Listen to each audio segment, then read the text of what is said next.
Hi everyone, welcome back. It's Violetta here from Pori Entrepreneurship Society again. Welcome back for another day of our Your Future in Pixels event. I hope yesterday you had a good time and that you found a lot of very useful advice from all the companies that we had gathered for you. And today we have more and better of the same. We have more companies, we have more workshops, more CV clinics, and more opportunities to showcase your work and your potential game demos. First to pay the bills, our sponsors of the event are Puuvilla Shopping Center in Pori. So if you are Porilainen and if you pass by Puuvilla, you will see us at the big screen. So hey everyone who is watching from Puuvilla. Then we have Spice Ice, which is also located in Puuvilla. They have offered us kindly a raffle tickets, so stay tuned by the end of this event. And the third sponsor of the event is Arconet, who offers individual consultations for people with business idea. So if you have any struggles, you can ask them for consultations. Thank you to our sponsors for agreeing to help us host this event. If you want to get in touch with them, you can find them via social media, or you can do it through us. So please contact anybody at Pori Entrepreneurship Society, and we'll get you in touch. That also applies for any company that you're interested in. We are hosting live discussions on Twitch, on YouTube streaming, as well as on our Discord server. Links to all you can find on our website, pories.fi. So definitely come and join us. But if you happen to watch this on recording, just reach out to us. And if you are interested in any of the companies mentioned or any of the workshops, if you need more info or contact information, by all means, let us know and we'll get you in touch. The goal of this event is to help you find hopefully a professional career path in game design, game development, and everything that goes around that. We have tried really hard to find a good representation from the Finnish gaming industry and game development designers to help you see different aspects of game design on different mediums. So we've had board games, we've had traditional PC games. Today we have, following this, we will have MeKiwi, which deal with VR. And we've also have mobile. So it encompasses a lot, and hopefully you'll find interesting information within those the companies. And definitely feel free to reach out to them and to ask questions. That's what they're here for. And the whole point of the event is to help you find what you want to do in your career path. Without any limitations of the borders, yesterday we had amazing showing from people all over the world. So I'm very grateful, especially to those of you who took the time to come and watch us and interact with us, despite being in a very inconvenient time zone. Thank you so much for that. I really appreciate it, especially for us coming from a small place like Pori in Satakunta, to have so much interest from all over the world, and so much positive feedback of people just genuinely being interested in coming here or interested in the education field or the work ethics that companies have. It's been great. And a huge shout out to yesterday's diversity and inclusiveness panel with Felicia and Marina. Amazing work to help people find a path in Finland, and really showcasing what are the needed skills for for coming here. What are the companies looking for? And as well as Arja from Barona. Thank you. Thank you so much for your panel. Really helping people to identify their skills and making sure that they will indeed find a workplace in Finland, that they are prepared well enough for it. So all of that, thank you so much, and definitely great feedback. For today, we have upcoming a workshop by Pirita Ihamäki, who will talk more about game design. So while yesterday was more career-oriented, today we are looking into game design, game in education, game development education, how gaming can help uplift communities. We have Ambitious Africa coming on board. It is also a project that Pori ES has been involved in from the very beginning. And its goal is to help communities in Africa to rise and to develop with the help of expertise of Finnish citizens, Finnish students, companies in Finland, and businesses being involved back and forth with Finnish and African entrepreneurs. So that is along the lines of what we have prepared for today. And I hope you also find it very educational. For a bit later during the day, we will have the CV clinic, for which IGDA will be joining us. If you would like your portfolio to be seen, or if you're somebody looking in game design, then you can join us for that. We also have experts from Sata Edu that will help you with the same thing.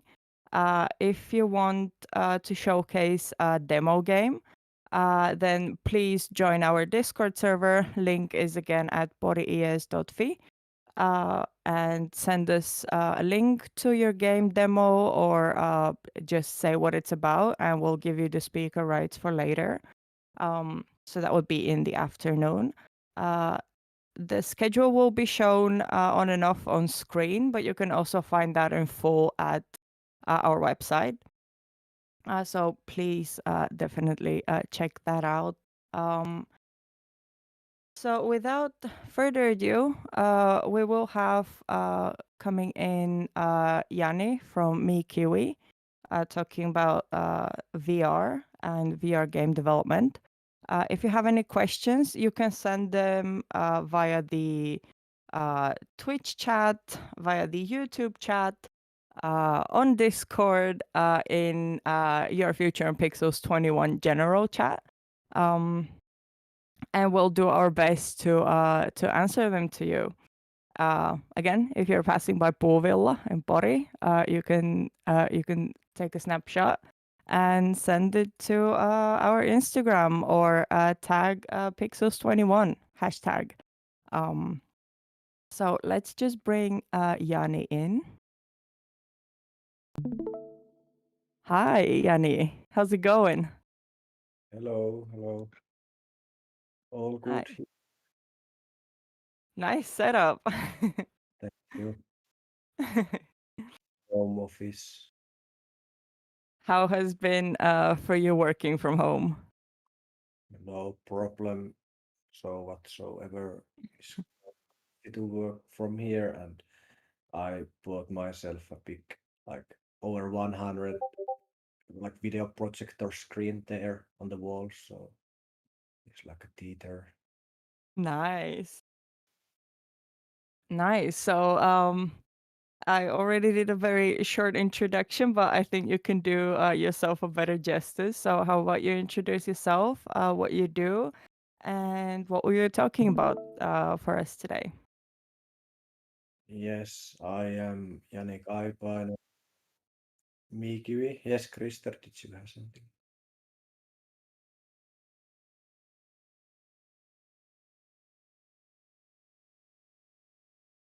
Krista is our shadow stream master. So if you hear any comments towards Krista, uh, he is in the background doing the good work and making sure that everything works.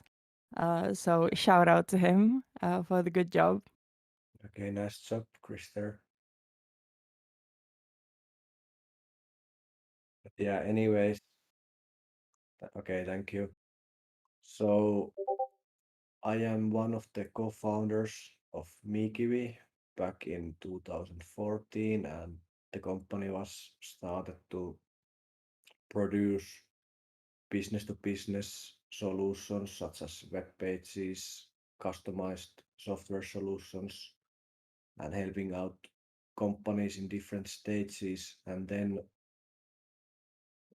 but what we had is that many of us had gone through game educational training, and we met each other in Oulu Game Lab, and Hi everyone, we nice found a of lot you to of join people us. that are very Uh, passionate with the games, and I also shared that thing. And on 2017 I was riding a snowmobile in Lapland and I broke my leg. And then, meanwhile, staying at the home and having this vacation, I came up with the VR game idea. And after I was done with the healing, I we started to pitch the project everywhere, and we got some funding, and we produced a demo of Cave Digger. And then from there we started our journey as a VR game developer and a publisher. And our first game, Cave Digger, have been published to all major platforms such as Oculus Rift, Quest 1 and 2, PlayStation VR, Steam, Nintendo Switch, Xbox Pico 3, Nolo VR, and basically every platform available. And we are now currently working with Cave Digger 2, and that is coming on summer, the early access, and also next month there is a possibility to play this game on Steam Festival.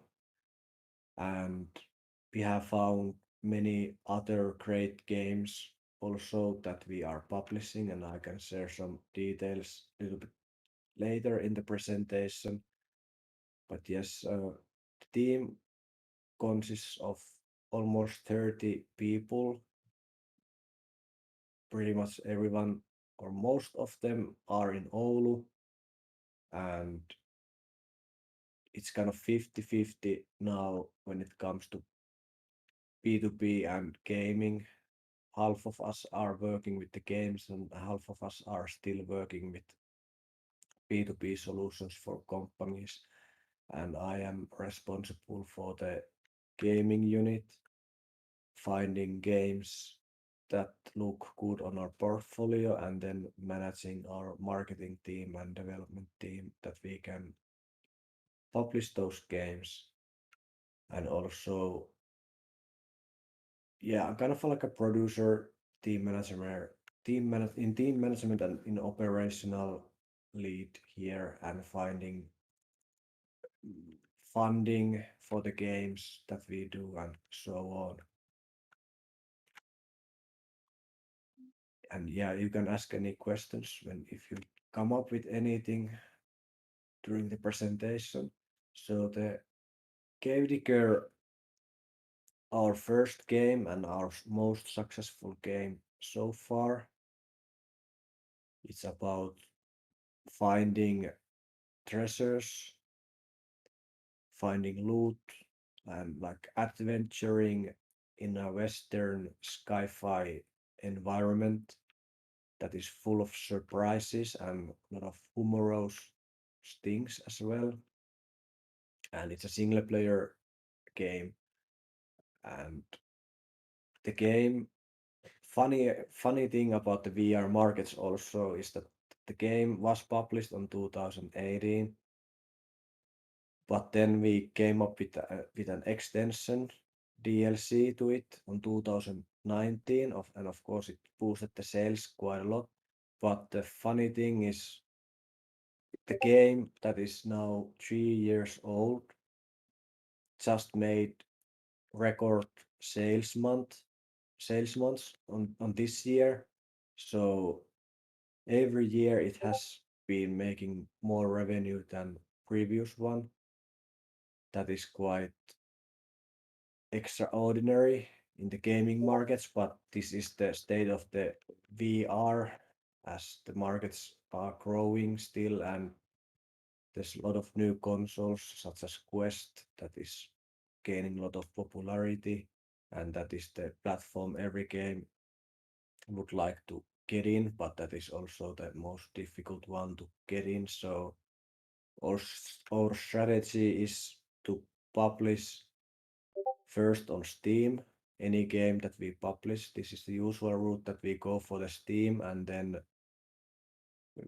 we test the game out there, we gain feedback, and we start to make some sales there, and then we port the game for PlayStation VR and also Oculus Quest, and the Quest team usually requires a lot of data and hype about the game. They want to see some numbers. They only release maybe 2 or 4 games per week. So if you get your game released on that platform, it is guaranteed that your game gets a lot of visibility. So it's up to you how good your store page is at that point. But that is the biggest opportunity for the VR developers for sure. So last year we got funded with 400,000 euros to develop the Cave Digger 2, and currently is the biggest VR production coming this year from Finland, and we are acting as a leading publisher from Finland, and we are publishing also games from outside the Finland, and here is the game that got published on early access on Steam yesterday. It's a multiplayer game on VR where you take an adventure on medieval environment, and you go with you go on single player alone, or you gather a party of 4 people and you solve puzzles and fight enemies and gain loot and customize your character and unlock new stuff. And this got very recently published now, so this is something you can go and play. This is another game that we have published maybe 2019, I guess so. It's like an artistic game where you can express yourself and make. It's like I think you know tilt brush. So it's like tilt brush, but every object, every paint, every color you make, they play sounds and vibrate. So it's a little bit different experience, and it's very well suited for people that have this artistic passion or they are new to VR and they want to see the possibilities and feel the music, feel the art in totally different way. VR Pigeons is a lot smaller project. It's like a game where you are a pigeon and you peck your head like this and you go find the breadcrumbs and fight other pigeons. It's like a party game you can play, and it's all about breaking your neck doing the movement. And it costs only a few euros, and it's coming to Oculus Side app lab very soon, and it's already on Oculus Go. It's coming to PlayStation VR also, if I remember it correctly. And there's another game that we are publishing on summer, Time Patrol, where you are traveling in time, trying to. There's like different kind of scenarios that something bad is usually going to happen, and you need to teleport there and shoot the bad guys or prevent some accidents or whatsoever. But you do it shooting with your guns at different objects. And then we have another game that we are just signing the contracts with, and there's more announcements coming later about that. But yes, maybe I could share something also about the publishing process and you how you can have a chance of getting your game published and marketed and what is important in that process. Of course, the Business Finland is quite good instrument to partner with as they can offer tempo and also tutkimus and kehitys funding, but the tempo is quite handy tool as you can get some grant for your project and during the tempo project you develop maybe a demo of your game and then good goal would be that it would get published on Steam platform and you would get some numbers that show does the game have any commercial potential, is there any interest from the people, and based on those numbers you can then apply for a bigger funding or you can show it to investors and try to get funding that way. And also if the demo can be even sold for a little bit of money, that's even better. And then from the Steam platform, it's easier to start working on the other bigger platforms. And there was this saying that I think it was the Walking Dead game or something that first published Steam version of their game, and they said that on scale of 1 to 10, the sales of Steam version was 5 as a rating, and it still sold quite a lot of units on Steam, but they said that it's a 5. And then they published it on PlayStation and they gave it a rating of 9 just based on the sales units, sold units. And then when they published it on Oculus Quest, they gave it a rating of 35. So you can see the difference how the different platforms sell. And I think why the Steam is underperforming, even though it has a lot of users, is that there's a lot of competition there, and it's not the best platform when it comes to VR gaming.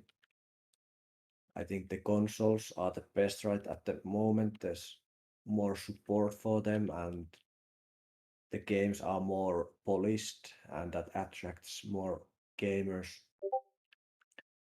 But anyway, what do we do when we see a potential game? We will of course give it a lot of playtesting. We see the different mechanics and like decisions the developer has done. It can be gun mechanics, for example, of this time patrol or movement mechanics and sounds and narrative and stuff, and also the graphical outlook and everything. Optimization, does it run very stable? And it's very important in VR that the frames per second is stable and there cannot be any drops. Otherwise, it will ruin the experience quite quickly.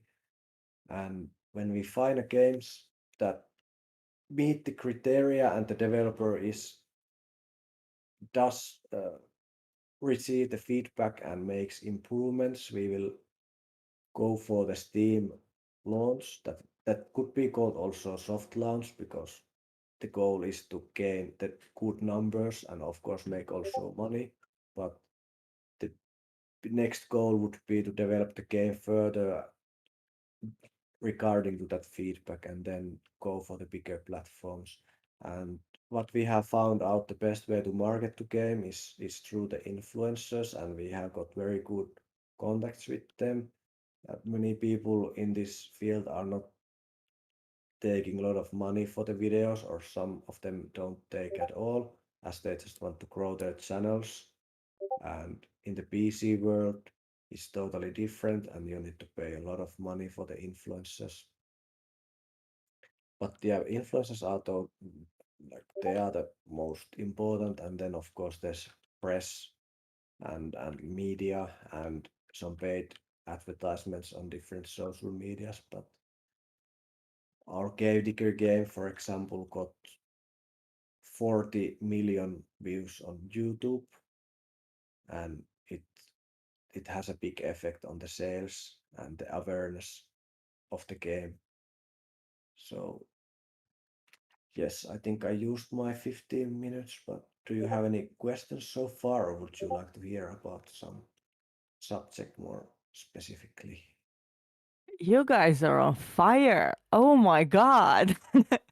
Like you got everything going on and everything releasing and doing really really good job. So congratulations. I was very very intently listening and I think what you guys have done is just awesome, and I truly think that the success is yet to come as VR is becoming more and more adopted by people. Uh, Probably directly related to how affordable it has become, and like you mentioned, Steam is a good platform to have a game on, but not that great for VR. That could be partially because PC VR is a lot more expensive than console VR when you think the comparative price between what you need for a full VR setup on a PC versus a PlayStation VR, which is much, much more affordable. Um, so it's fantastic to see that you manage to get that growth and that the games continue to become more and more popular. Um, so to kind of summarize what you just mentioned, that for because one of the questions would be for uh, basically where to get your game first. I think you summarize it really nicely. Like first you can get your game on Steam, get a little bit of traction, get a little bit of feedback, maybe some cash that you can show, after which you can get that to investors or to other platforms. Try to pitch that in as a result that people actually want to download your game and they want to play the game, maybe some hours played or something like that. And then the goal would be to get it on a platform like the Oculus, that it's a bit more exclusive towards VR, and that it is more catering towards people who really want to invest in VR. It's a lot better visibility, as there is much less games being announced per week versus Steam, where everybody goes and releases the game. Um, I think that was really fantastic mention on Business Finland. That is definitely one of the best partners you can have if you're looking to start a business and if you need some investment. That is fantastic. A common question that we've had so far is if you are a developer, an aspiring developer that wants to make a game, that you have a game idea, how do you approach it, like the early stage before you can get to someone as big as Business Finland? What can you do before that to make sure that you have a little bit of capital allowing you to make the game that you have the idea for? What would you say is the best, let's say, a pre-step before going to the big investors? Um, Yes, I get that. I think in that case, it's very important to build up the team, people that share the same passion and they like the game idea and they are ready to commit and even found a company with you. And then there are some instruments such as Finvera that gives like yrityslaina, yrittäjälaina, like some kind of entrepreneurship loan that doesn't need take or any guarantees, and it's very important that when you are founding that company, I don't recommend you to guarantee any loans, any money in that phase, as there's a big risk involved with the game, does it sell or not, and of course in the development as well, does it even get to the market? So there's lot less stress involved if you just play with others people money, but of course that comes with a price as well. You maybe have to give out some shares, or that is but that's the usual way that you go for the family, friends and fools, and try to get maybe a few thousand or maybe few tens of thousands if that's possible, and then you take that money and go to Finvera, and maybe they give you that 50K loan, for example, and with that budget you are able to then go to for Business Finland and try to show that you got this and that, and just prove that your team is capable of finishing the project with this budget within this time frame, and you have a very specific goal, how does the project will end, and then you got some advisors there on your team mentoring you. Business Finland always appreciates that, and many times they may reject your first like request or proposal for the funding, and then give you feedback that you need to improve on this and that front, and they take deep look on the business side and your roadmap, of course, and then based on that feedback you make changes to your presentation and your plans, and then you apply for it again, and then hopefully you get the approval. But yeah, of course it's always dependent, like what's your current situation. Are you working full time somewhere else, and can you make something as a side job, maybe a prototype of the game? That would be always nice to have the feeling, but it's not always required. But it's the best if you got the time. But it's most important is the team and their commitment, and what kind of agreement you have with the team, and how do you share the shares of the company, and have the shareholders stakeholders agreement also in place, and so you can avoid a lot of fights and disputes in the future. That's fantastic. Thank you. I would say for those of you listening and watching us, if this sounds like a lot of business talk and you're unsure what's happening or what are the terms, I would say please feel free to contact your local entrepreneurship society. In Finland, that is one or even a couple per each big city. So here we are joined. Pori Entrepreneurship Society is also joining forces with Oulu Entrepreneurship Society.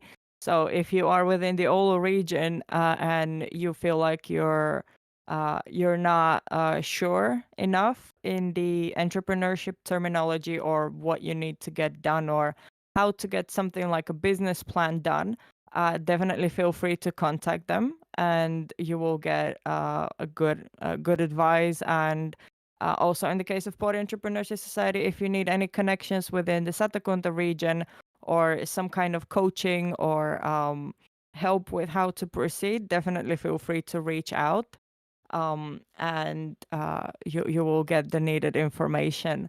Um, so one final question, I would say. Uh, do you think what is your opinion about crowdsourcing and kind of very quickly pros and cons of that? Yes, we have tried it before with different projects, and in our experience it's been very rough path, as a lot of VR people are not involved in that scheme, and takes a lot of marketing work, and I'm not sure if it's worth it. From my experience, we have always failed with those efforts, but of course, if you get lucky and you get some nice big influencer to promote it, maybe then, but it's not something that I would like go for. It's it's it's very risky and very difficult to be honest. Right. So you would say that going through the traditional funding channels, through the local business investor, through the entrepreneurship investment, and the startup or tech startup specifically, when talking about gaming, would be the better path to take, at least in Definitely. VR. Definitely, because for the crowdsourcing, you need to use thousands or tens of thousands euros for the marketing also, and as well you need to create all that marketing material and assets. That's a lot of work, and you could just use that to develop the game or the pitch decks and having meetings with investors. It's so much quicker that way and less risky. Yeah. Nice. That is so much advice. I would say for those watching, and especially if you are watching on recording, because I know that there will be a few groups that will rely on the recording, as it is way too early in the morning in that part of the world. If you have any questions about the MeKiwi or VR game development, please feel free to reach out to them. And again, you could also do that through the Pori ES server on Discord, or any of the social media if you can't find a direct contact. So we will definitely make sure that you get in touch. If you need contact to any of the investment channels mentioned in Finland, also reach out and we'll try to get you through. So Yanni, thank you so much for this. That was a really nice talk, and I'm extremely happy to see that a initially very small company from Finland in the middle of nowhere is now doing so well, and keeping with the times and developing in VR. We are going to see some demos from you a bit later today. Am I right? I'm not able to demo any games, but there's a way that they are available on Steam, at least the Crystal Raiders, Art Pulse, and Cave Digger, so Mhm. you can have a try. And we are happy to, if you got any ideas, you need any feedback, or you can just contact me or Begum. I have her contact details here. You can send her email, and we can mentor you in order to get your VR game project forward. And I'm happy to see that there's a lot of new games coming out, especially from Finland. But of course, we are also looking outside the Finland as well. So thank you, everyone, and have a nice weekend. Thank you so much, Yanni. So next one on the program will be coming after a small break, and that would be Ronnie Eriksson, who will be talking about Ambitious Africa. So stay tuned.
Oh, okay.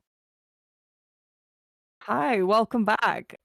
So next one who will be joining us is going to be Ronnie Eriksson, talking to us about Ambitious Africa. So let's bring him in. Hi, Ronnie. Welcome. Thank you. How's it going? Oh, it's good. It's good. Life is good. The sun is shining, and it's a beautiful day here out in the Finnish archipelago. Where are you coming from? I'm in Tammisaari or Ooh, Ekenäs out here in the beautiful islands of Finland. nice. That's fantastic. Hopefully the weather is better than in Pori because it's not fantastic in here. But it looks sunny. How are you doing?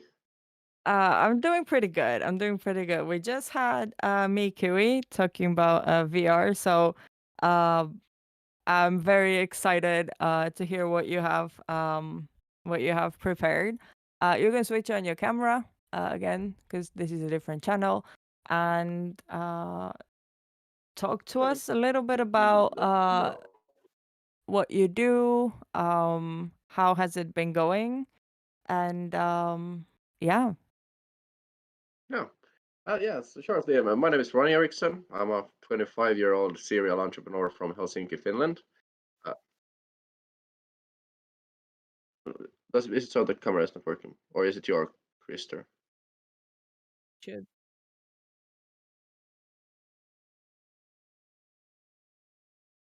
Oh, Yeah. Christer is okay, again well, our magic person. yeah.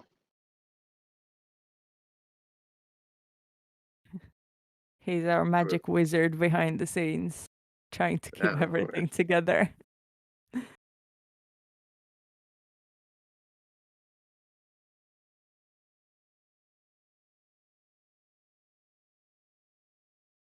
fun. And then like finding this story together. So Good. That's should, Christer all good now?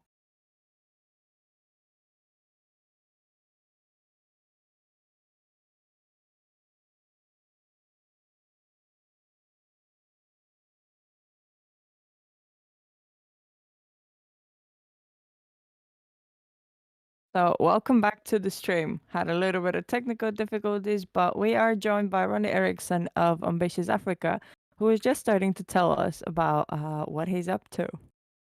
yeah, it's a great pleasure to be here. And was currently going into the introduction about myself. So I'm a 25-year-old serial entrepreneur from Helsinki.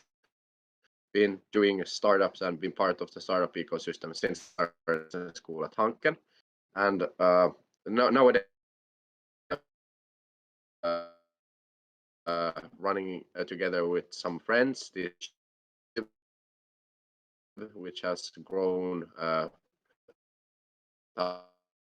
times from being only a couple really better to an organization that today around 500 volunteers,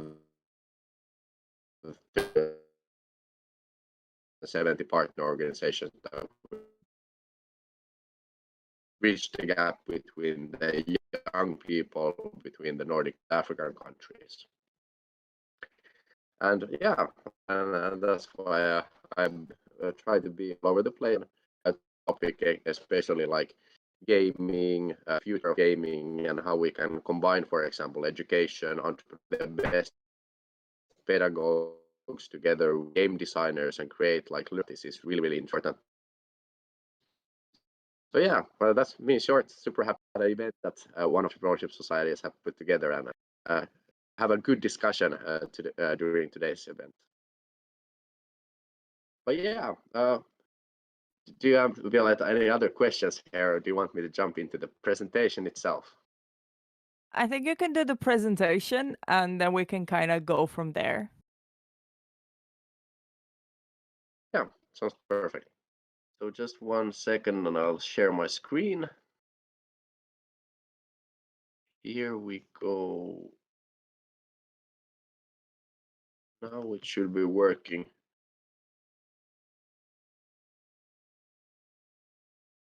Let me just get it full screen.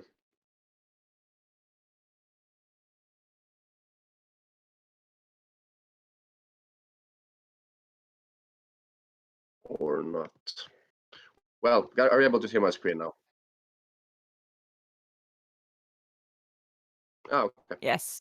Really good. And I have a while here to open up the presentation itself.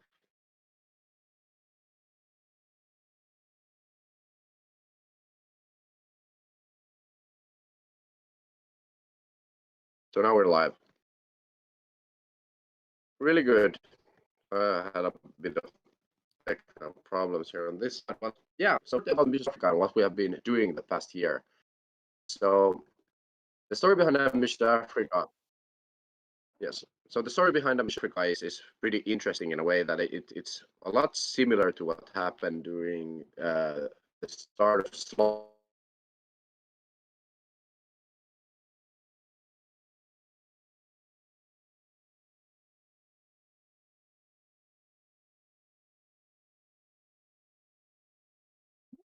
Yeah, small technical issues again.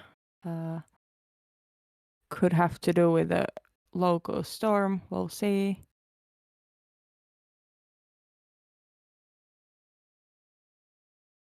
Sorry? What did you say, Violetta? Sorry. That there are some interruptions in the feed coming from your side. Like lagging of sound. Maybe if we switch off the cameras, it will be a bit better. Yeah, I'm changing my internet. If that might help. Maybe. And then I'll take off my camera here. Yes. I could take off mine as well. Is it working better now? I think now we're good. Okay. So yeah, apologies for the interruptions and the bad internet connection.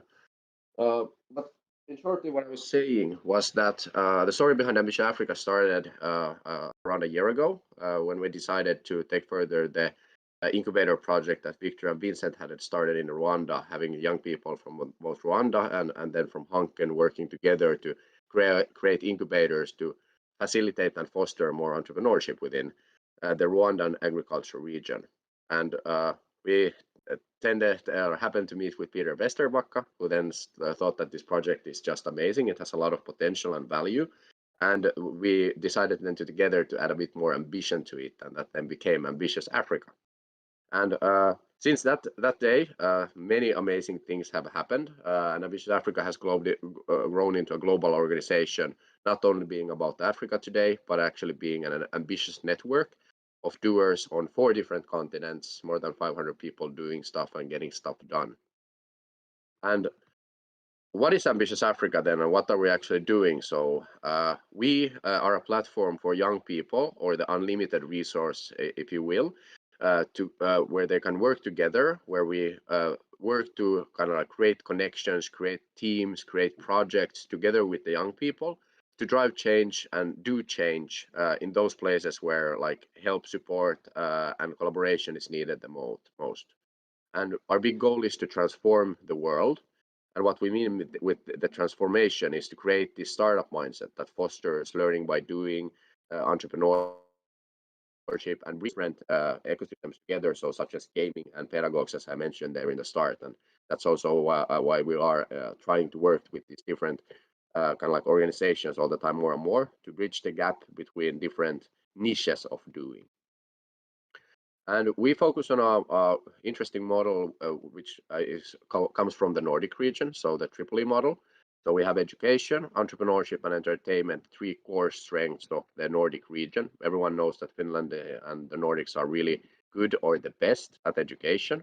Entrepreneurship is the wave that has happened here, where the young people have become the ones who try to create new solutions. And now we have really good support systems here in Nordics for that, and aim to create that also globally. And then entertainment is how to make all of the doing fun, like games. How can you make people a bit addicted to the work we do, because it's so fun to do and they want to do it and they want to get done the same way you want to get to the next level in a game. And using that in an NGO perspective is something novel in many ways, and that's also a big reason why we have succeeded in the things that we aim to do today. And we have a bit of different achievements that has happened during the year, but maybe those on the Africa side we want to highlight are the 25 amazing teams that have emerged, the more than 300 volunteers focusing on the Africa activities. We have 52 projects done, of which 11 are ongoing projects, reached more than 300 million people actually today, got some new numbers just. We have organized 64 events and partnered up with more than 70 different organizations. And we bring people together, and I think that's the one thing that I've been able to highlight multiple times here during the presentation already. And it's all about the people. So it's the advisors giving the advice down to the different teams, and then the teams actually managing the ambitious teams and the communities around that. So it's really like normal operational model of any organization, but here we always focus on giving the young people the tools they need to run with it. And here's just an example of some of the companies that are organizations and universities that are found within our network. And together with them, we drive many amazing different projects that then together also create really big, impactful impact on a global level. So everything from Upstore, which is a really amazing, this kind of like solar-powered cooker, allowing not only people to more easily in Africa to do food, but also for the children not to have pick up the firewood so they can go to schools. To universities such as Lappeenranta University of Technology, and or companies such as Wärtsilä, who has been in Africa for the past 30 years already. I think actually longer. I think since '76, if I'm not completely wrong. And lastly, why we're doing all of this and why the timing has been perfect is because now, this year, the new Finnish Africa strategy was actually launched. And Ambitious Africa had the opportunity to actually be there to build this strategy, to bring the youth perspective to that strategy. And now we have many different important things that the strategy aims to come to, and it won't be possible if all the different actors are not working together. So Ambitious Africa had the opportunity to be here, and thanks to that, we have now one of the best possible platforms to together with the ministries, with the different companies, and with the different doers to create an environment that actually allows us to reach those SDG goals finally at 2030. And if anyone wants to learn more about Ambitious Africa, you want to be in contact, or you want to join the movement and join to do different stuff, you find us at www.ambitious.africa. All the information is there, or with the same name in most of the available social medias. And then here we have our community manager, Jennifer's contact information. So Jennifer is also there to help if you have any questions or any more ingoing activities. And I could share these slides afterwards so you have them and you can look at them more in detail. And then lastly, here as a part of the presentation, I would like to kind of like highlight why we are here at this event today and what the kind of like goal with that is. And I myself, I've never been a games entrepreneur or a tech entrepreneur, but I'm all about networks. I'm all about bringing people together. I'm all about like allowing people to do stuff together. And now, as Finland is one of the leading countries in the world when it comes to games, I think it's really, really important for us to also try to see how to leverage those skills in other places, how to kind of like bring the gaming and game design models to other practices. And especially in Africa, we are in the stage that we can actually do frog leaps in many places. So we can actually take a bigger step and skip some of the like middle stages that normally are done. And gaming, for example, and that game development knowledge and that entertainment factor actually allows us to do it. So it's an urge and a call for help to all of you game enthusiasts and game developers out there and those who love games to actually join and create more platforms for people to do stuff together on scale. So this is maybe like we started this concept called Friday together with Pori, some different actors there in Pori. We had Igda and Crazy Town and then some Pori's people. And the whole concept of our Friday was to create this ongoing last Friday to talk about AI on a low level and to actually get like more know-how about what is happening in the AI industry. And that way connect the young people together with the leading AI doers to get more knowledge. And I believe that this same model will also work, for example, for gaming. So having some gaming Thursdays or gaming Wednesdays, connecting young people between the two continents to discuss about different things. And discussions always turn into projects, and projects turn into growth, and growth turns into impact. So I think we have an amazing environment here to do stuff and drive stuff more on scale. But yeah, I would say that's the short introduction about Ambitious Africa, what we've been doing and what we aim to do, and also why I'm so in love to be here at this event today. So, Thank you. That has been great. We could maybe do a quick stream refresh before we get the cameras back up, if that's okay, Krister. Let's.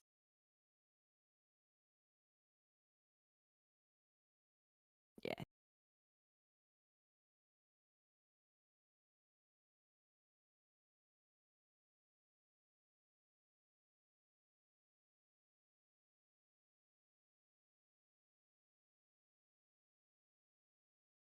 Hey there.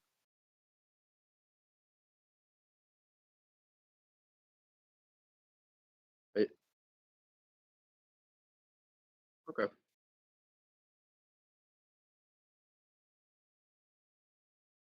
Okay. Okay, so now that we have our faces back on, once again, thank you for the presentation. And Pori has been very proud to be part of the Ambitious Africa project, as well as the Friday Eye event. I think using those low-level, almost gamified events to get connections to the higher end is really the way to go. It offers direct community access and this networking that if you are approaching it as an individual, it's going to be very difficult to get in touch with the big guys. But if you are joining a project group like that, and I highly encourage anyone who's watching from around the world, try to find your local startup crews. Try to find anyone who's doing innovations or hackathons or something along those lines, if there is some kind of a society, and try to go from there. Of course, in Finland, we have a massive network of entrepreneurship societies in every city. Some cities have 2 or 3 or more, depending on how big the city is. But they exist everywhere else. So definitely try to seek them out because strength in numbers and communities, it really helps and promotes the learning process. One thing that you mentioned is community building and enabling people from countries that are still developing to be able to progress through technology. I have definitely been very passionate around esports and following that scene, and how currently India is one of the emerging markets as a lot of Indians are becoming connected for the first time. They're getting access to mobile phones. Therefore, mobile gaming is a huge market because all of a sudden millions of people are getting access to their first device. So naturally, what is the first thing they do with it? Well, of course, they're going to play some games and connect. And if it turns out that they're actually good at the game, then esports enables people to learn and to also make some extra income. And we've seen that grow massively during last year, as most people have been at home. So that is definitely something that I truly believe that it is coming from Africa as well. It's a incredible market, and it's a really big one as well. And as we're seeing the very fantastic efforts in India for improving the internet connection, for really that government investment into getting people connected and allowing them to be in a network, in a community, we'll definitely be seeing that in the next few years from Africa. I'm sure of it. And as we've seen yesterday and today, there is a lot of need in Finland for this cooperation, and there are fantastic opportunities to connect companies and workforce that is interested in the tech, especially game development industries. and really really get them learning from one another. What would you think is what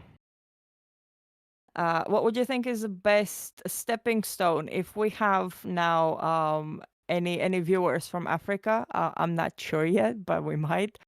So what would you think is the best course of action for them? Who do they contact if they are interested in, let's say, getting into the game development area? Who would you think is the best first contact to get?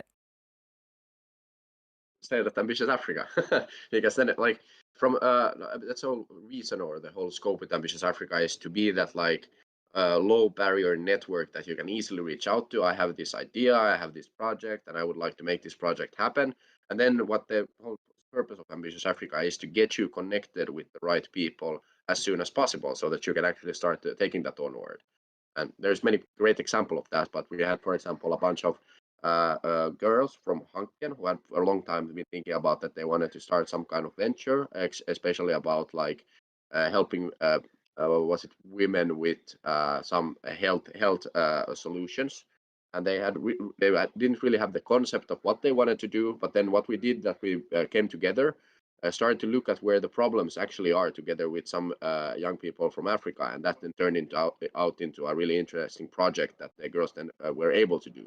So I think we could do the same in gaming, for example, as much as possible.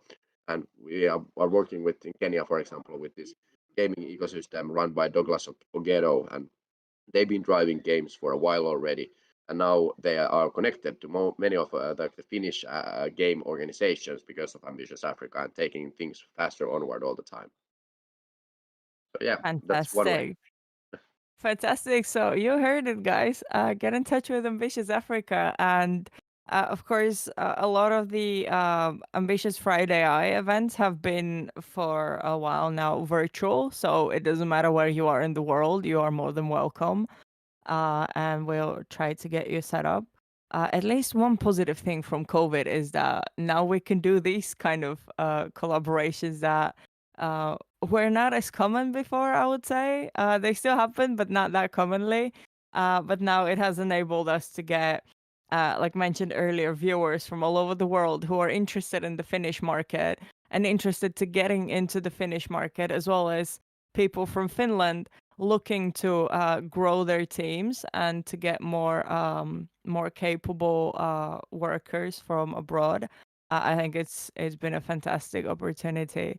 And that is almost along the lines of what we have next. That would be Kati Fager from IGDA, or International Game Development Association, talking about more of the networking, more of the building communities, being international. And I truly believe that games are like, even we talked yesterday on the accessibility points with Marina and Felicia, that gaming is one of the most accessible hobbies to have, one of the lowest threshold hobbies to get into, regardless of where you are in the world, because games are part of who we are as human beings. And animals also use games in their social connections. So it's something that is very deeply embedded in us. And uh, at least I'm very passionate about it. I like to see more development happen, more uplifting of communities in developing countries to make sure that everybody gets access to it. And I really love what you guys have been doing in Ambitious Africa to really try and help that and drive it. Um, so thank you so much. So everybody, if you want to find Ambitious Africa, go to their social media, get in touch. You can also find all info on our Discord server. It is shared, as well as the announcements for every time there is a Friday Eye. We also post those. And yeah, thank you, Ronnie, once again so much. And we will have a small break in a little bit, after which we will be joined, as mentioned, by Kati Fager from IGDA.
Thanks, Christer.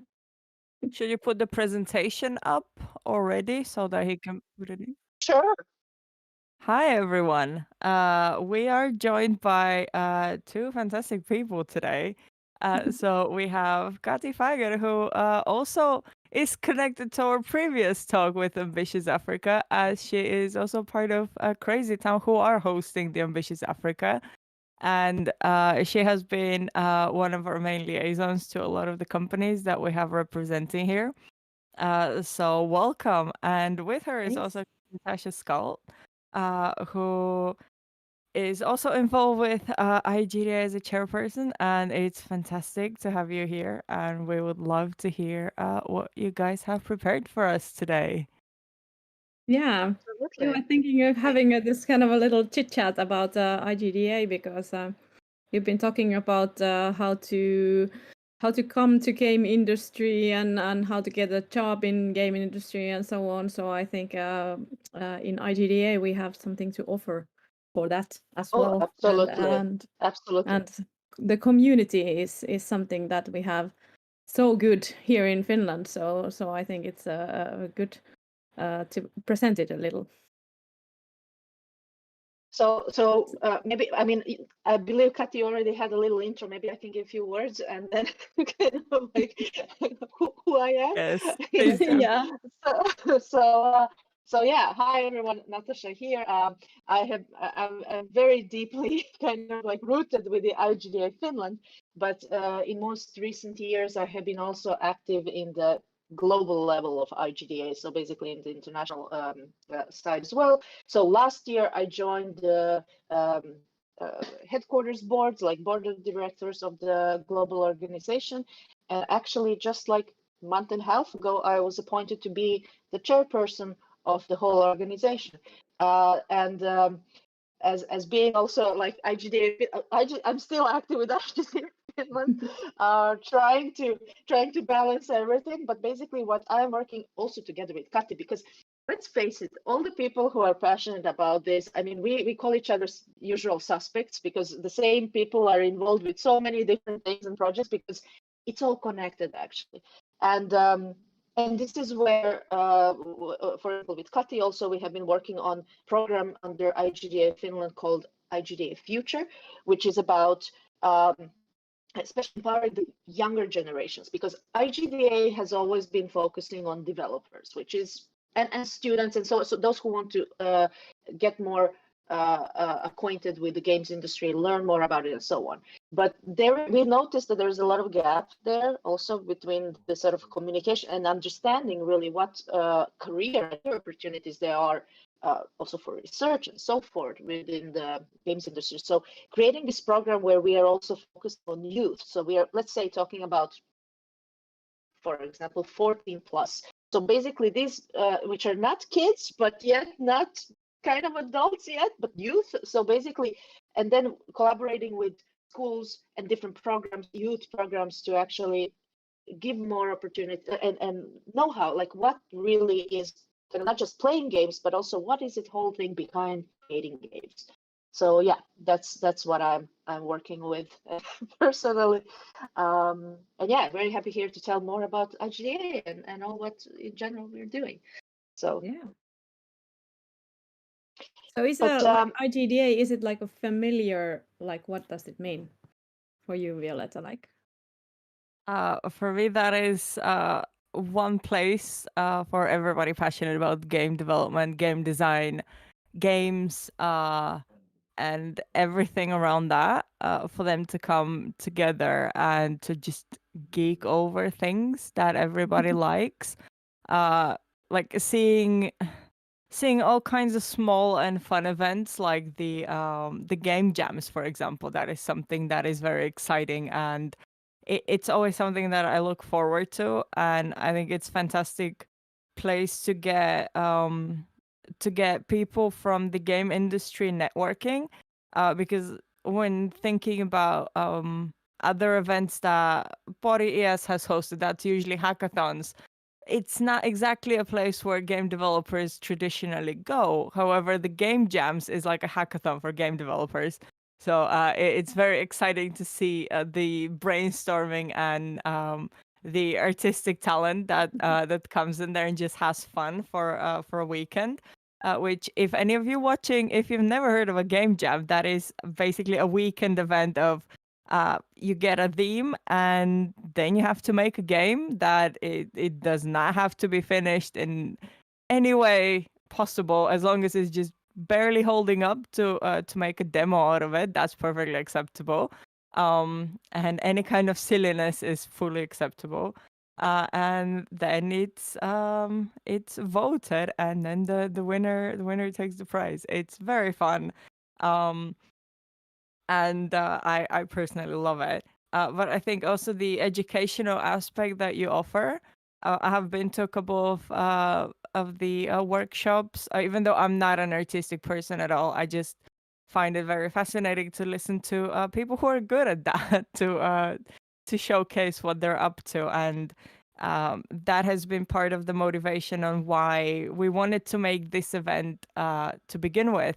Of course, the game industry, everybody plays games or has played games at some point. Whether they identify themselves as a gamer or not, that is personal choice, but everybody has played a game at some point in their life. But the gaming industry does not get as much of the good publicity that it truly deserves in terms of the showcasing of talents that are involved, especially within Satakunta and in Kajaani and in Oulu, where we are collaborating with Kayak Games and Oulu Entrepreneurship Society. We really wanted to join forces and try to few companies that exist that are doing the good work, that are being very successful, and that could offer some kind of coaching to aspiring students, to people who have a talent but they don't know how to get their foot through the door, or how to meet or approach industry professionals or companies. We wanted to make this for them so that it is a safe place to find contacts, to get advice, and to really get basically the opportunity to go up to someone and say, hey, what's up? Here's my portfolio. Can you tell me what you think? And that it's perfectly okay. And of course, for students who may have had their own projects, to have the opportunity to showcase them. And I think it should be done more, because it is very fantastic what this industry can do, and what we have seen yesterday and today, having companies from all over the place, really, from board games development to traditional PC gaming to VR, to mobile, and the applications of that within entertainment, within education, within rehabilitation, within training of staff. It's endless. So the more gamifying something has, the better the chances that somebody is gonna learn faster and enjoy the process. So I think I'm starting to go on a rant, but I just love it. I love what you guys do. I did the presentation for you. Right.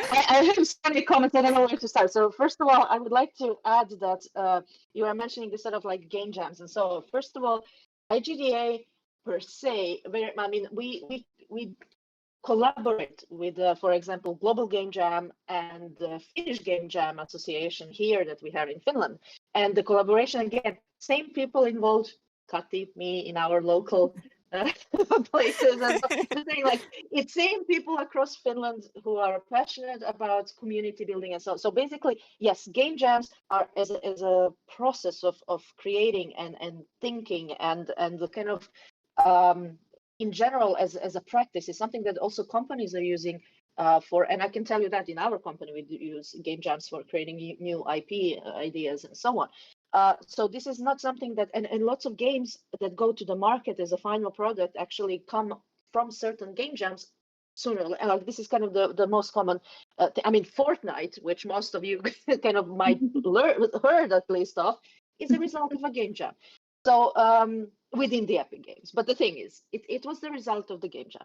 And this is where community. We go back to that word very often. I think this is one of the actual truly biggest successes of the Finnish games industry, are people and community.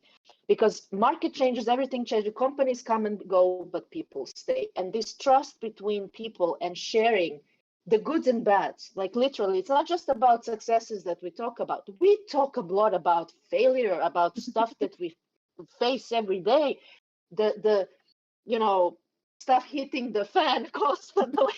This is what we talk about openly, and this is something very unique. And also another thing that is unique, unlike in the rest even of the Western countries, not mentioning elsewhere, but and also so this openness, but also openness to help. So you can here easily, like literally approach anyone from the industry, regardless of their title, and really get the feel, like discuss things openly, like ask for them their opinion. And again, IGDA is something that at least IGDA Finland has been something really impactful in creating for the past 16, actually 17 years. IGDA Finland has been operating, while IGDA Global has been for 27 years. So quite a long established network globally. And this is where this sort of building trust and sharing, but really truly sharing because you care, not just sharing to gain anything really. But no, this is what it is. And being there for each other, especially in Finland, is so precious that I can't even express it. I can tell you the very first event, I don't even know how many moons ago that was, but very first event in Helsinki that I attended as an IGDA event, what struck me most was that the moment when you enter the venue, whatever, but the moment you actually enter to the event, all these titles, what companies, is someone hobbyist, student, CEO of, making millions and millions revenue per month, all of that, it disappears. And everyone is there literally equal, talking about things of what game development and geeking out, as you said. So equally geeking out is something that we do regardless of the position.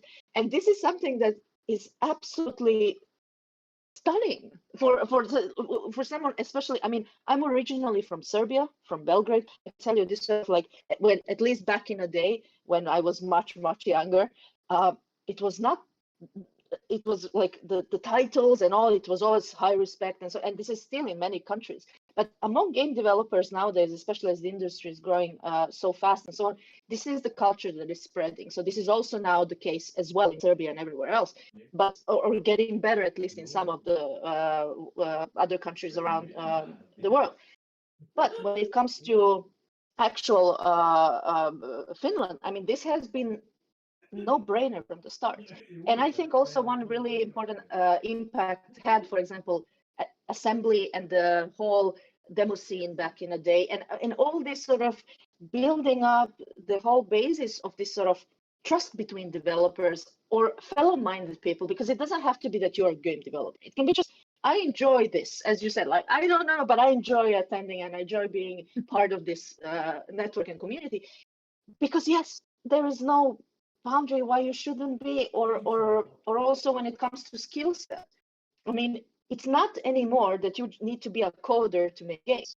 You actually don't, like, code, yeah, that's the magic, but you need so many various expertise there. You need storytellers, you need, let's say, experts in different fields, especially in gamification. I mean, for a day job, I work as our company does gamification and serious games as one of the, especially in VR and stuff.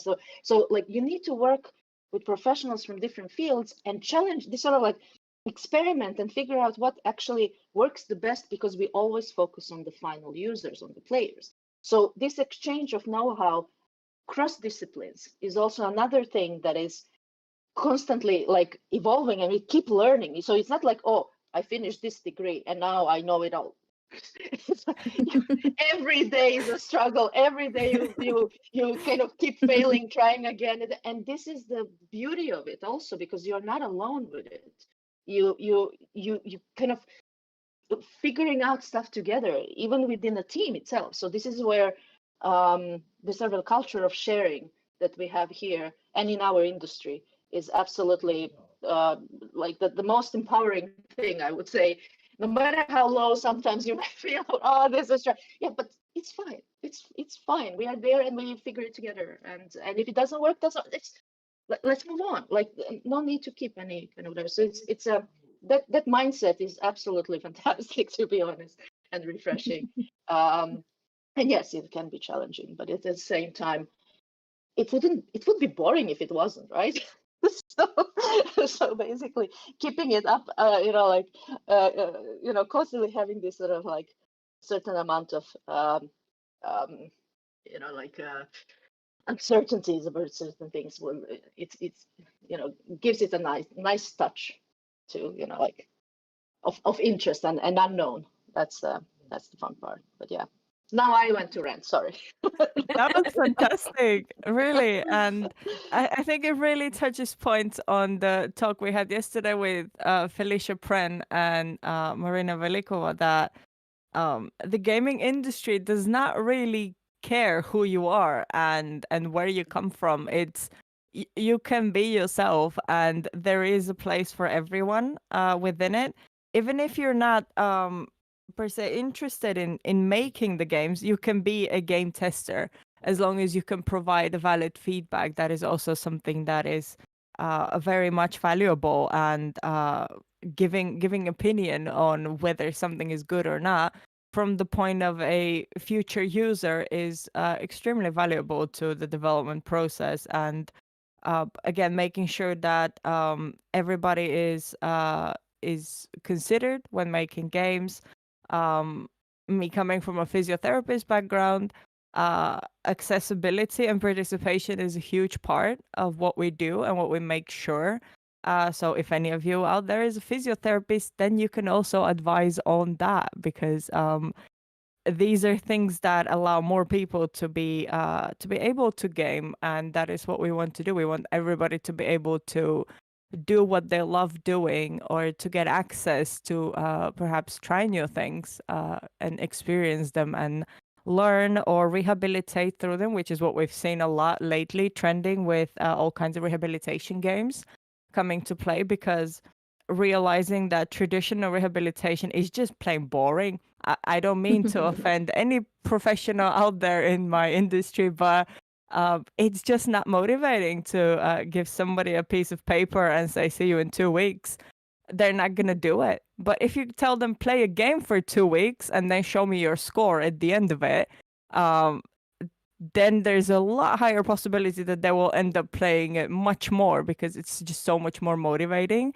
The aspects of gamification. Also, shout out to Peter Jenkins from Gamification Plus and the Game for Leadership Guild that have taught me a few tips and tricks in the bag on how to make something more engaging. But fantastic. And we will also continue more on that later with Yannick Grön, who is going to talk more about the education process on how do you get that game design education. But from the questions we have to both of you, what would you say is, when talking about getting to working in Finland, what is let's say the first step that somebody could do if they want to join as a game designer, the Finnish market? What would be a good first contact to have, or how to approach before even moving here, maybe? Okay. Kati, do you want, or you can start? You take. I think you have more. Okay. More of the recruitment side. Oh yeah, well, wanted or not, yes, due to company side. But well, what my advice would be is to, first of all, if you want to, like, local or there are different aspects if you're moving to Finland and then you are kind of starting from there. But if you are already in Finland, so let's start there. Like, if you are already in Finland, I would say check, for example, as IGDA Finland, we have now 13 hubs in all major cities or areas around. We have representatives that are active. So, and also, which is beautiful thing about Finland, is that we have game development studies, either as vocational or applied universities, or universities in a sense of kind of like different schools, different options, different programs. So one thing that, and there is always way in because it's not about go to study per se, but it's more like there are certain programs that you can actually join, even student group, to be whatever. For example, there's capstone projects that I can tell you, kind of like from the university side, at least in Turku, all 3 universities have this type of capstone project where you can actually work together either as a client or actually get more involved with learning how the processes go. That's one thing. But getting into, if you're already having whatever, as there was like, you are a young game designer and you want to step in, get to attend to conferences and like events like this one, or meetups which are more casual, to meet people, in the sense that it's not about now that you are necessarily going to meet someone, that you're not there to pitch yourself necessarily, but it's more like get to know each other, network in that sense, because that is really important, where kind of like you're learning also of the whole really ecosystem around when it comes, and what kind of different opportunities there are. Because once, let's say someone, even if it's going to attend, for example, now we are having in Turku this Boost startup journey that is starting, and there is a game track there, and maybe some team actually would need a game designer to just join for that journey. This is something that you can use already in your portfolio. If they knew that, hey, I know this guy who I just met, for example, like who would be available, let's ask, let's see. And this might be one opportunity that you can, because getting something hands-on to actually get to work, and game jams, which we already covered, this is the place where you really get to know people on a deeper level.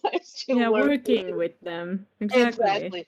Yeah. So sooner you get something concrete, not just sending emails per se, because the problem with the companies, I can tell you from even our perspective, I'm trying my best and I'm really answering every email.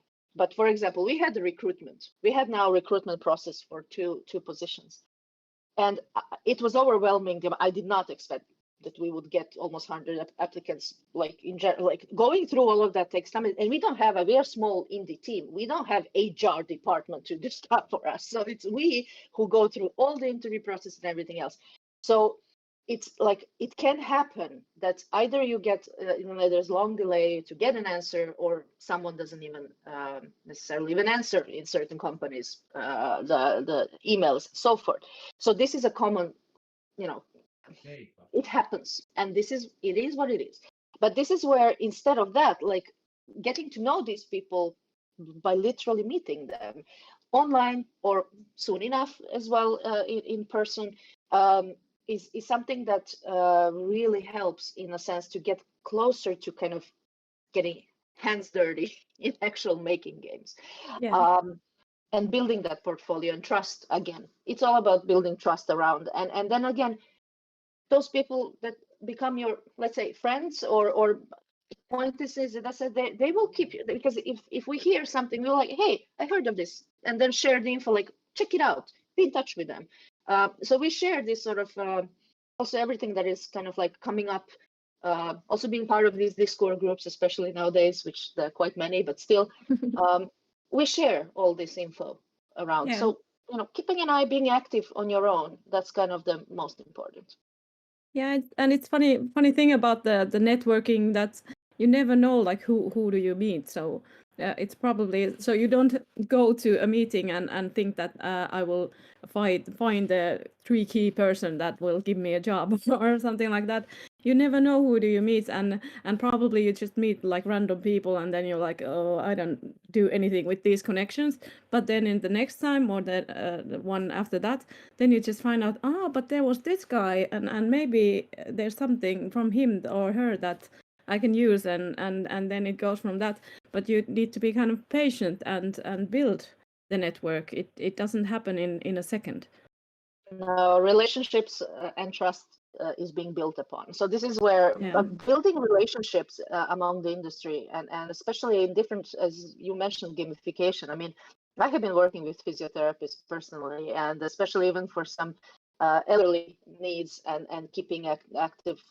So there is a lot of different aspects there. So that's the thing, like knowing also from different industries, but within, because games as a technology is being used. I mean, we are gamified we are literally, our lives are gamified. Kind of like it or not, this is what it is.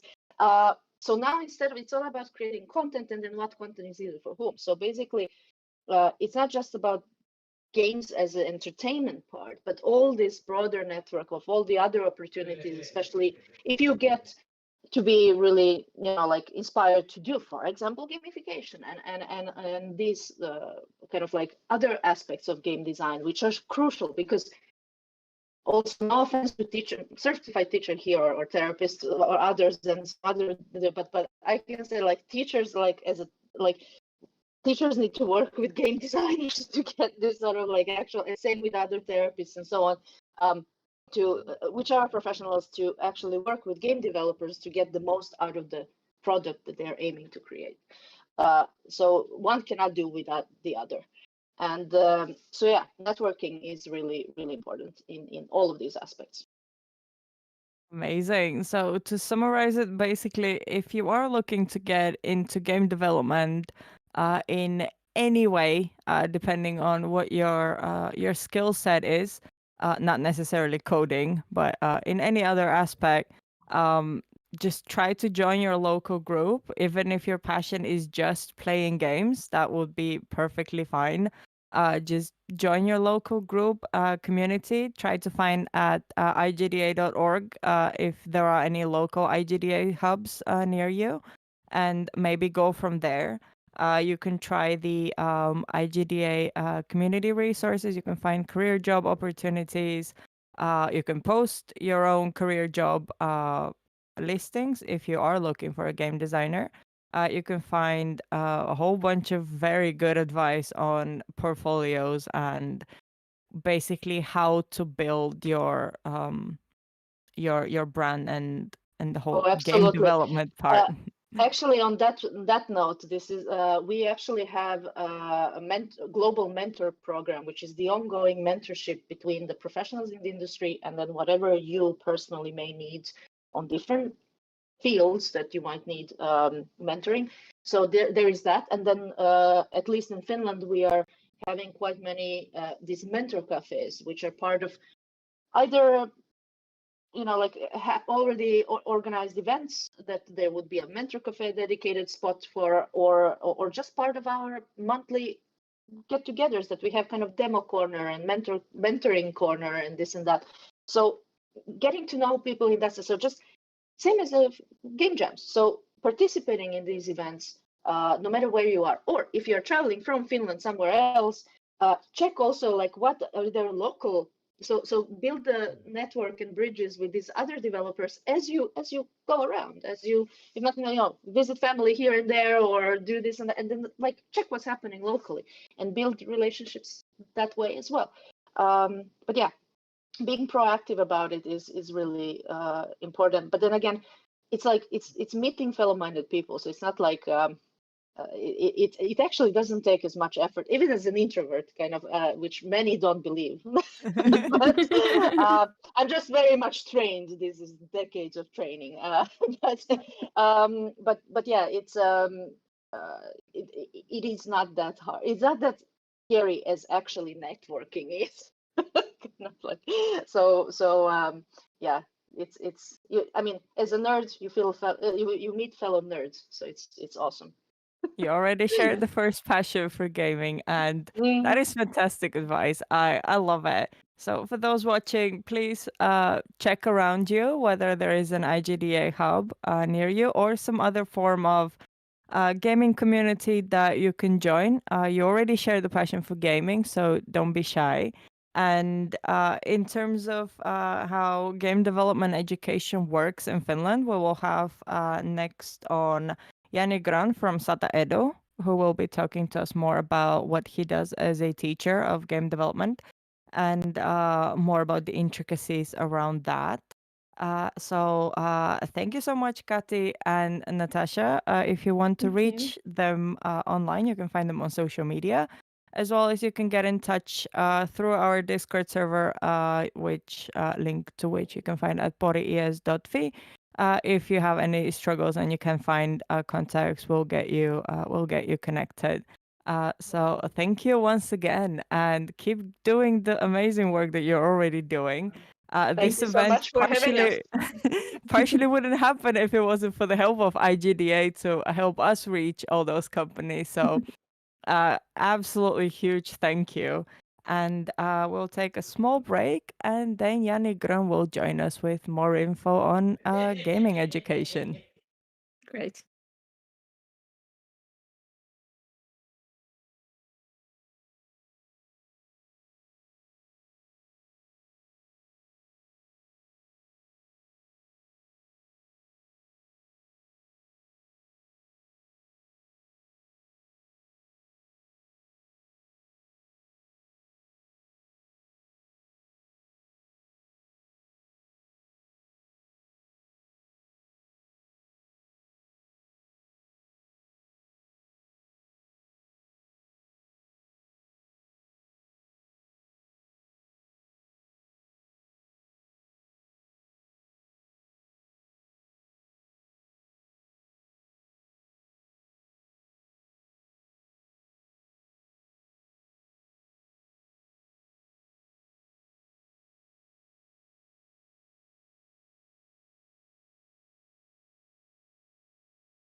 Hi everyone, welcome back. We are joined by Yanni Grön from Sata Edu in Nakkila, who is one of our initial partners in organizing this event. He was, I believe, the first person I reached out to because once again, the Finnish Game Jam is how I learned that there is a game development education happening in the neighborhood. So I reached out and said, hey, I see you guys doing cool stuff. So how about we show some of them in an event? And then he found some people, I found some other people. We started talking, and more people interested in game development came up. So we ended up with a 2-day event because of how much interest there is, and it's been simply fantastic. The amount of interest we've had towards it, especially in the sphere of up and coming, like people interested in games, interested in playing them, making them, and everything along those lines. Just really wondering, where do I start from? What do I do? Yesterday we had again in the fantastic talk with Felicia and Marina that in game development, it doesn't necessarily matter what you can do. You can always go in and say, hey, I like games, so what job do you have for me? And chances are there will be something, whether you are a storyteller or an expert on accessibility or just knowing people's cultures or human character. Or just being a very good designer in general, you can always find a place. So in that talk, we had the idea that it doesn't matter necessarily who you are, you will be welcome in the industry. And today with IGDA, we talked about networking and how important it is to really find the like-minded people, to really network, because like it happened in the story of Mikui, you don't know who's going to be a future business partner. And just talking about the games, what you like to do, is really what gets people together. And who knows, maybe the next Fortnite will happen in Finland at the next game jam. And it may come from Satakunta, hopefully, we don't know. Let's see.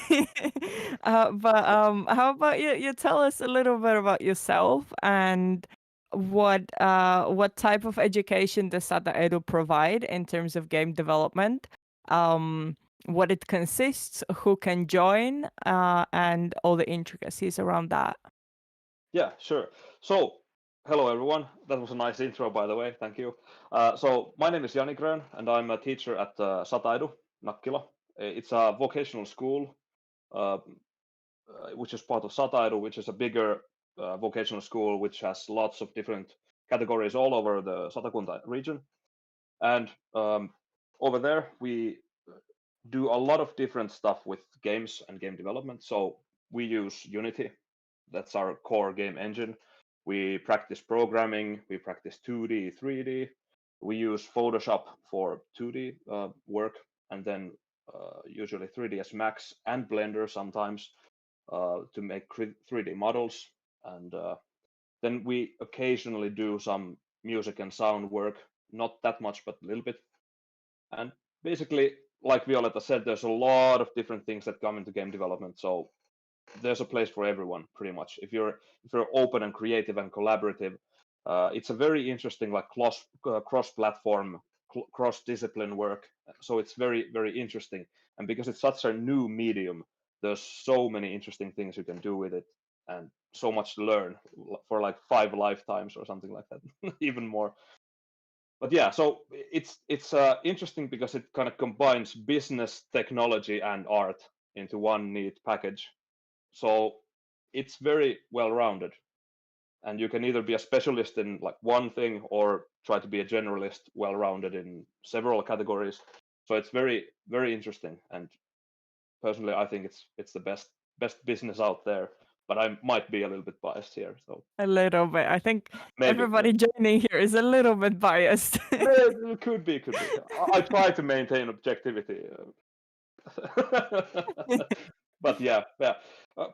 We do a lot of different things, and students can specialize in whatever they see fit. They kind of get to try out a lot of things. So many times they will have to be outside their comfort zone. So they might think like, oh, I can't learn programming, it's too hard, but turns out it really isn't. Or it might be, but they get to learn. And then there might be 2D artists who have never done 3D, and they get to learn that. Maybe there's some people who are interested in 3D, and then they do some 2D exercises. So you learn a lot of the basics and the fundamentals of game development to really like get you started in the career.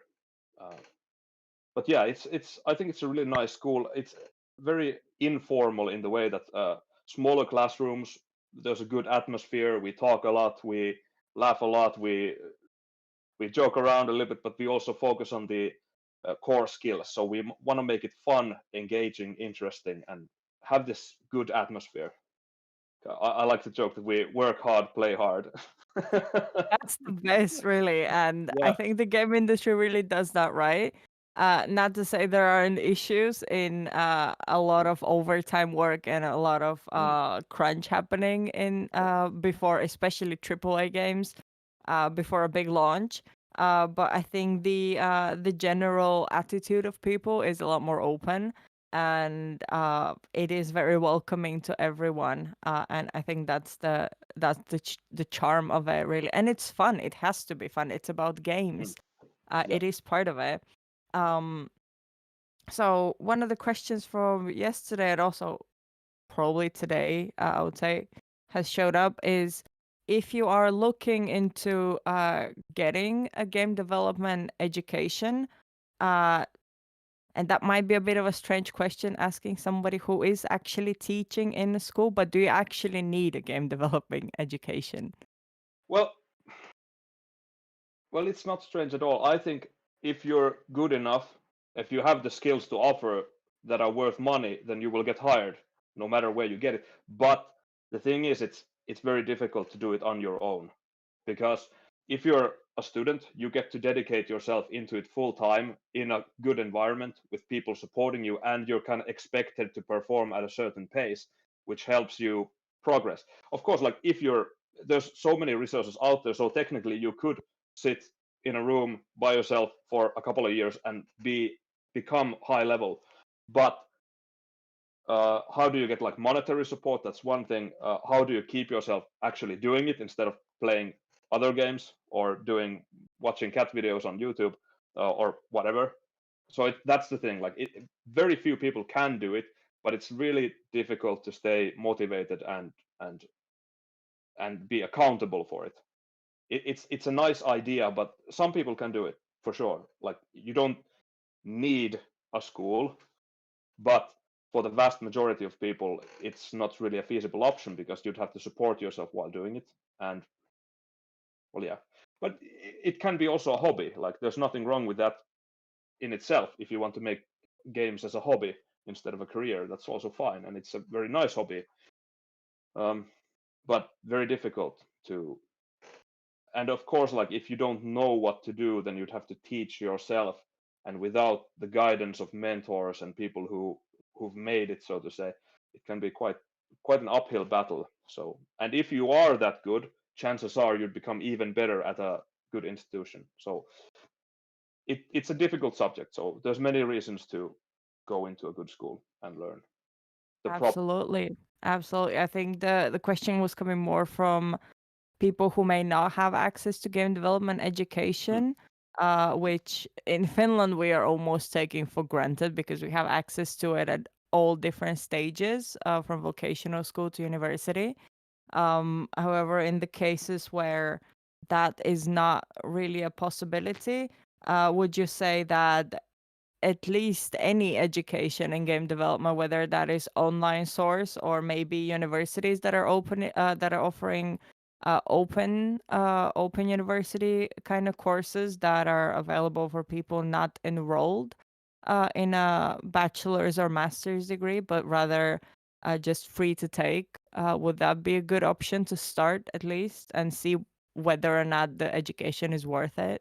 Yeah, I think it's good to try, because many people they like the idea of making games, because I like to play games and then ergo I like making games, but that's not really the case at all sometimes, because it's hard work and it can be really monotonous, and you have to like grind to get the smallest thing working properly, and that can be disheartening. It's like running in this like swamp, and you can see where you're supposed to go, but it's really slow and heavy to move even a little bit, and over time you get stronger, then you can move faster, but you kind of like learn your limits. So it's not really that simple, that fast.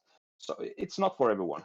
Some people like the idea of, I want to make the next whatever game, but then the reality is that it's hard work, and you have to stay focused. You have to have a lot of strong willpower and vision and focus and commitment to that simple thing, like accepting the grind that okay, the smallest things can take a lot of work, and it's like inches at a time towards the project, and there's a lot of project fatigue that can like stress people out. So it's not all fun and games. Even when it is fun and games or about fun and games. Yeah. Sometimes it's just games and not fun. Yeah. But yeah, but for me, I love it, and many people do. But it's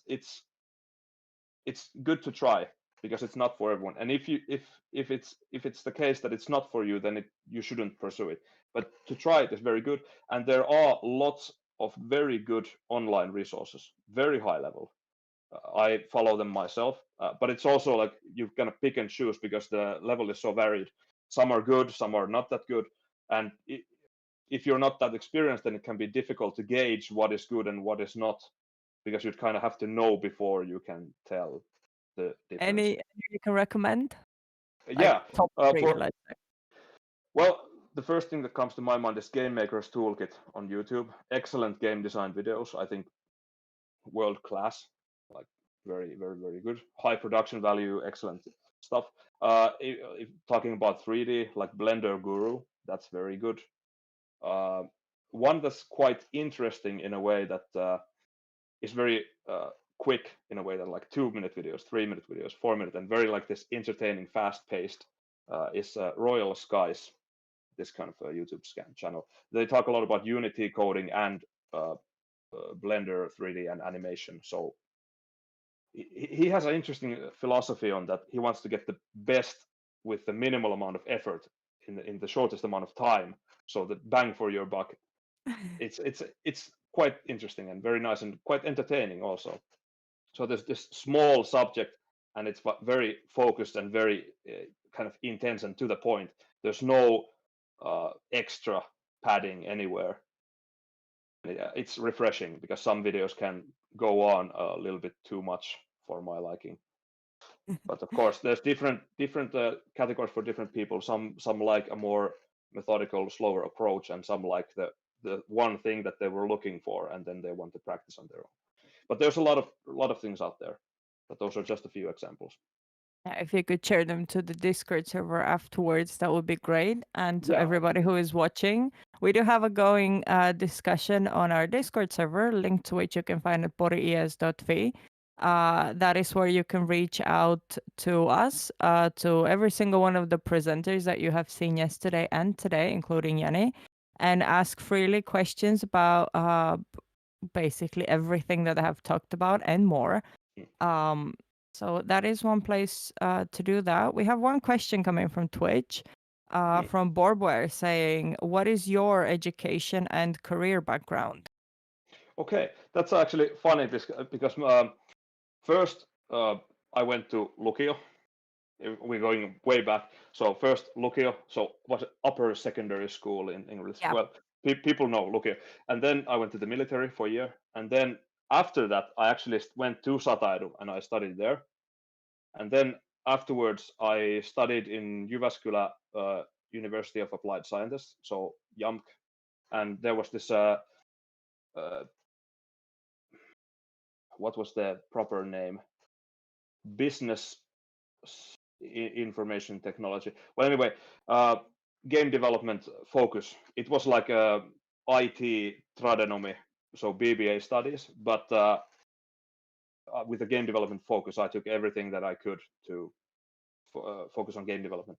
And then funny thing happened during my third year of studies. So I noticed the vacancy for the game development teacher slot here, and I put my ballot into the race, so to say, and I'm still not completed my studies there, and it's unsure if I will ever like graduate there, but I learned a lot there, and we'll see.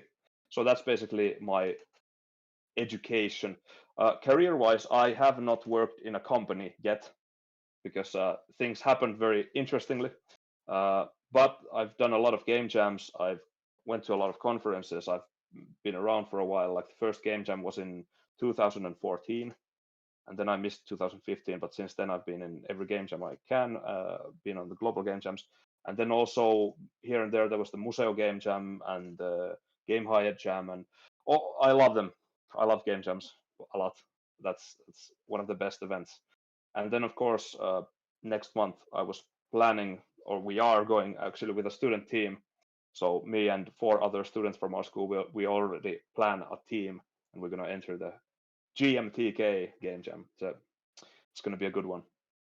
Fantastic. And I would actually tie that up to previously what you mentioned, that game development can be hard and it may not be for everyone. If you think that you really enjoy playing games, but you're not sure if you're going to enjoy making them, then also kind of what we talked with IGDA, that just go to a game jam and see how it is, see what's involved. Whether or not you can code, it doesn't matter.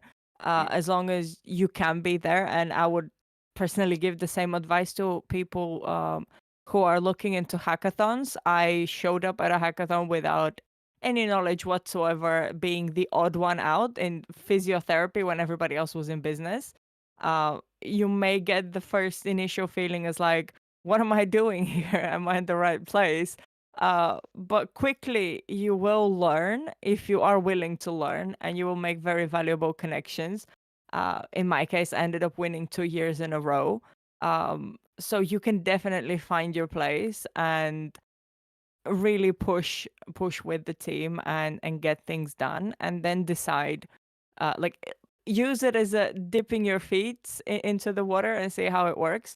If you happen to enjoy it, go to another one, see how that goes, and maybe make a decision afterwards how you would like to do that.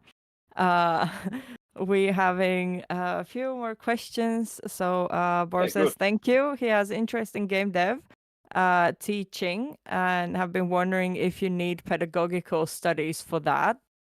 And perhaps what advice would you have for someone looking into it? Well, that's a good question, because you actually need those pedagogical studies. I believe it was like 1 year studies to be a full-time, like permanent vacancy, to be a lehtori, so to say. So for now, I'm just a tuntiopettaja, which is like just a teacher. So it means that my contract is like a set term based. So it's not a permanent vacancy. I believe you have to have this pedagogical studies to be a full-time, well, not full-time, but a permanent teacher spot. But of course, that's a good subject. I believe it's a good thing to have. And in my case, I have not studied those yet, at least. But my background in teaching comes from coaching martial arts. And it's a very different kind of culture. And I believe it helped me a lot, because it's all about, like, you have a skill which you understand, and it's about transferring that skill to another person or people, and then making sure that they can progress at a certain rate, and you can objectively look at their weaknesses and strengths and help them push to their best version of themselves as much as possible, in a way that everyone is still having fun. Well, yeah, but there's different ways of doing it, and different methods work for different people. And yeah, I think personally, the way this year has gone has been excellent. I'm really proud of my students, and we've done a lot of good things this year. We can actually talk about that a little bit later. A lot of good subjects. But yeah, of course, all education helps. It's all about how you apply it. Your experiences in life can make you the best version of yourself, and you should do things your way.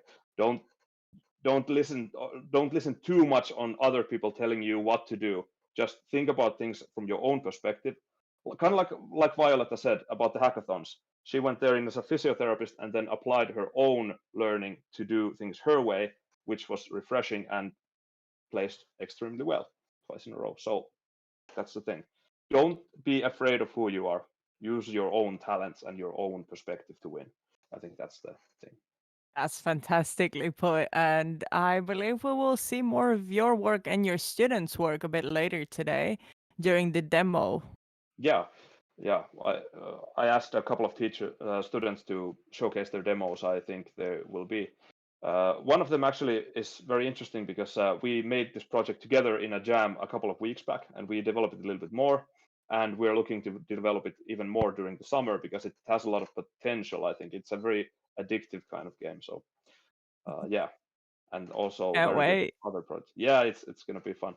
Also, yeah, for everybody, make sure to stay tuned for the end of this day, because we do have a demo set up and also portfolio clinic. So if you would like to just come and talk to Yanni or other experts from the industry that can have a look at your work, or just wondering where to even start or how to build a portfolio that could get you into a university or any other institution for education, just come on Discord. You can find the link at pori.fi and just join the conversation. You will be able to ask all the questions that you want, share your work, and showcase it. It's very much free conversation, and everybody is welcome to do that. So we have let's say one last question, and it really ties up to what you just mentioned, that the game has potential. We have a comment coming from YouTube. Where do you see yourself in 10 years? And would you like to work on bigger games or continue giving wisdom to students? Well, why not both? we'll see. But 10 years, wow, that's a long time. Like even like 2 or 5 years. That's well, this year has been huge for me. A lot of growth, a lot of excellent opportunities. Like even the last 3 weeks have been huge in a way. Wow, we're like running out of time, but so many things to discuss. But yeah, so 10 years, I can't even begin to tell you like what would happen then. But 5 years, 3 years, I hope to improve myself, and giving wisdom is important, especially like in the Pori region. We need more companies. We need more active role in game development. I can see like other towns are really like pushing it. There's like in Jyväskylä, there's a lot of companies like being started, and then there's the Digi and Game Center and all this kind of wonderful growth. We kind of like need some kind of push to get that happening here as well in the Satakunta region. And if I can help with that, that would be amazing. And also I'm learning a lot while teaching, so I'm getting better and the students are getting better. So I just hope to maintain a good momentum, and in 10 years, who knows what would happen.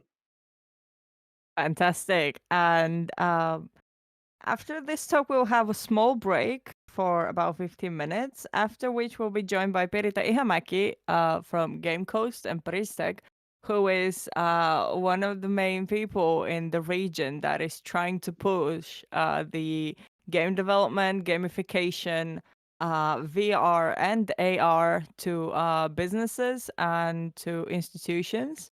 So she will have a workshop for us on game design that is going to be about 60 minutes. We'll see how that's going to go.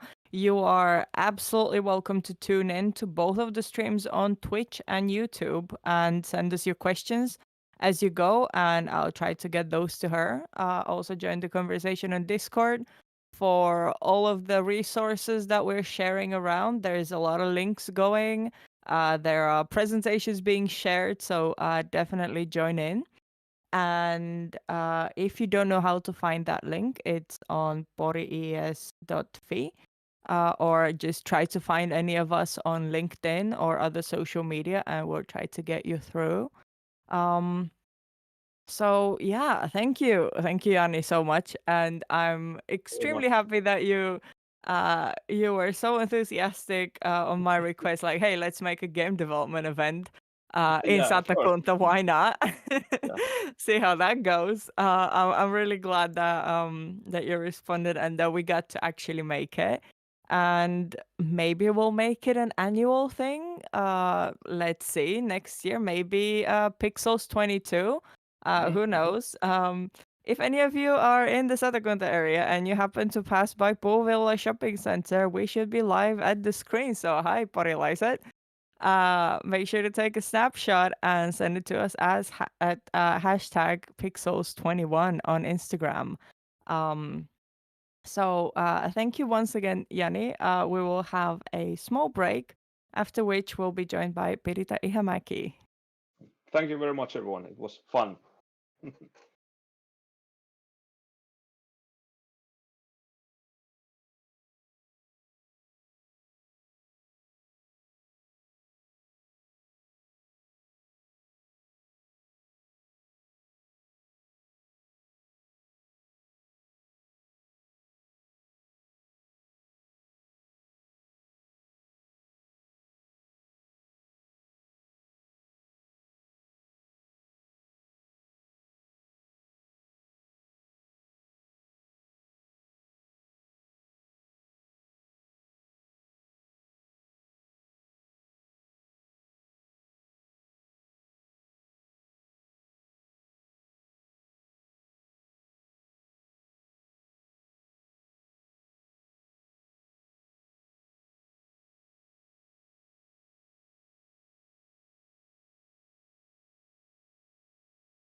Selvä.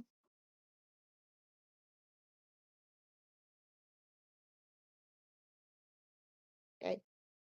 Hi, everyone. Welcome back. So we had a short break. So we would like to once again thank our sponsors, Puuvialla Shopping Center in Pori, where we are live at the big screen. So if you happen to pass by there, hi. How's it going? Take a photo and send it to us at #pixels21. Then we have Arconet, who offer individual consultation for people with business ideas. So if you have any a business already established but is struggling, you can ask them for consultation. Or reach out to us and we will get you in touch with them.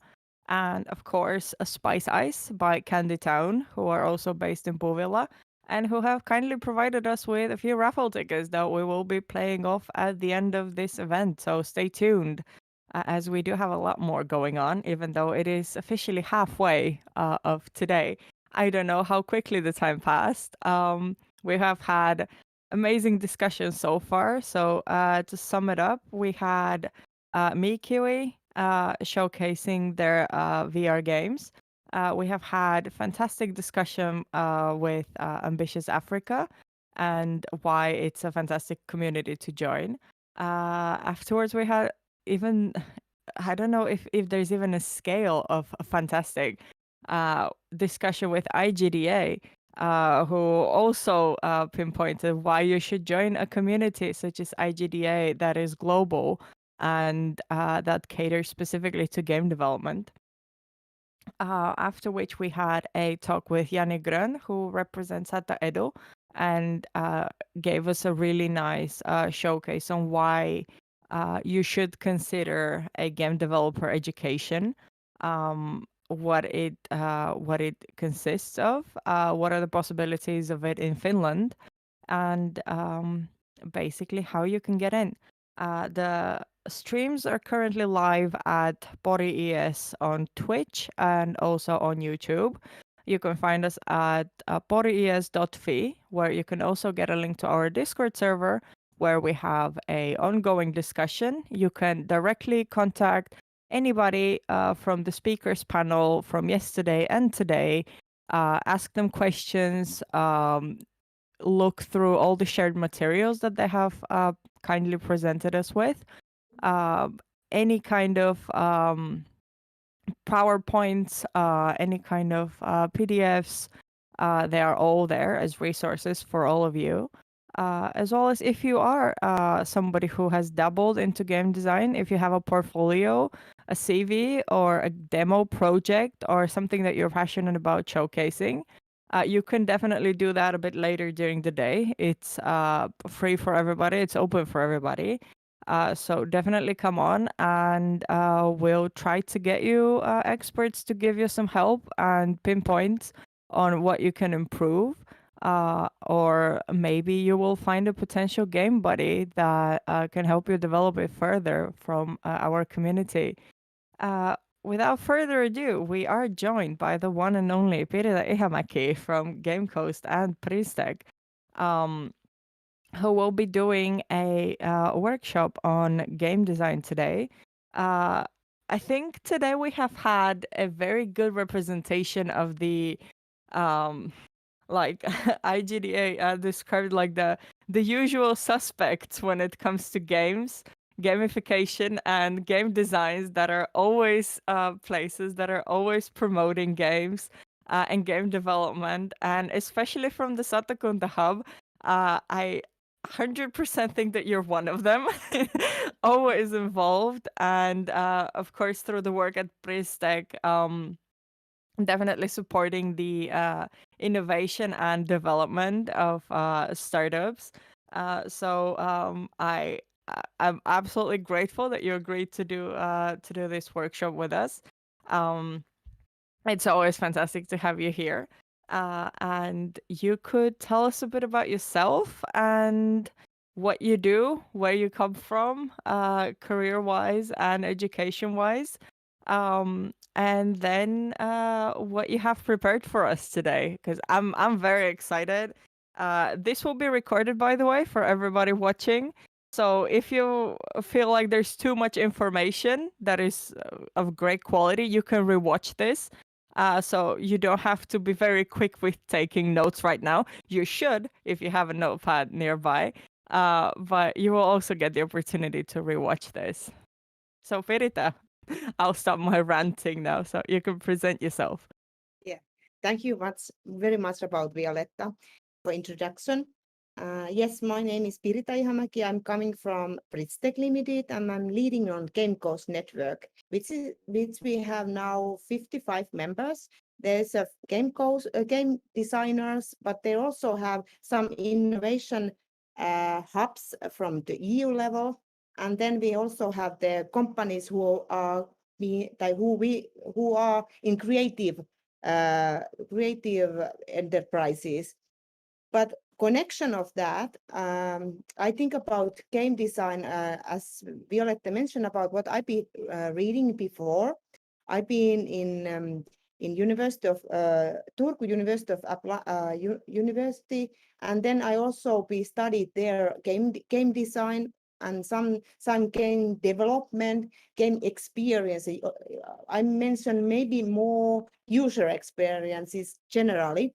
And then also I studied about a lot of like game design by myself, like the books and but also in some international courses, what I also studied by myself to participate in different kind of courses. And I always encourage people to study it more broad way, that don't think about very niche way. You can think about also to study it very broad way, because you need it. Game design, you need it many qualities to be good game designer.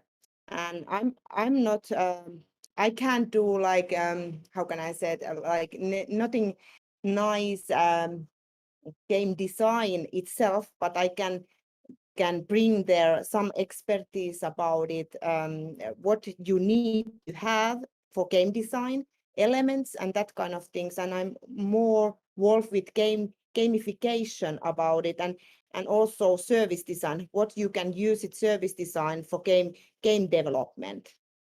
But I always want to remind you that unleash the creative potential with all of us, that you can be as creative as you want to be, that nobody don't born as a creative person, but you can learn from that also. Of course, everybody can have that kind of somebody can have musical things that, or something like that.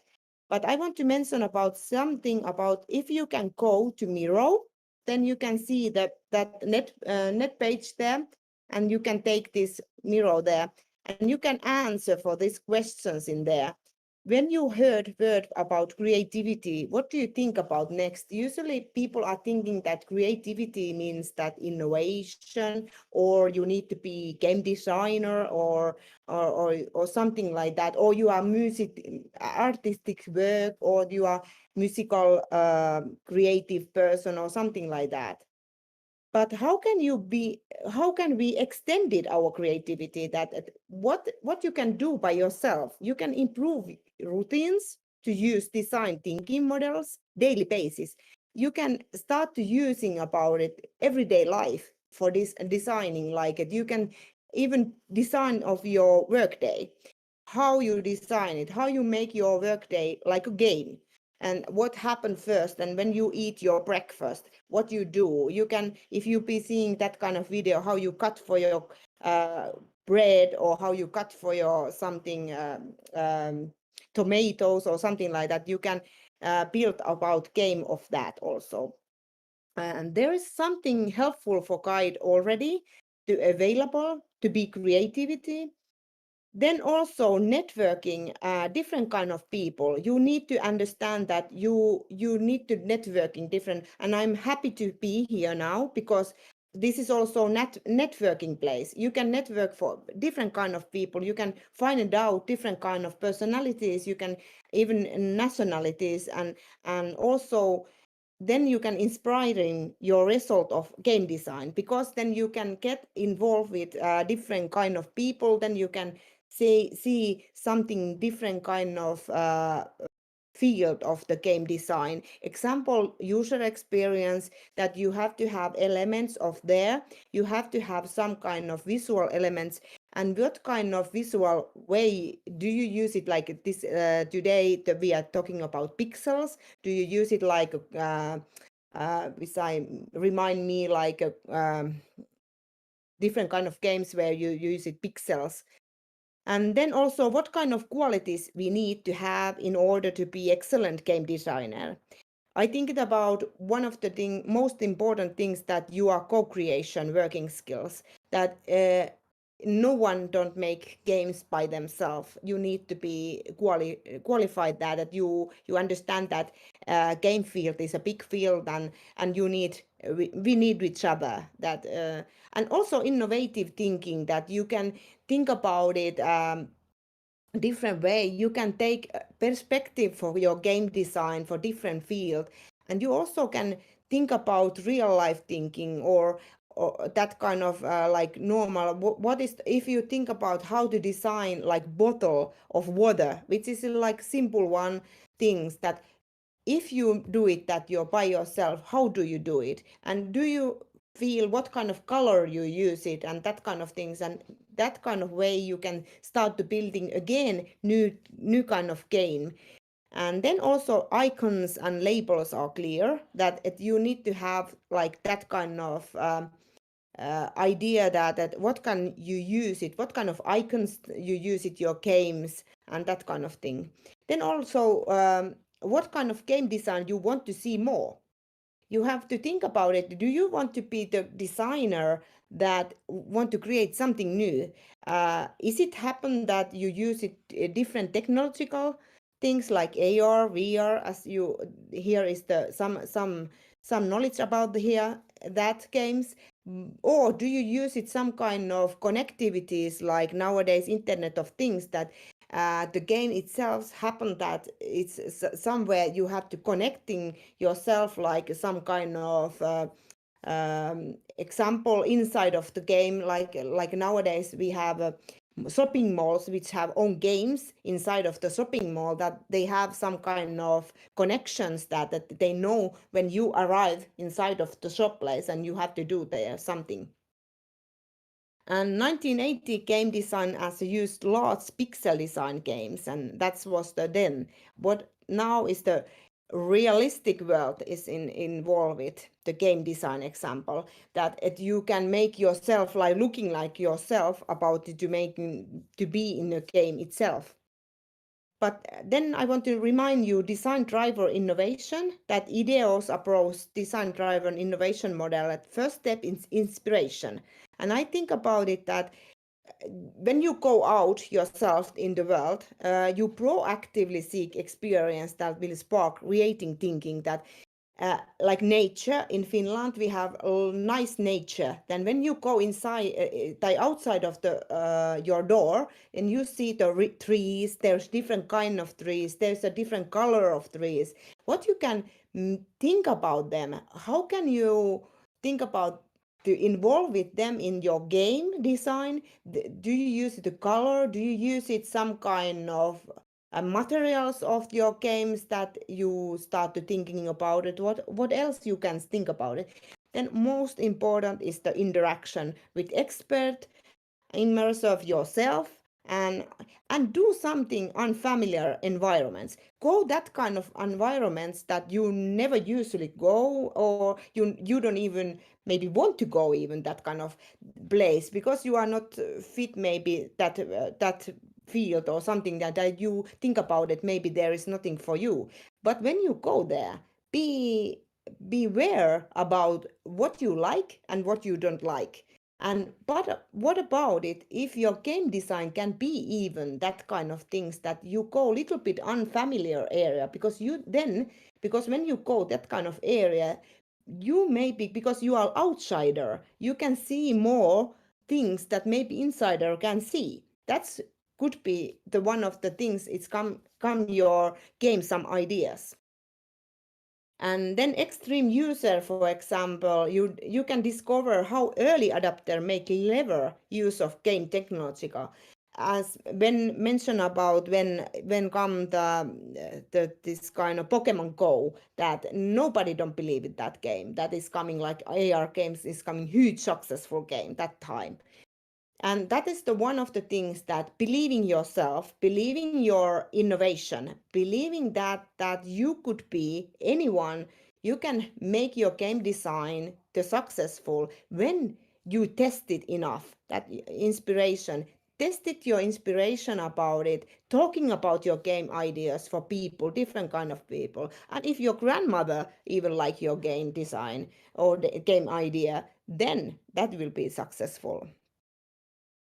Then the game ideas, and we have a game genres, and this is there's a lot of different kind of how you can make game genres different way. But if you think about sandbox, for example, Sims, Minecraft, Grand Theft Auto, or something else, that is that kind of games game that which is now huge popular, because now even they make the movie script like Sims, they make episodes from that game.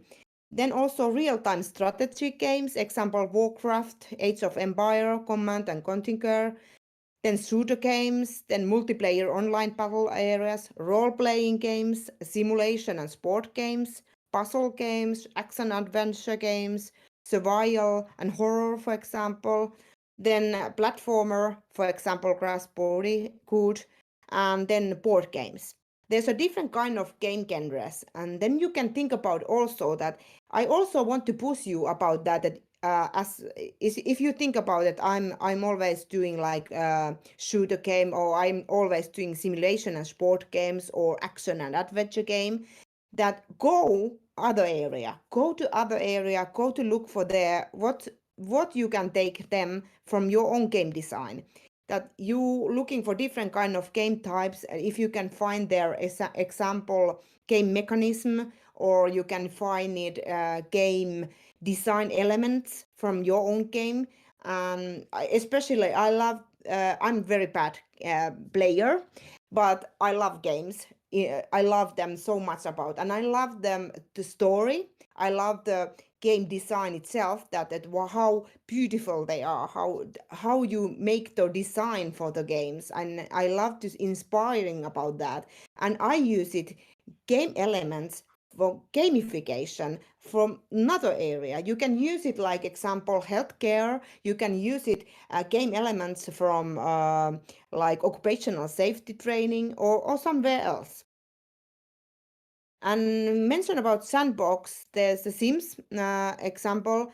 The terms of sandbox may be more recognizable for use it tech or even open-ended mode available to certain games. And it's often associated to player choices and open environments and non-linear gameplay. And one of the things is that they never end. That kind of games, that there is no ending, because usually games some way ended, but I think there's never ended to these games. There's a video, but I don't show you now the video. Maybe you of course you know those games, they are very familiar. Then also game elements, that you have to think about it, the game elements, that when you design your game, you need to think about game boundaries. Each game has several limits that cannot be exceeded. And game world and game rules limit how, where, and when your player can act. And then you also have to think about player itself. What kind of player you want to connection in your games? Is it the children games, or is it the actively young age people games? Or nowadays, more than in Finland, we calculate that 40 is the age that mostly play the games, digital games, and you are more than 40 years old. That's also, you have to think about it then, at what kind of games they really love. Then also goals of the game, what kind of goal you are reaching on, what is your game goal.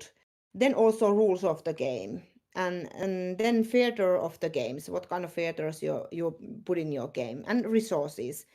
And also one I want to mention about it, if you make a free games and then you maybe have a commercial sided your games, but think about nowadays, I think there's some games are making, they could be successful game, but when they use it wrong business model, they failed.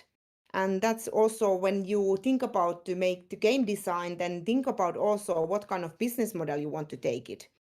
Then also conflict of the game. What kind of conflict and surprising your game you making to happen in your game, and that you need to have that engage your game for your player, that they really engage it, and you never want to stop your gaming. And that's also one of the most important things, that you are not get bored after already few minutes. And nowadays, if you think about it, is inside of your, because I don't see you now in the face-to-face, but I know that maybe you don't listen me only 7 seconds, and you don't want to listen me anymore because you start to think about something else. And that's, you have to engage to your players. And there is so short time that when you have to engage your players, because there's millions of games, and like mobile games, they have coming every month is coming more than 7,000 mobile games in the world. And if you want to be successful, you have to think about what is your game design elements that it's engage your order, that your audience and your players. And most games, if you think about result of the games, most games end in some measurable situation. You win, you goal, time limit, or something else. And the outcomes of the game may be a hive of the main goal of the game, or decision is gated by the rules. But also importance game design, you have to consist of several aspects. And when you're creating your games, create the soul of the game. That is one of the key things that you really have to think about. What kind of content and theme make up core of the game? And what is the basic idea of the game? How the idea of the game can be summed up briefly and concisely. And then you're creating good game experience. What does the player do in a game?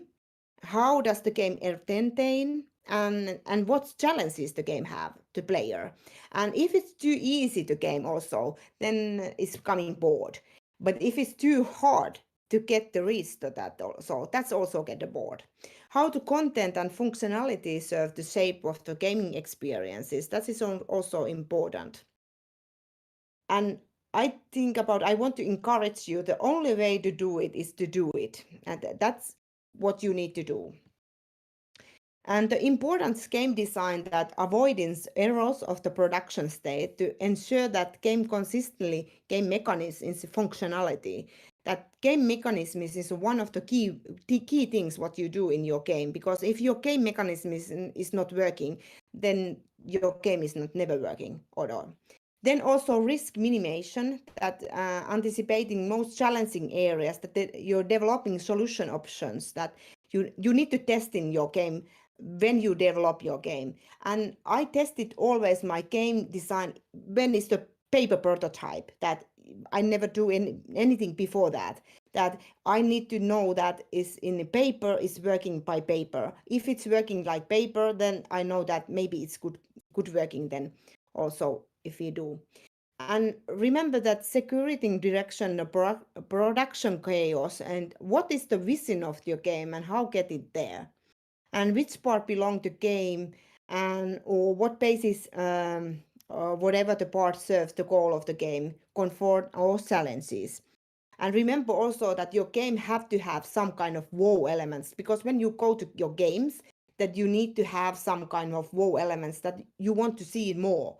And then when you get that game there, you have to make them flow. Game need to have that flow elements. You need to because when I'm going to Glue virtual world, we have some kind of workshop there, then I don't even know the time, how long I've been there, because I'm so involved with there. Then I get the flow. Then I've been there. I love to be there. I like to experience there everything. Then sometimes you can get double wow. You get something exciting things more than you even expecting to have that. But most important that also you get the glow. After that, you ending of your game. you get the glow feelings. You will telling about your friends about the game. Hey, I have so wonderful experience about game. That is exciting, and I was so surprised that I even happened that for me. And then simple game design process, that when you create game concept first, then you design the game system itself, that what is happening in the system. Then you test into your game idea, and before when you tested the game idea, your evaluation outcomes of the game ideas, if it's going well, then you go further. But if it's a game idea is not good, you return back to basic. Then you return to do it another concept. And if you remember correctly, then Angry Birds make 52 times that they get successful game. That game never be easy to do. And if the game idea is good, and then you redesign it to game systems again. Then also when you go further, if your game ideas affect power for continue to refine plan, you start to redesigning the plan all the time. And then you have to do it quite many times that your game design is very good and your game itself is good. Then 3 priorities for game design. As I mentioned earlier, that is basic mechanisms, that you need to have that correctly. Then narration and scripts, that the game design, you have those all elements in there. Most important, I think, still is also interactivity. And as now, because we don't have so interactivity, this is one of the things game design, especially, that interactivity can be so much more than we usually have. We have one of the wonderful company in Pori, Nopia, which make video to game. They make video for game elements for videos, and you can play the game same times when you look at the video. And that kind of system is innovative system, and is so inspiring indeed, that you think about it, that interactivity is for different kind of perspective. And if you see the pictures in here, there's one of the things that there's one workshop for earlier that they design for skiing hill, which is a really in Lapland we have a lot of skiing place. They are planning to make games on when you are really skiing, and they make the game from there, and what happened in real life context. And then they start to think about it, which you get the game idea, and where do you get the game platform, example of mobile phone. And it could be like it, if you are living in Helsinki, you have to traveling a whole in Lapland, it's taking many hours. Then if you go to buy a car, then you can have even game elements from that time. The game is beginning and you're home, and when you arrive, there's such of things are happening in the area of there, and they have some kind of game in already there too. Then I want that workshop that mentioned earlier, that I want that you start to think about it. That's game design perspective, that you make a sketch, preliminary free form game plan, approximately 1 page, that you're using at least 2 different design priorities and 2 different game design perspectives. So try several ways to design same game idea. And then you choose the basics idea, the game freely. Example, what kind of game genres you take. You take puzzle games or sport games or fighting games or something like that.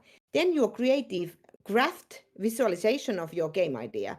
And then after you can submit it, your idea in here in Discord, then we can look out and also discuss about it. I hope that you can do it by now. If you can't, then if somebody can say about it, and if they have some kind of idea, or if you have already some kind of plan now that you want to push further, then we can discuss about it. What elements you can take there, or what kind of needs you have, then we can discuss about it. And we can go through for your ideas and discuss about them. And remember that always turn knowledge into action. tell me and I forget, teach me, I maybe remember, involve me and I learn. The game design is exactly the same things. If you speak about it, the game design, then maybe you forget about. If you try to teach somebody, then maybe can remember. Even that, when you do your game, remember, like mostly time that also that instructions of your game, that how you can do it that different way. Because I always like that the instruction is not only reading the instructions, but I also like that maybe you making video for instruction how to use your games, and then involve me to your game design. That's mean that involve your customers always in your game design. When your customers involve it, then your game design is much more better way to do it. And then you also get straight feedback about your game design. Even color, whatever color you use in the game design, even colors, we have different kind of mind setups. Example, at what kind of sometimes I want to see like game design which is nothing typically things like genres. If you think about fighting games, there's always quite dark color. But what about if you're making fighting games, it's really bright color? It's totally different then. And how people will act that. They will, first time they will be surprised. They said that this is so wrong. But I think that is not, because you can also change the customer's idea that, okay, you might make something different things to happen. Yeah. I want to thank you for attention, and I want that you define your problem, you define your game design, then you ideate many opinions, ideas. You make so many ideas that you can choose a lot of them. Then you redefine it, solution, that idea, and then you execute the best ones. And then there's the coming best solution, your game design. No, Thank you yes, so thank you. much. That was very insightful, and I absolutely love the paper maquette that you make for the games initially to see how it's gonna work on paper. Yeah. I think it works fantastic, and you have a short Yeah, I video have for some us. video. If you can Yeah. see that video, I don't know how you can see. This is one of the game where I was belong. That there's a Pro Digitals who make this application, but this is like that we have artworks in a Uteri area that you have to find it out by QR code. You have to find it about in then by story, and then they have also some kind of information that when you find it, then you can find it the picture of the work there. Then you can scan it, the picture, and then you can get the mini games from their places. Yeah.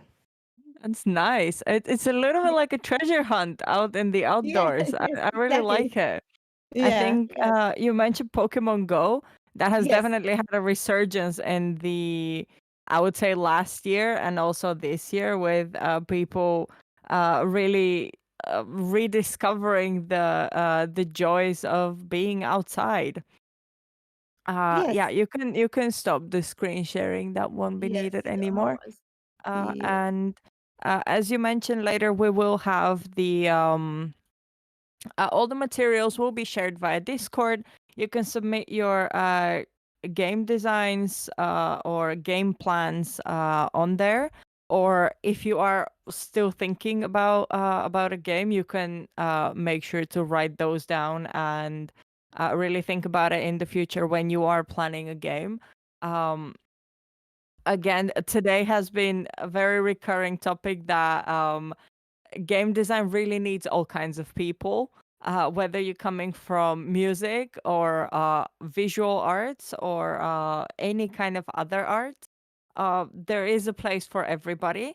And even when it comes, like you mentioned colors a few times, and we've also discussed that yesterday with Felicia Pren, that accessibility features are something that we as physiotherapists have to think about when evaluating anything, really.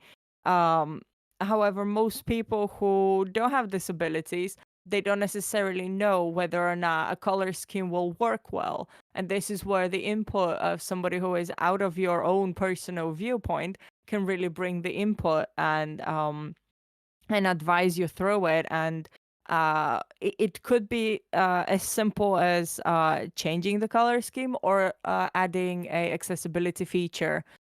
If you don't want to change that initial look and style of the game, then you can just add an accessibility feature for the people who otherwise would not be able to play your game. And I think that has been a really big part of latest AAA game development, that we see more and more accessibility features. And like Felicia said, nobody will know if you use them or not. You're still part of the community, you're still interacting. It just allows you to do it better and have fun, because that is the point of it. Yes, and color things, what I want to say about color is that also the different countries have different meanings about color. If you want to do the game, which is you want to support about different countries, that you don't make certain country, because I think that game you always think about global way from game design.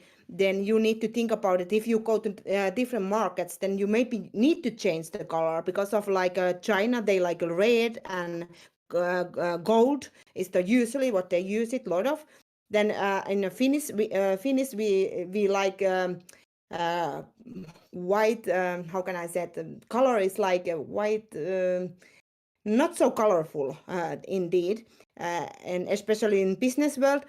And then always we get much complaining about that, usually in business world, that we don't use it color more, what we could use it. And when you think about it, also the green example, green and red was as I mentioned about it, if you have a blind system, then those colors is not so good about using some part of the game. But also you can think about it, because there is the also really model of that, how do you use it, the color of the games, because there is the meaning of that. There is the every color have some kind of meaning. Like green is meanings that you get the creativity, and you, because sometimes like if you want to have a creative room, they use a lot of green and blue. And blue is that meaning that it's making you how can I say it, like you may, if you go to massage, they use it the blue because it's make you to be cool down and that kind of things. That's what you can think about it also, about color things about your game design. Yeah. Yeah, that's absolutely on point. And I really think that gaming and game design is really one of the most worldwide markets out there. As we talked earlier in the panel with Ambitious Africa, that it's the gaming industry is even more growing as those kind of places like India, like Africa, they are only now turning online. They are only now making the efforts to becoming connected to the internet, something that we take for granted, especially in Finland, to have a good internet connection. But many places are only now coming online, and there's millions of people that are now getting their first device, which typically is a smartphone, because it is the most versatile and the most accessible. So being able to, for the first time, play online games, because naturally that is what you would do if you just have a device. You will use it for everything. If it's your only screen, you will use it for entertainment as well as function. So naturally, games are one of those things that people would go towards. So if you are a game designer, of course you want your game to be seen and to be as in as many hands as possible. I love also the Uteri idea with it is essentially a type of augmented reality where you are outdoors in places that, at least for us here in the Pori area, Uteri is a very familiar beach that everybody has been to. But how to make familiar places more interesting, and especially promoting the outdoors to the upcoming generation that is very much used to being indoors, and how to rediscover the passion for just being outdoor, but still making it fun and involving games with it.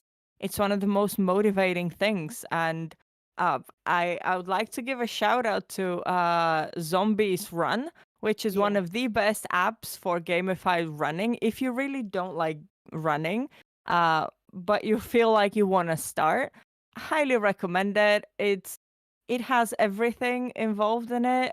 You basically step outside and it starts an adventure of you being chased by zombies and you have to run. It's as simple as that. It's really fun, and it's perfectly acceptable to run and laugh. I have been there. Thankfully, not too many people in Ulvila have seen me, but some have. I'm sure they didn't know what I was doing, because definitely running cannot be that fun that you're just laughing along the way. But anything that helps you get those steps in, I highly recommend it. And there's many more for pretty much any kind of other activity out there for you. Like in terms of even gamifying your own life, it can bring that little bit of excitement, little bit of motivation, and who knows, maybe that experience can then help you join the game development industry if you feel like, hey, I've really benefited from that and I would like other people to be able to do that, and I see it something that has not yet been gamified, so why don't I just do that? And it's perfectly acceptable to do it.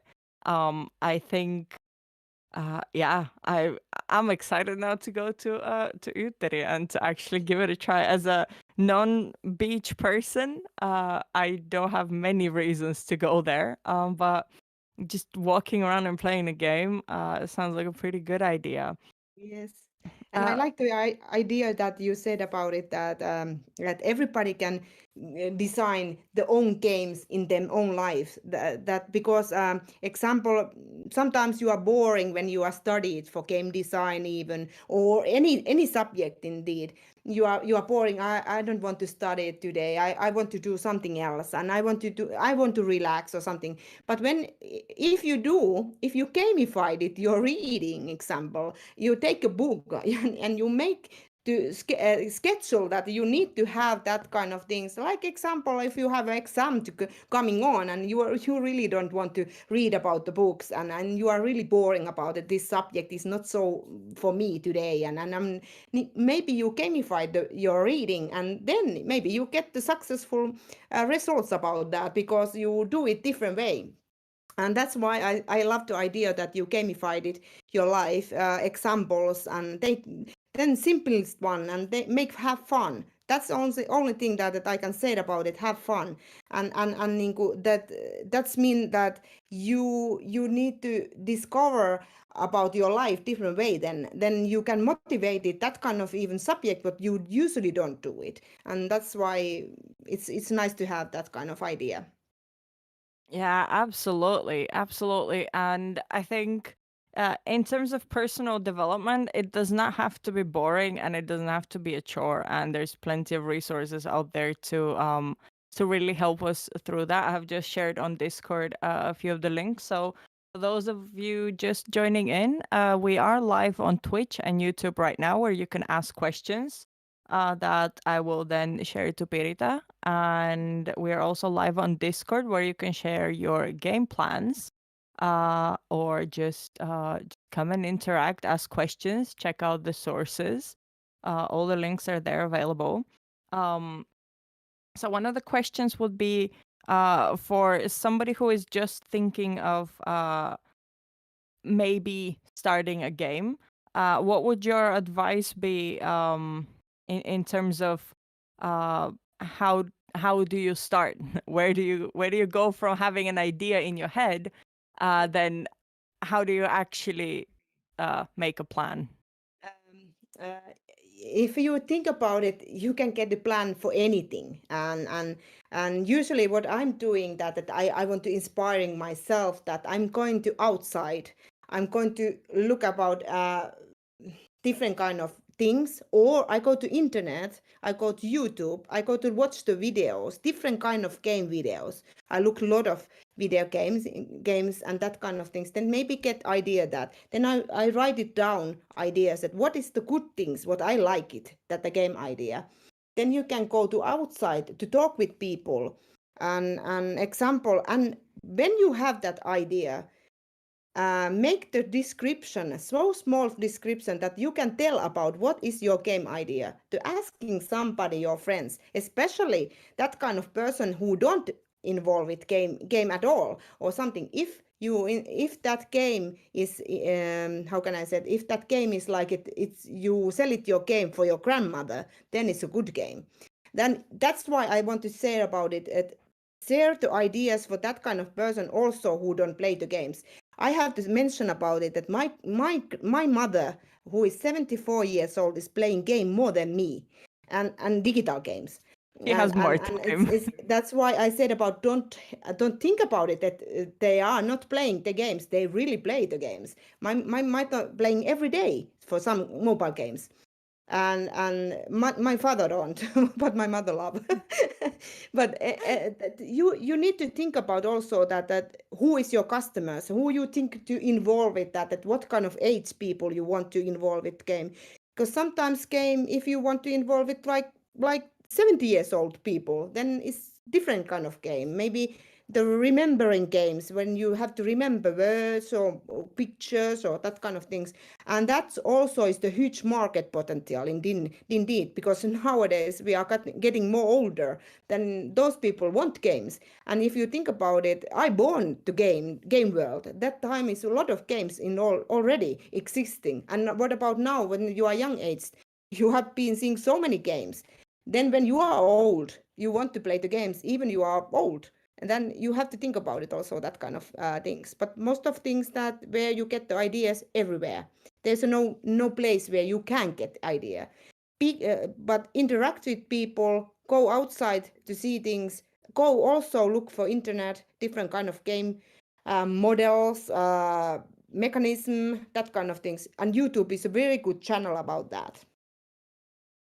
Thank you. Another question would be more for people who are looking to join the Finnish game developer market or moving to Finland for work opportunities.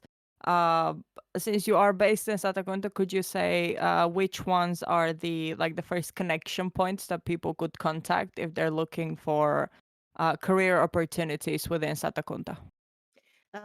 We have a lot of that kind of communities, like IKDA is the one of the group which is Kati Fager is leading on. But then we have also that game course as I leading on, where involved companies, you can take, there is all companies information. If you can even call the companies, you can take information there. But then also we have Crazy Town, which is based on a lot of companies in there.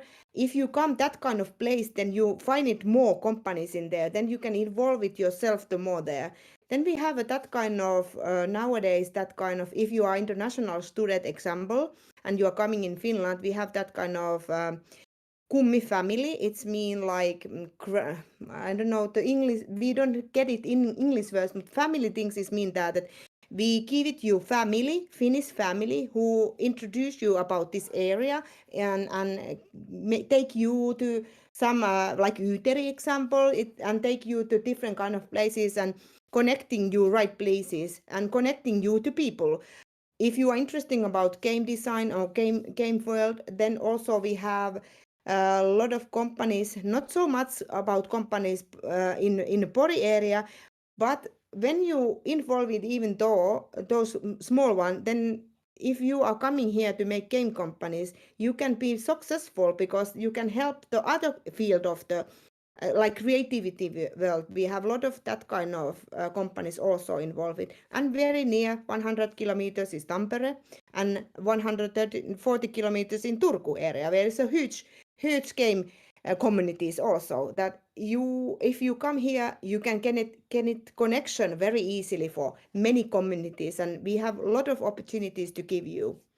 And you are really welcome to Satakunta. I'm hope you come. Shout out to Pristech for offering guidance on startups. So if you are interested, then they're also one of the options, and have been fantastic partners of ours for a while now. Another question would be, what is the next great game design niche that you see? Like, what is the next platform for games that you see, let's say, in like the next couple of years, really exploding? I expecting to virtual games like it. You have those headset. I really love them. I involve it myself a lot of now virtual world. Okay, augmented reality world. I waiting for that 2009. It's not happened that way as I thinking about, but that's also it's coming huge area because our mobile phones have that kind of system already now, and I think that Apple now is making also the new AR system that I think that AR and VR are one of the things it's coming huge opportunity for those game things, and especially I waiting for virtual world because you are so connection there, because that time when you have those headset, then you can involve with anything else. You have to be in focusing that game things. Of course, when you play the game, of course you're focusing on the game also, but really be involve yourself the world, virtual world. I like the idea, but not mention about augmented reality, because I think that augmented reality will be successful about, because there's coming tourist games. When you go to any countries you go, they must have some kind of game platform where you go to looking for different places. You are not going to museum that way as you usually go. You will go that kind of way, and also virtual traveling, that will be huge things. But they made it that by games. They are not, because games are much more involved with yourself and that kind of things. That's I waiting for a lot. Yeah, especially in cases of global pandemic when you cannot travel, then the virtual Exactly. travel is the only travel you can do. So I'm also a big fan of those, and I think in terms of accessibility, also for those who cannot travel or is very difficult for them to actually arrange any kind of travel due to accessibility problems. Virtual travel is one way to experience places, and like you said, in virtual reality you are in there, you feel like you're physically in there. So it's fantastic, all the development that's coming. Like we had Mikiwi talk about VR and how it's growing so much by the year, and that they have seen increase of sales as more people are being able to get VR headsets. So I'm also very much looking forward to it. I think it's a great way to get people moving, because games don't always have to be static, from just sitting down at a computer and playing. So it's great. Like the innovation in the VR and AR field have been amazing in the last few years, and I'm really glad that we have companies like RoboCoast and GameCoast that are really pushing the limit in the local area, and just doing the good work, and that is fantastic. I thank you so much for this workshop. I did not notice when the time passed.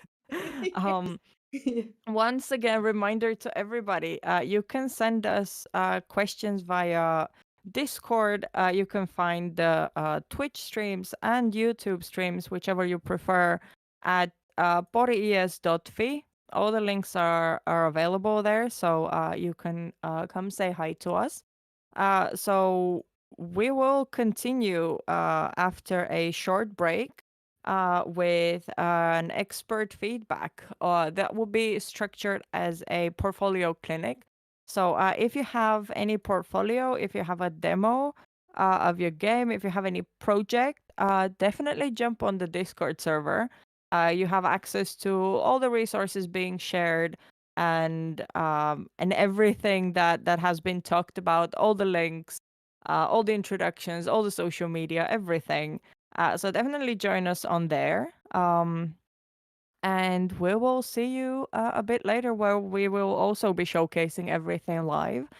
So you get to see the talent that we have, the people who have decided to join us, and just more of a good talk. So see you then. Thank you. Bye bye.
Hi everyone, welcome back.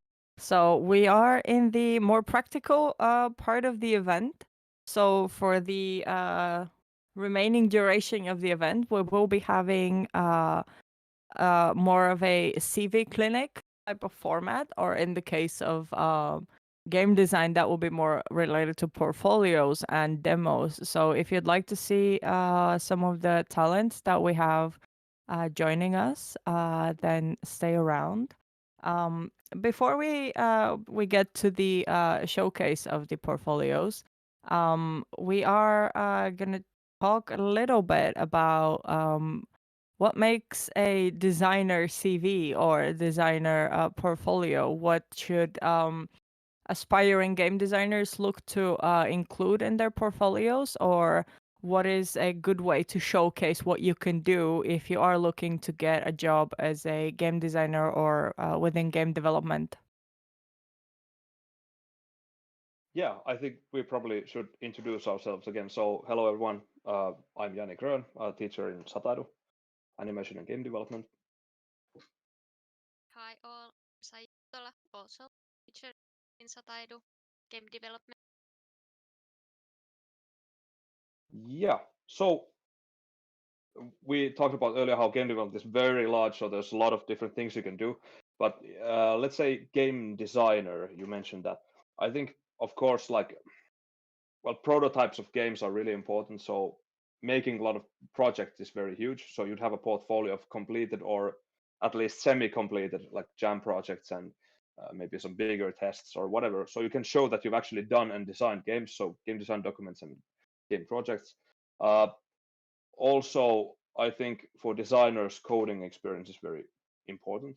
So design and maybe some other categories. So either 3D or 2D art and or coding.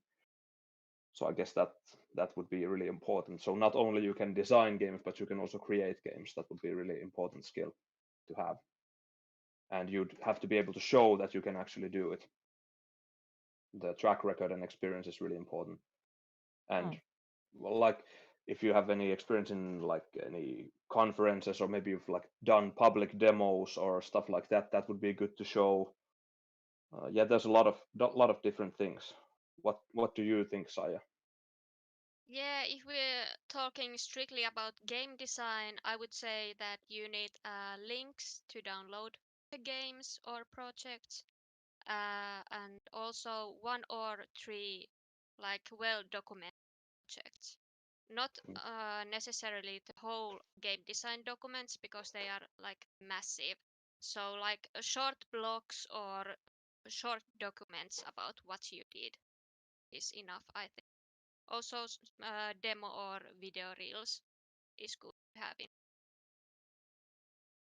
Yeah, and for example, you can definitely use the Your Future in Pixels panel if you'd like to set up your very first public demo. That definitely counts for that, so feel free to use that. If you need to get a chop from the stream, do let us know, as these will be recorded. But you're also very much free to record your own screen while you're doing it. So that is perfectly okay. So in terms of building up the portfolio, you want to show your actual skill level. You want to show what you have done so far. And what would you think would a CV be a better format for that, like a traditional CV? Or would the schools and companies be looking more into a portfolio kind of format, or both, if that's needed? Both are needed. When you apply for a job, you have to send CV and link to your portfolio. Yeah, that's a very good point. And the CV ideally would be like customized to the place that you're applying to, and your portfolio probably should be your best work overall. So maybe that would be a good point. And of course, like depending, we were talking about a lot of game designers, but if you're a programmer, then you need to have a GitHub or some other platform to showcase your code, your like body of work, like what you've done, what's high quality, and then you cut out like your oldest or worst work and leave the best there. And in your portfolios, you should, if you're artist, you should have your best work very like clearly and well presented. And then when you're doing your CV, you should like customize that to the place that you're applying to, and you link your portfolio as well, so that you show that you're a good candidate for that company. I think that would be a good and reasonable advice. And of course, like, do your homework wherever you're applying to. Like, the CV should be like, this is how I prove that I'm very good for you specifically. And then portfolios, like, this is my proof of skill overall. I think that would be a good idea to strive for. Yeah, that's fantastic.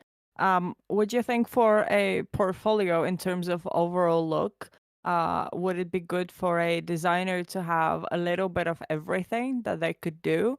Not necessarily, let's say if a company is looking for somebody who is related to FPS games, would you think that it's good to have a little bit of everything that the designer is able to do?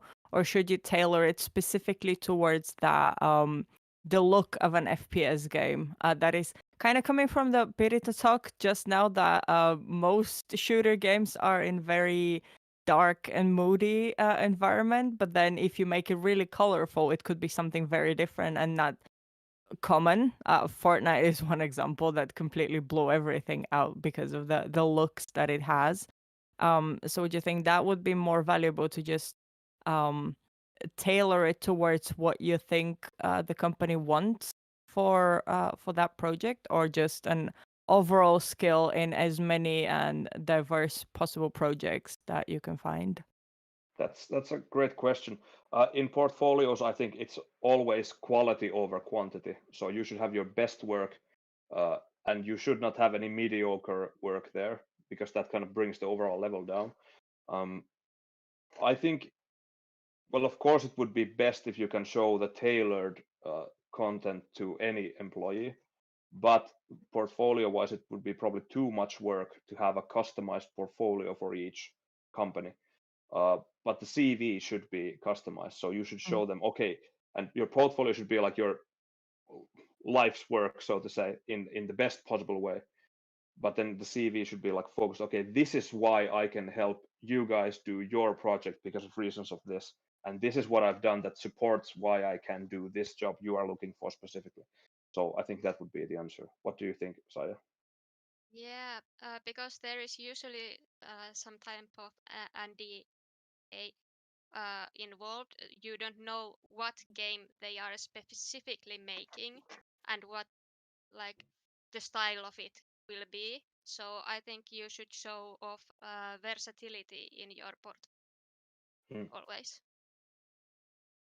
Yeah, that is great. And kind of picking back from our talk we had with Yanni about what an educational institution can offer you in terms of portfolio, especially since we have a couple of your students coming later on to showcase their projects.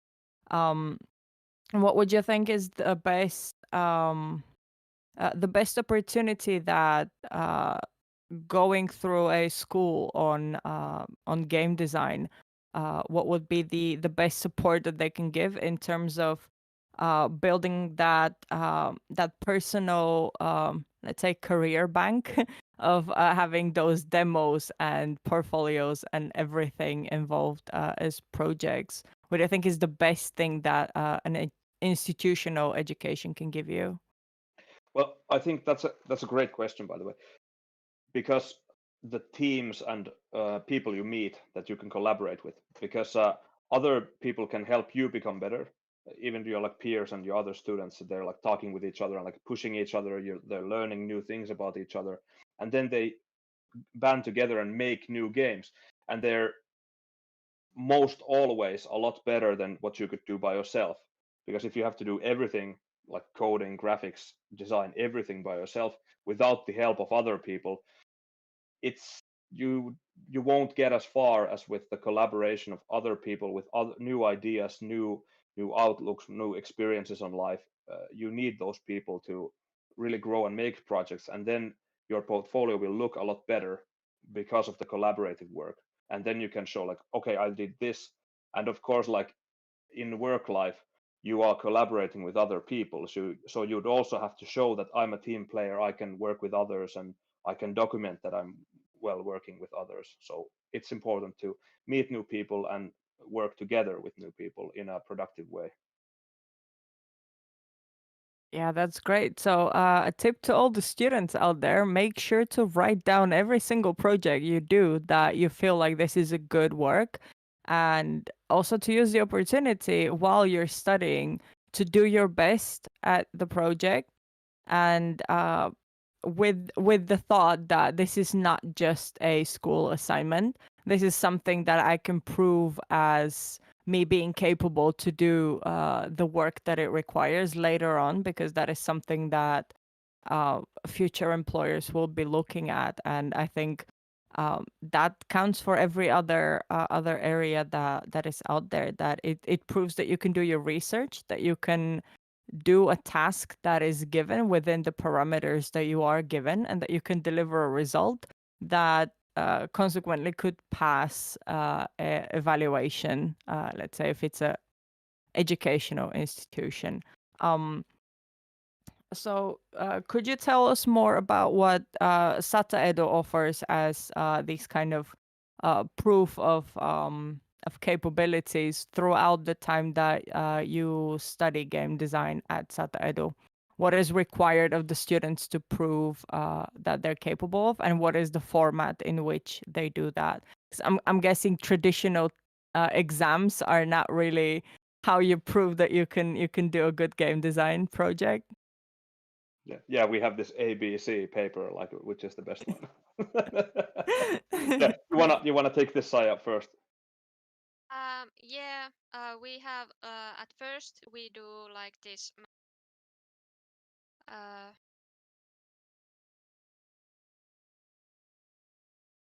Help me a bit here. Yeah, What is like the In game Finnish? called? the professional exam proof of learning, the first näyttö. Yeah, Okay. but what is the game called? What you do? Platformer? Or... Yeah, platformer.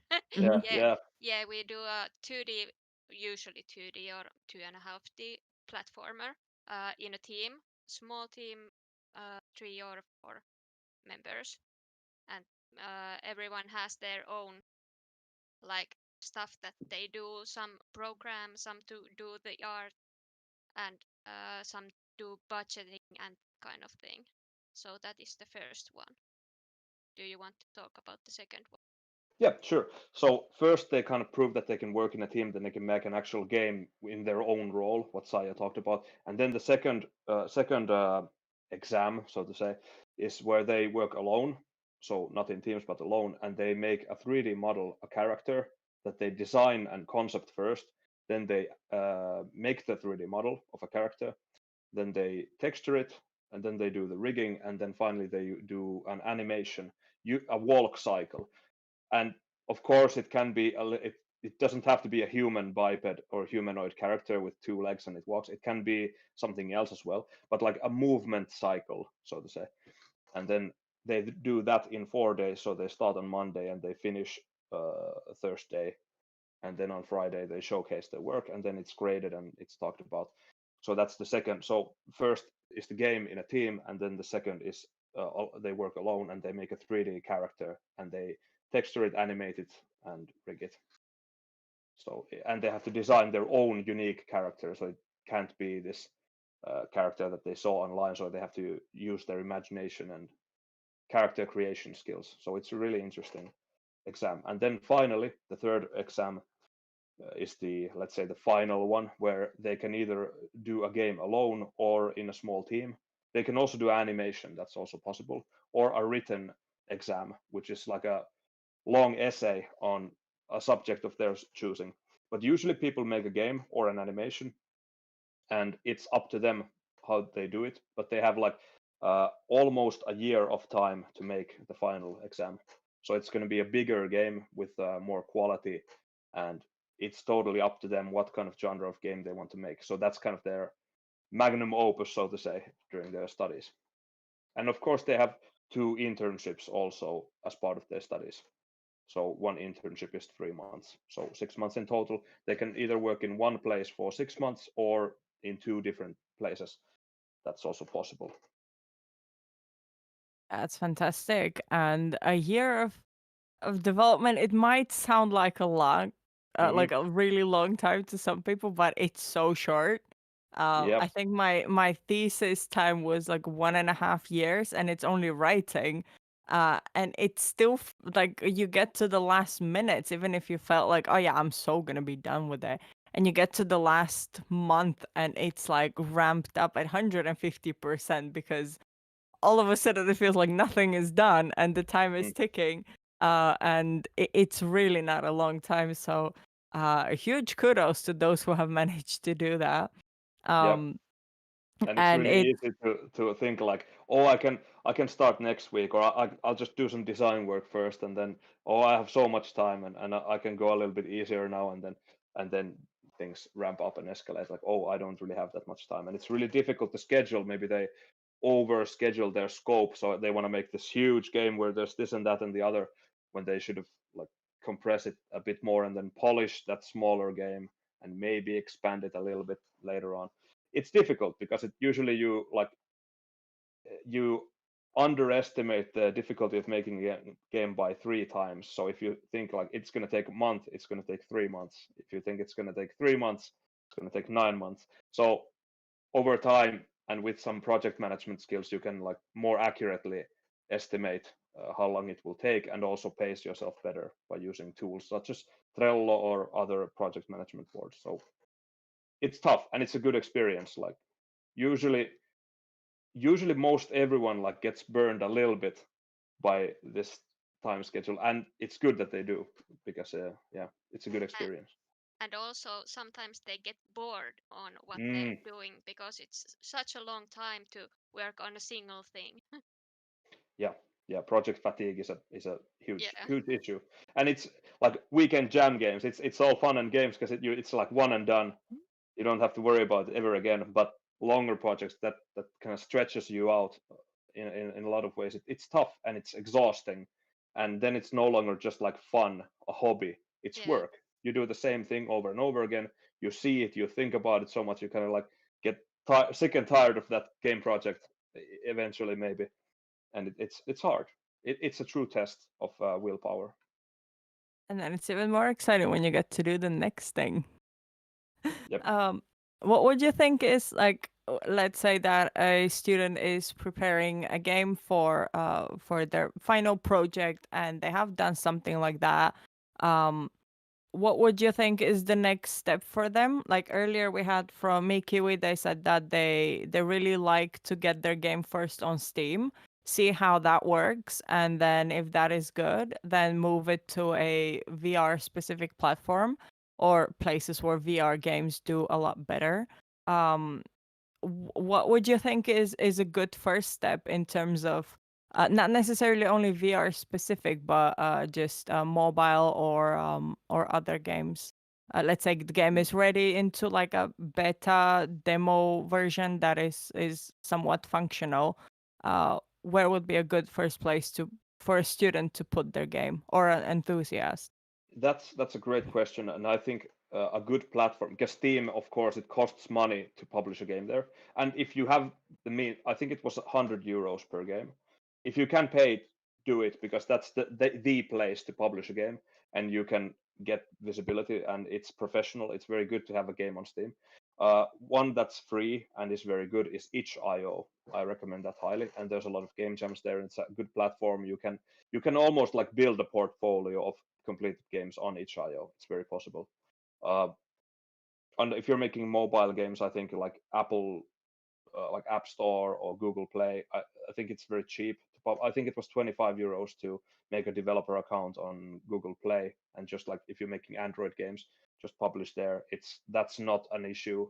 It shouldn't be 25 euros considering the publishing of games there. Yeah, I would recommend Google Play because for iOS it's much more difficult to get the games in the store. It's much easier with Google Play, so you should start there. Right. So, to kind of summarize it, if you're making games for computers, then Steam is a pretty good first step that you need to get your game on there. And then as a second step, if you are making on mobile, or if you want to bring your game also on mobile, then the Google Play Store would be the more recommended, and then afterwards, if that works well, then Apple Store if you are focusing on the Apple market.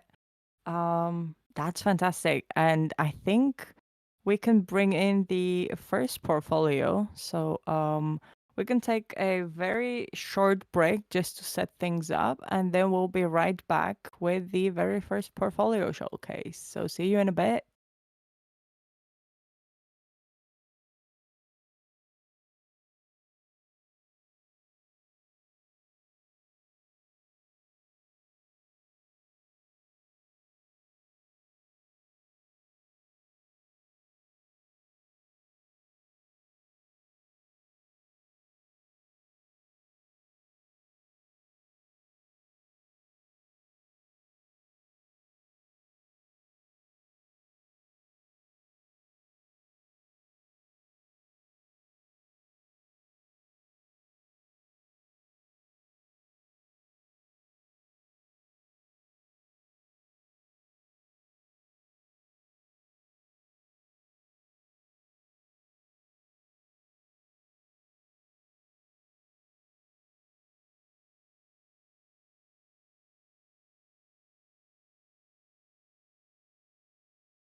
Yeah, I will start with the question.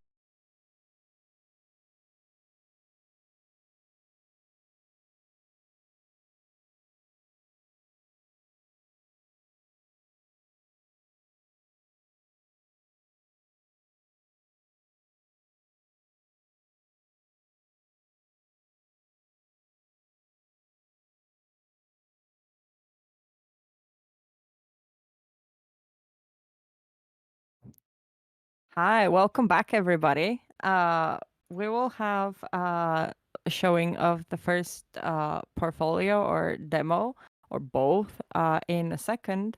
So before we start, there was a quick question to our dear panelists here that I think it's worth answering before we get to the demos.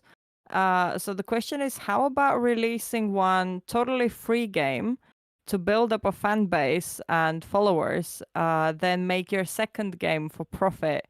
What do you think about that approach? Yeah, why not? And of course, if it's like during your studies, absolutely, like that, you should do that.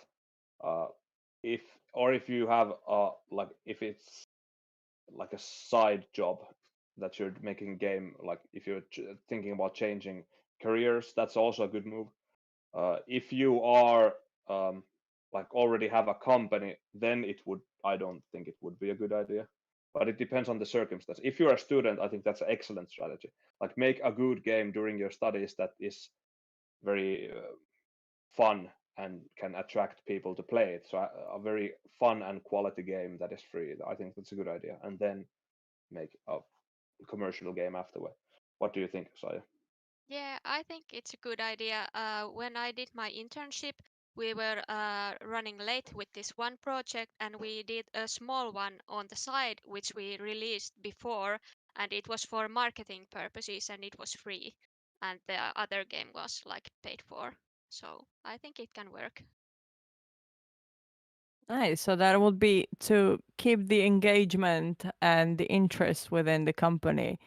Maybe not necessarily when you are able to push something, or if some delays happen, because that happens all the time. Yeah. Then doing something very quick and very small just to keep the engagement, that would be a fantastic idea. So I hope that answered the question. It came via Twitch. So let's go through the first demo that we have now. So why don't you tell us a little bit about yourself and what you have compiled for us? Okay, hello everyone. I'm Borb, and I'm a 31-year-old Oulu-based indie game developer from Eastern Finland, Savo. And I have a Master of Science degree, major in physics, and I have participated in 20 plus game jams or something like that. And I'm here to present you my current project, the non-violent creature scanning Metroidvania, Emurom. It's my first bigger than jam game. I've been creating games since I was 12, and I'm now finally starting to realize my first commercial project. So yeah, I've been actually publishing free games, so to speak, in my itch.io in some sort of answer to the question. And we can take a look at them first before I'll show my game. So you can already see my screen, I hope. There's my itch.io page open, and it has all my jam games that, well, most of them, not all the collaborations, but that I've worked with other people's, but at least the ones that I worked on myself. So let's actually start from the beginning. So I've split these into different seasons, so to speak. And here's also some technical demos that are not games per se. They are just some interesting tech that I wanted to code, but the actual games start from 2017 with Running Out of Tiles, which was my first 2D platformer where I coded the physics and everything myself. So that was kind of a big deal. And then I'm not going to showcase all of these, but I think the most important ones. Syzygy was one of itch.io's favorite jam games of 2017. It was on some blog post or something like that. It's a rhythm game based on aligning the stars. And I think that's one of the games that I encourage you to try out of these jam games. And then I guess the most important one is the Mix Masks, which is the jam game that finally evolved into Emurom that I'm working on currently. So it's for Fantasy Console Jam 3 from 2018, I think so. And it's a much different game than what it is right now. There's this world that resets every minute, and you had to collect some masks there. Nothing of that is intact in the current version of Emurom. But yeah, I've worked on those, participated on some jams since then. There's in 2019, that was a prolific year. I participated in 4 jams, I guess, and created these little things. I think the most interesting ones are these 2 because this was a 1-hour jam. So it's a game made in 1 hour. And you can really see that when you try it out. And this is made for 0-hour game jam. So it's even less time, or well, in a technical kind of sense, because it's the daylight savings time. That's why it's 0 hours. So you turn the clocks and start at 3 a.m. and end at 3 a.m. So that kind of stuff. And I have all my important, or the showcase of my best games here at the top: Emurom, Syzygy, and then He Idol, which was made for not necessarily a jam but a competition, and it won some awards for Castle game Halloween competition. That was it was for one new platform called Castle. I think the platform has pretty much died out at this point, but it was a nice little competition to participate in. It's also a platformer. I really like doing 2D platformers, and Emurom is also one. And my tagline of sorts is "Dreamy Little Broken Worlds." I like making broken games and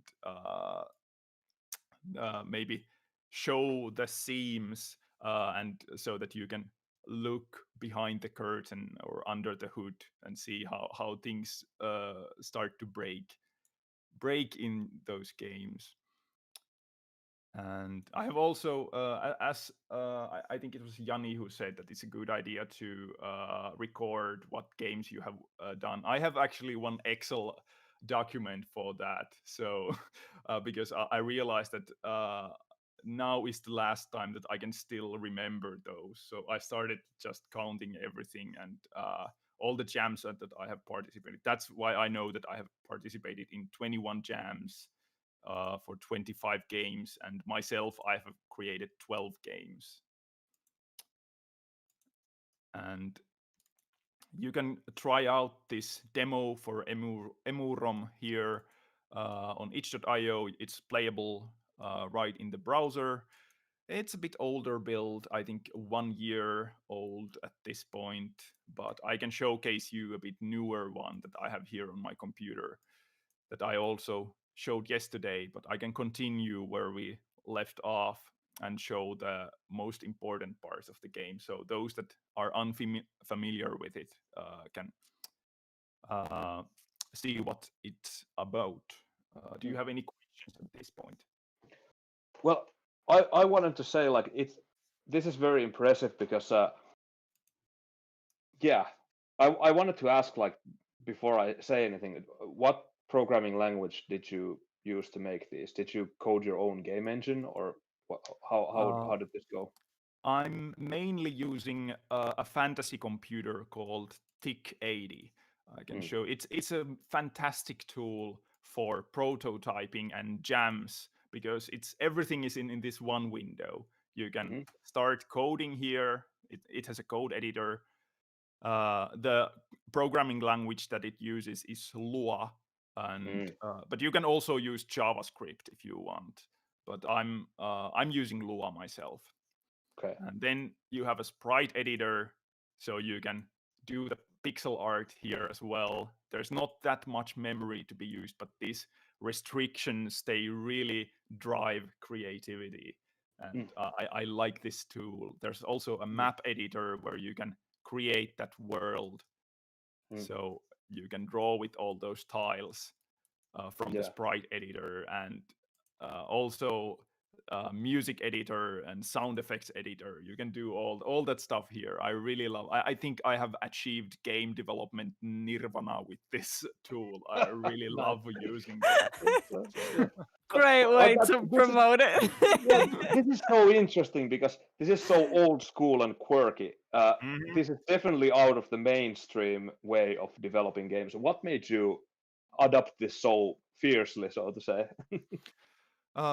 One friend of my, Soft Wizard, they started using it a few years back, and I was interested. Like, what is this fantasy console thing? I think you might have heard of Pico 8.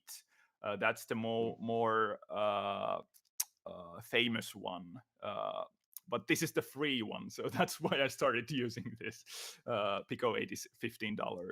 So I started using this, and I think it really shows its strength when you want to make something quickly, because there's not that much features that get in your way. Because in Unity or bigger engines, you have so much at your disposal, so it's like you get a fatigue of all those possibilities. But here it's more streamlined, head on. So, and I think I'm really trying to push the boundaries of TIC80 because I'm the first one to try to publish a game to Steam that is made with this. I'm not sure how well it's going to go, but we'll see later this year, hopefully. Yeah. Well, this is very interesting. Like, I can see that there's a lot of technical know-how with your portfolio, and it's very impressive. One that, well, I'm sure you know this already, and it's probably it might not be a concern for you. I don't know of companies that are kind of looking for this kind of expertise. So this is very like in the hobby category of know-how. That is true, and I'm looking for funding for Emurom, but I would be interested in like game programming, game design, game development. And I know I have to learn some more commonly used technologies in order to be competent in that regard. But of course, there are examples of people who go their own way and gain a solid following because of their own uniqueness. Kind of like reminds me a little bit of Dwarf Fortress and Caves of Kut and examples like this. Yeah, this kind of a very their own way, like very quirky, very old school by design choice. And I personally like this style. But I also recognize it's quite precarious and dangerous and risky to be in this kind of style, because it's an acquired taste, so to say, for many people. Yeah, definitely. It's not for everyone, but because I have a full day job at this point, and I'm only working on this as a hobby. So I'm in this safe position where I can work on what I really want to work. But I have to. I'm also interested in getting into game development career full time. So that's where I start new things as well. Yeah, I was like wondering if you've like coded your own engine or something, because this is very, very like like this kind of low level thing. I haven't heard of this Big 80, but like I kind of suspected that you have a very strong programming stuff. Kind of reminds me of the demo scene back in the day. This kind of like very technically advanced stuff. There's even an own demo scene for TIC 80. Like people are creating those. That is great. But that's very like niche category. So there's risk. But like if it's a hobby, like go for it. And of course, like there is potential, and it can also be somewhat of an advantage because of its rarity, but it's not going to be a mainstream thing by any means. So if you can monetize your skills in a way that appeals to that category and can market yourself to that kind of people who are interested in that kind of stuff, I think there's your best bet if you're looking to go pro, so to say. But you have a very high level of technical expertise. It shows. It shows really well. Should we take a quick peek at the game itself? Yes, please. So.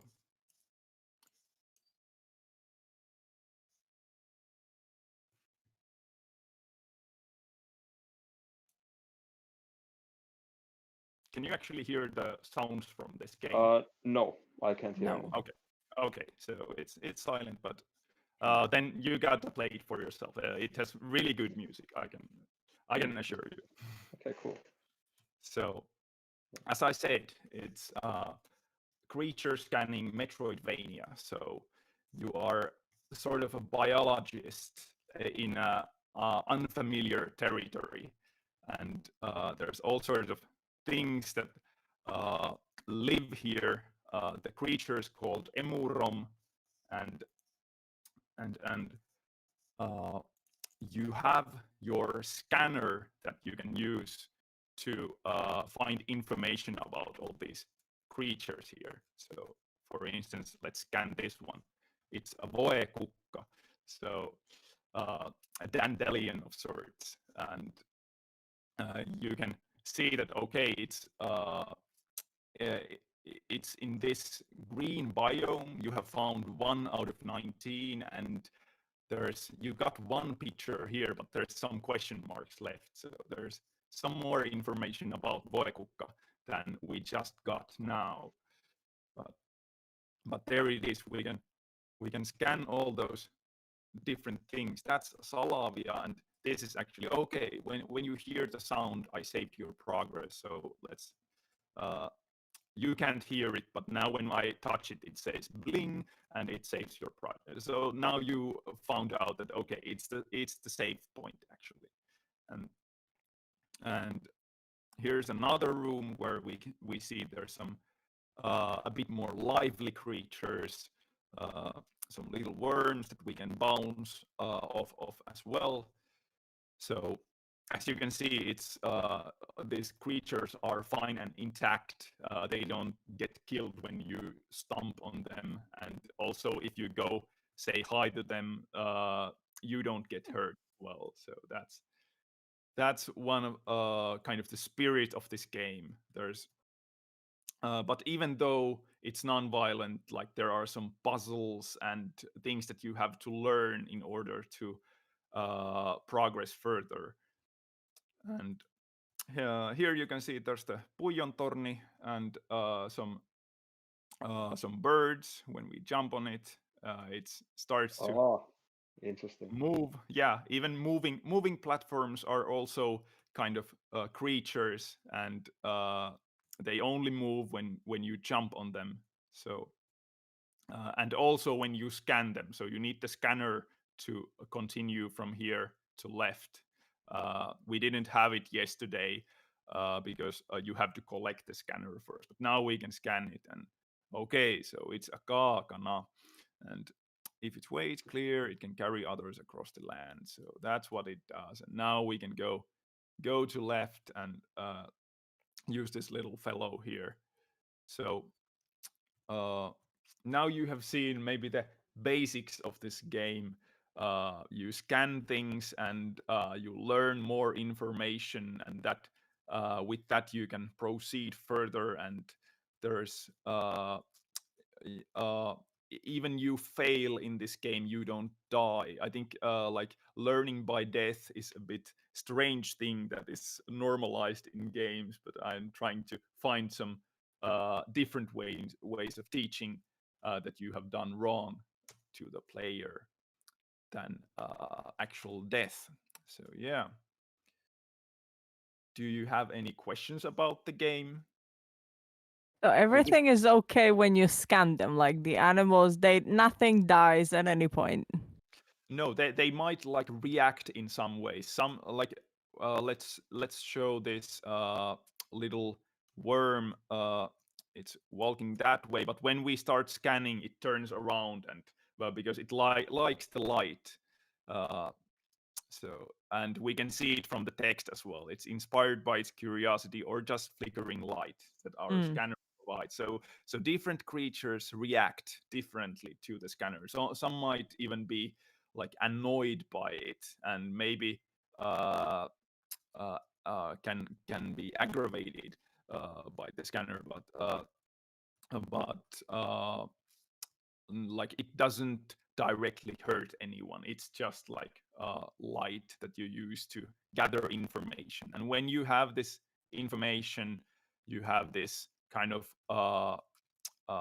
bestiary that has all the scanned creatures available, and you can see that there's a whole lot of creatures to be scanned in this world, and different creatures might have multiple forms, or maybe they are like regional variants or evolutions depending on the creature. Kind of like Pokédex. yeah, it's definitely like this is some sort of a mishmash between Metroid and Pokemon in my mind. So this is really interesting, very innovative in a way. Oh, thank you. That's I've been working on it since 2018. So, and I feel like even though like it's already 3 years, but I don't feel fatigue. I really want to finish this project. This is the first longer project that I haven't just plain abandoned. There's a whole lot of them in the past, but this is something that I really want to finish and publish. Yeah, that's good. That is good. Oh, That's fantastic. Yeah. I love it. You're shooting lasers at things and it scans them. It's great. And I love the names, like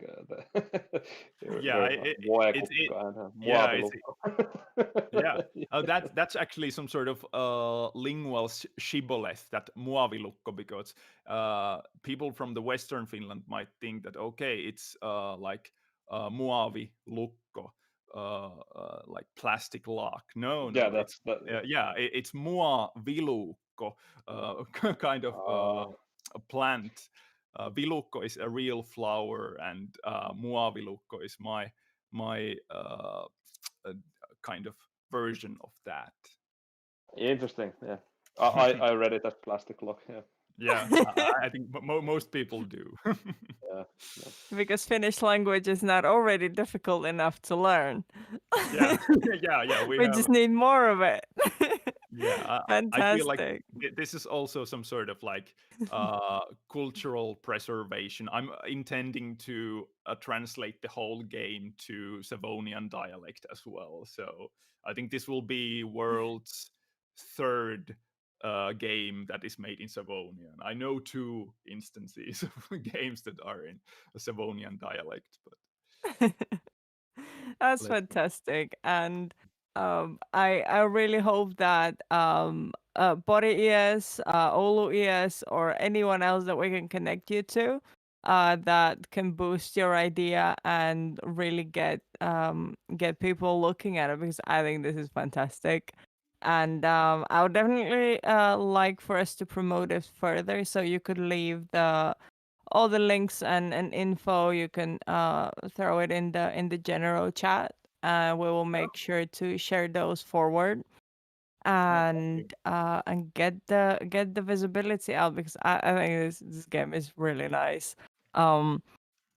So I think if you link it in the chat and people get the possibility to to keep playing it. That will be really fun. A reminder to everybody watching is that we will have a raffle at the end of this, courtesy of Ingman Spice Ice. We have a couple of vouchers. So if you are interested in joining the raffle and winning, unfortunately, it is only limited to Finland as they only operate in Finland. But please leave your name on the Discord server, link to which you can find at pories.fi, and have a chance of winning that. That will happen after the demos are discussed. So thank you, Borb, so much. That was fantastic game. There is a comment on Twitch saying this game is really lovely. Please keep developing it. And I would definitely like to see it forward because it is fantastic. And in any way that we can, we would like to support you in that because that is the point of this event, that we get you the visibility. That's great to hear. So thanks for having me. You can follow me on Twitter. I'm Borbware or Borbware there as well. And you can download or play on browser this Emuram demo at emuram.com. Yes, Awesome. thank you so much. Thank you. Yes. Let's see. The next one coming in will be, do we need a little bit time to set it up, or is our stream magician ready? All right. So that was the first example. Again, for those watching, if you feel like there's something needed, that would be really nice to come in with more of those demos. That was so good. That was really nice.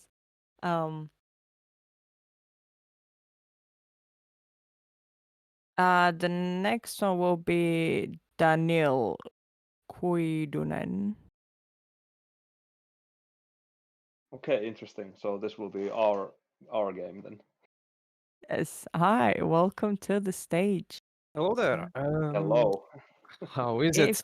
If you have a Very web good. camera, you can switch it on. If you have a If it screen works. share, you can also turn that on. Both will be fantastic. So should then be Krista working. can set them up. Oh God, this is bright. Oh wow, now you're back. All right. Yes. I Hello think there. someone from the previous game just scanned you. Mm. Oh God, yeah. Yeah. But I'm not a plastic bag though. Plastic lock. Plastic lock. Depending on the region in Finland. Yeah. But yeah. Your species is subjective. Yes, exactly. But Right. yeah.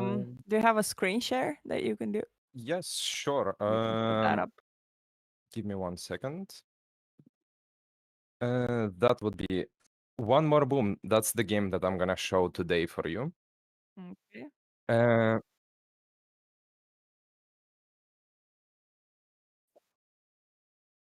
Do it.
Hi, everyone. Welcome back. So we are continuing with our demo showcase. Hopefully, all of you will get the chance to play Emuron. You can find that on our Discord server. And link to that will be in pori.es.fi, as well as links to all of our social media, Twitch stream, where we have been live for a second day now, as well as YouTube stream that has also been live. If you are coming from the Satakunta area, hi. We have been also in Puuvilla Shopping Center on the big screen. So how you doing? Thank you for stopping by. Let's proceed with the second demo that we have in line. Also, Kitty Cat Helper is going to be joining the stream. Yes, I guess. So hi, how's it going? Could you introduce yourself and what you're presenting to us today? Yes, so my name is Daniel, Daniel Kuidunen. You can call me just Dan, so it works too. I am a student in Sata Edu, Nakkela, so basically Jani is my teacher. So yeah, I'm focusing right now on the 2D and 3D art, and I focus usually on animations, not on objects, and even concept art and illustration sometimes. And today I'm gonna present game that we made during Game Jam. I think it was like a month ago. Yeah. So in group with Tanaka, me, and Yanni. So we made the game One More Boom. So what you can see on the screen right now. So this game is basically a 3D top-down shooter, up survival with neon lights, a lot of neon lights. So that's a thing. So the theme of the game jam was YOLO, so you only live once. So we imagined it to be like roguelike, not roguelite, roguelike. So basically, you have one life and you have no health in the game, which makes you basically one-shot kill character in the game, while enemies are sometimes one-shot kill, but usually there's a big tanks that take like 5 bullets, I think, to kill. So it's like this arena-like Tron, I would say, even game in arena where you just have to survive as long as possible. And yeah, that was done in 48 hours, I think. So something like this. You can check it out on HEO that we have and download, I think, old version or new version. I'm gonna show you the old version because that's what I had. Well, So, yeah. I think you should like the new one. It's a lot better. Like just go download the V2 if you haven't. All right. Gonna do it real quick then. Don't worry about it. Yeah, it's not large. In the meantime, that game looks fantastic. And like coming from the non-violent, very happy and educational creature screening into you get one shot. Good luck. Exactly. Balance in the universe. Yeah. all about the violence. Exactly. Yeah, but hey, happy colors. Happy colors, I guess. Yeah, there's no blood. There is no blood, but the main idea of this game, we had a lot more ideas for this game. So basically, there was even like this encountering with the enemies, and basically you have two options, which is fight or run away, basically from a fight, and like basically you progress like that. And after, for example, fight, or if you run away, you can go to the engineer on the base and upgrade your spaceship. Or like if you feel if you run away, for example, you don't get that much, and basically it rewards you for being aggressive. And the main character has this like backstory being a casino, the casino having a casino spaceship, and he basically, I don't know, I think space pirates are basically angry at him, I think. I don't remember the whole backstory, but the main idea that pirates try to kill you and you have to fight with them to prove your casino is worth it. Something like that. But let's go to the game itself. I honestly really like what we went with. Oh god, this is loud. I need to put the volume down. Give me 1 second. I don't think you can hear anything. No, we can't. No volume here. No, unfortunately. I can try and screen share an actual game, so it gives.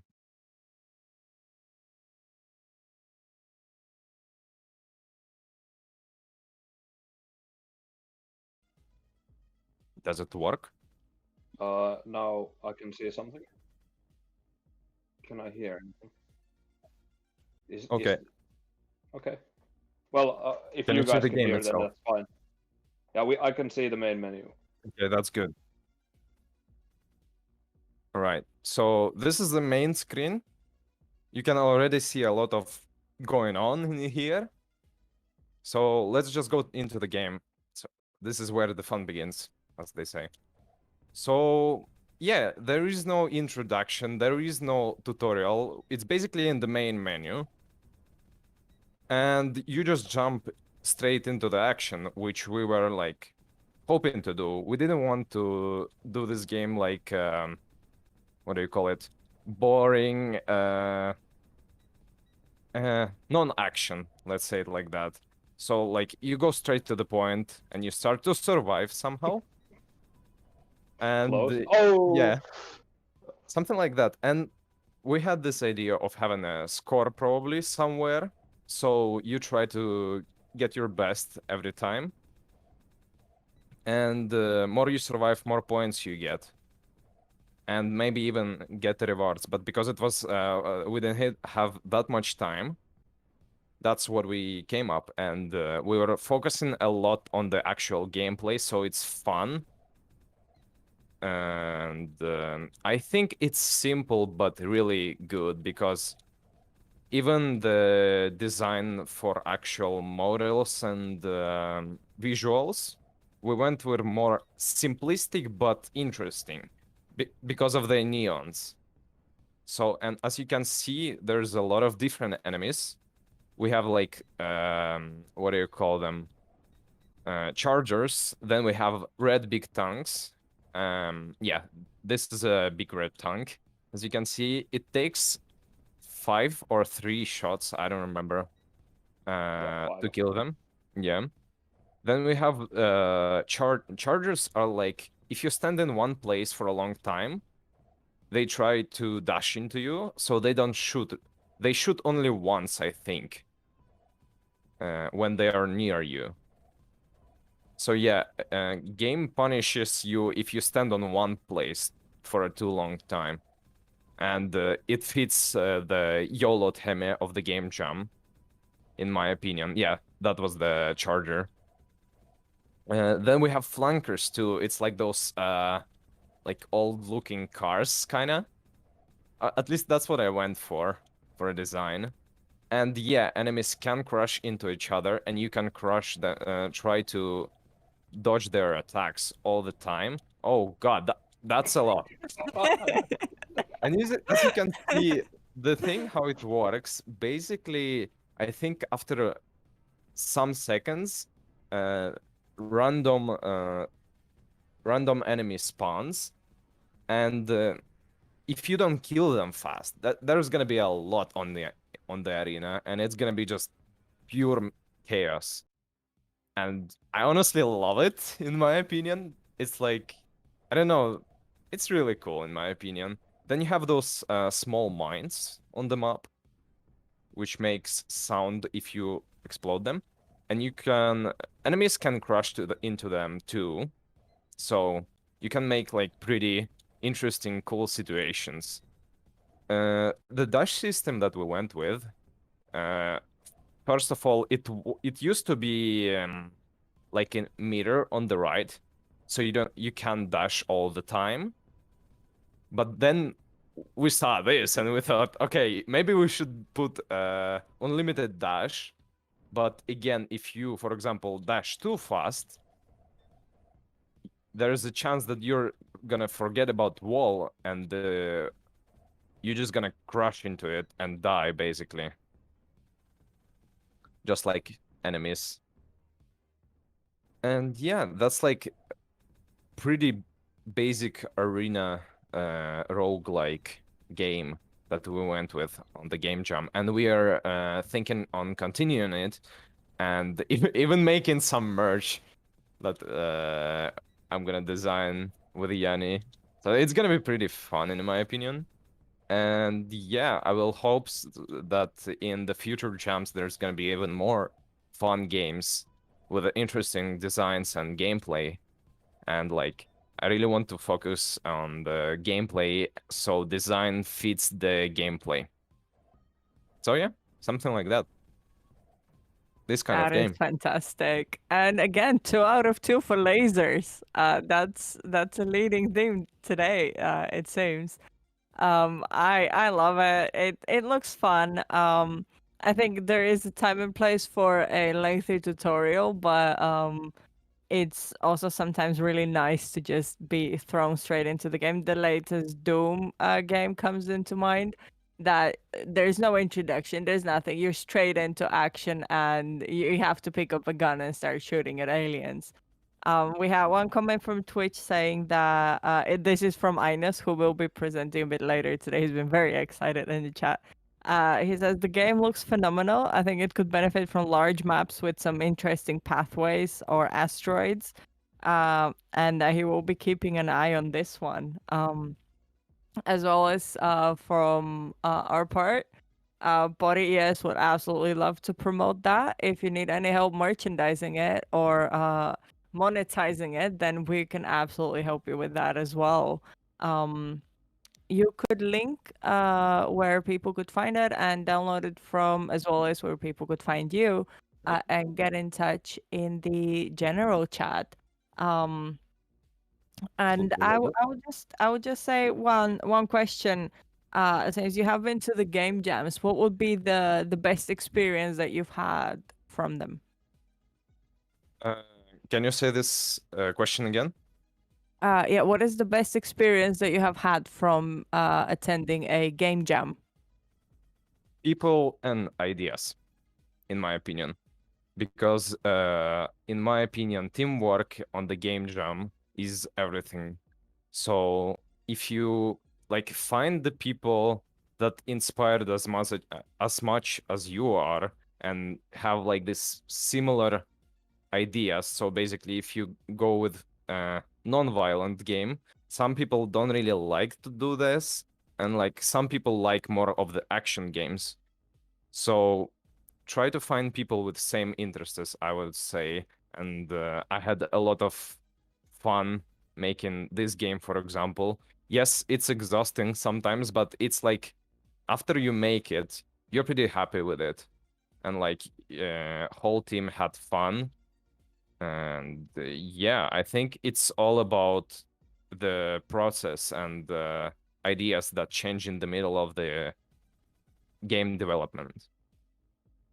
That's fantastic. And thank you so much for showing the demo. I'm definitely looking forward to getting to play all of the games when I don't need to focus on 4 open streams on my screens. When there's a little bit of space for a game that I would love to try them out. And of course, everybody else who is watching, you are more than welcome to play the games yourself and give feedback. Get in touch and ask questions, and we'll try to answer those for you. So we will have our next demo joining in soon. So we'll take a short break to set this up, and then we'll be right back.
Hi everyone, welcome back. So we are now joined by the next showcaser that we use, Simattila.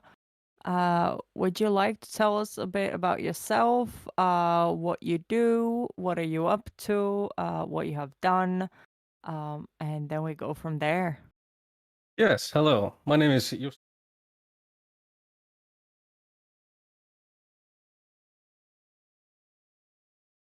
pronounce that for foreigners who are not from Finland.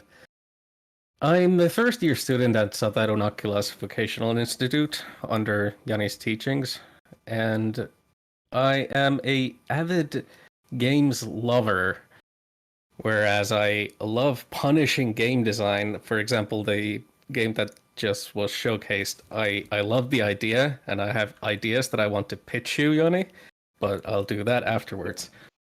Interesting. We will talk later. We will talk later.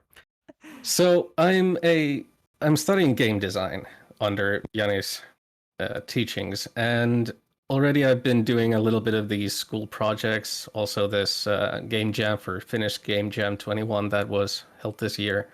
I did a small game about finding your stuff, finding a lost report, or causing mischief. Show the video. You can talk. Yeah, I can show the trailer at the same time. I'll turn that off so I can speak at the same time. So I am studying game design, but I am a avid 3D enthusiast as well. I mainly started doing or thinking about game design through 3D, as in I want to be a 3D artist, either a sculptor or a hard surface artist. And that's what my portfolio is currently showing, is this kind of general overview of everything I can do at the moment. But I've been listening to a lot of these portfolio and CV things, and also a little bit of these GDC talks. I'll be going and reworking my entire portfolio page on ArtStation here. All of this, if you want to see them now, go see them now. I'll be soon taking all of this off. Very quickly, I can show this one project that I was a part of now, was this Harjavalta project. That was a TV ad for the city Harjavalta that's going to most likely be published in after the summer or something like this. And I was doing these statue models for them that they would then animate and go over, do a little bit of funny stuff in the background with all these actors that will be moving to Harjavalta. You can see a little bit of this process that I was using here. Retopology, base modeling, and stuff like this. I'm gonna go through this very quickly. What I came here to do, or to showcase, was not my art or what I've been doing, is more like showing what the Vocational Institute, what our first proof of learning test was. And it was this game with a target audience of being children, a kid-friendly game that they can play if they want to. We got it finished. We had 4 days of time to do it, and we came up with this infested farmland, where you play as a farmer who needs to escape from their own farm because it was invaded by a ferocious meat-eating earthworms. A very simplistic game, but I can showcase it at the same time as I talk. So we got this idea. We were a team of 3. We used product owner, Scrum Master terminology while we were doing this.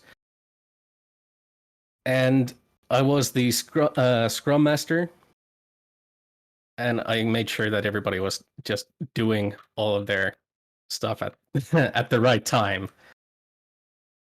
You need to pick up these parts to actually fix the tractor and get away. It's a little bit of platformer. The genre was platforming game, so you have to have some platforming in a platforming game. Am I right? Of course. Yeah. So that was the main idea. And I was the Scrum Master, but I was also the lead programmer. I basically programmed this entire game for us and slapped all the assets in Unity in the end.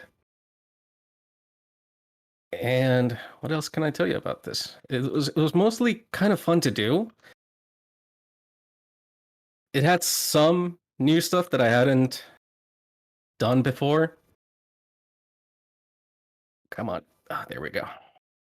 Haha. I only have 3. Oh boy. Do I have enough time? You're under a little bit of time because you can see the background going darker each second almost. You don't have a lot of time to do all of this stuff. Oh, there we go. Yes. Come on. Now you have to fix your tractor to actually leave this game or win the game. And hopefully the time doesn't run out while I'm fixing this. Yes. You won. A super simple, simplistic game, basic mechanics, basic dynamics. And we kept it simple because of the time, a lot of time that we had for this game design that we had to do, or the proof of learning. And in the end, it turned out to be a game that I would actually enjoy going forward on. I would love to like continue this with a little bit of tweaking to stuff that we already have in the game, but do something different. It's screaming at me that it wants something different, and now we need to start prototyping different kinds of mechanics and stuff for it. And that's basically what we do in the Vocational Institute. We do a lot of prototypes, different kinds of Scrum projects. We have a project that we want to do. We pitch it to the class, and then we select a team to do these things, these games and prototypes. And there's been so many different kinds of games that I want to do, but there hasn't been enough time because of the situations because of the situations we're all living in, because of the word that shall not be named, or the disease that shall not be named, and we're not monetized, so you can say it. Yeah. Yeah.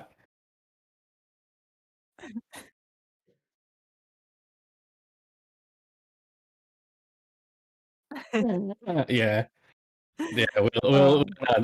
not say it. We'll keep it vague enough. Yes, I'm sure the viewers will understand the thing. Yeah. But this summer, now that we're going towards this summer break that we're going to have 2 months of just free time, I don't know what I'm going to do. I will be prototyping more games and probably going into this a little bit more myself. I'm not sure about the other teammates. I'm going to need to ask them next week. What do they think about? Can I take this entire project in my own hands, or do they want to be a part of it? We'll see. Or will I start doing my own thing? Yeah. Yeah, that's good. And you said you have ideas for our game, but I also have idea for you. I think the farmer should have a double barrel shotgun. So Doom you want our original Duke Nukem, the very original platforming Duke Nukem. Why not? Like Commander Keen or something like that. Commander Keen, yeah. Not bad. I kind of got like Men in Black vibes from this for some reason. And that's not a bad thing at all. Yeah, a little bit. Yeah. But I'm really like happy how you guys got this game done in such a short time, and it's a really nice style. And I like how you also combine post-processing with the you might not be able to see it, but you can. Yeah, it's very. It's very subtle. It's very subtle. It was a last-minute addition. You have this little chromatic aberration going on whenever you get hit, and also the color grading when the time goes out, and the color changes during the time and when it starts going to night. Yeah, like all this stuff. Very well implemented. Yeah. Yeah. I love the bouncing animation that the farm is. It's so nice. it adds so much character to this. I was so happy when the artists who were doing all this assets for us, they made this idle animation, and when I saw it first time, I just looked at them. I said, "Yes, yes, I like this." Yeah, and the hey, which kind of goes like this. If you go a Yeah, little bit further in the level, you oh got yeah. It really reminds me of Mario games, those old ones, like Yoshi's Island or something like that. It's Slow this kind of- 2-frame animations bring out so much character in a game, in my opinion. Yeah. It looks so nice. It is really nice. My suggestion would be, have you ever considered adding some lasers into it? Because we've seen today it's a recurring theme. It's very effective. I noticed this, and I put a note up the remark when I heard like more lasers. Somehow add lasers to this. Maybe the earthworm can shoot some sort of eye laser or a mouth laser, and we'll see. There is no time and place where lasers are not necessary. I can guarantee you that. And absolutely, if you decide to move forward with this or any other game, once again, Pori ES has your back, so we can help you through with that, as well as finding monetization for it and just moving forward. I would ask, let's say somebody is making a game, but of course you as one person or a couple people might not be able to do all by yourself. Where would you go looking for talents who could help you develop a game, whether it's through freelancing or students or something like that? Who would I go, or where would I go? Yeah, well, like, where would you find? I would most likely find them people who are close to me, who I keep in contact with, because I do believe a lot in push radio art advertising. Word of mouth really works best in all advertisement like revenue streams that you have or could have. But also there's places, if I want art, 3D artists or concept artists, I might go to ArtStation, look at the people who are not tagged pro, because they usually already have a job because they have the pro account. But also from schools, I've also asked Daniel to design me a little monster idea that I was working on. I haven't gotten it yet, but I hope I will. Daniel, if you hear me. I hope he's watching still, but we'll let him know. Oh, I'll bother him. But mostly, currently, it is most likely the people who I personally talk to, because to me, not only the quality of the work they do, but also the personality affects a lot of the aspects of the people who I want to work with. It's not that I want the best, the very best. I just want them to be better than me, so I can also learn. I want to be the stupidest person in the room so I can learn from them as well. Not only that I can offer them some kind of job, but I can learn at the same time from them. You're asking for a lot, Jussi. I'm asking for a lot, and that's why I'm such a generalist. I want to know a lot of stuff from a lot of different kinds of aspects. But also I want to keep myself grounded in that way. I might do decent enough stuff myself, but I still don't feel like I don't know which part of it I want to specialize in. I'm starting to know what I want to really do, what doesn't bore me to death or what doesn't cause me to tear my hair out all the time. And now I'm going to start arrowheading in that direction. Getting that niche, as the person Rasmus was talking yesterday. That's a good point, and also a good place to find. Well, of course, like that was a good point. Like where to find and recruit people for own projects. Of course, like the people you already know. That's the first answer. But let's say you don't know people yet. You could go to ArtStation, like Jussi said, or itch.io or whatever place. But also one thing you could and should do is go to your local IGDA hub and pitch your project there, meet new people, So that could be a good place, because IGDA hubs are good because they're also connected to each other. So let's say you have a good idea, but there's no one in that hub. There's a good chance it might get pitched to another hub, and you might network new people from another city, and then also expand your own networking at the same time. So if you are looking, you or anyone else is looking for people to collaborate with, you should also try IGDA hubs. Pitch your idea there, True. and then further on from that point. Yes, very true. The hubs are a great place to find talent and people to work with and to network with. It is completely true. But if you're not a part of IDGA, there are places that you can go to. You just need to find them. Yeah. Usually what I go through, I use a lot of social media, even though I don't use them myself that much. I lurk and watch people do stuff, and whenever I see something that I really like and I wish that I could work with them, I put them up on a bookmark.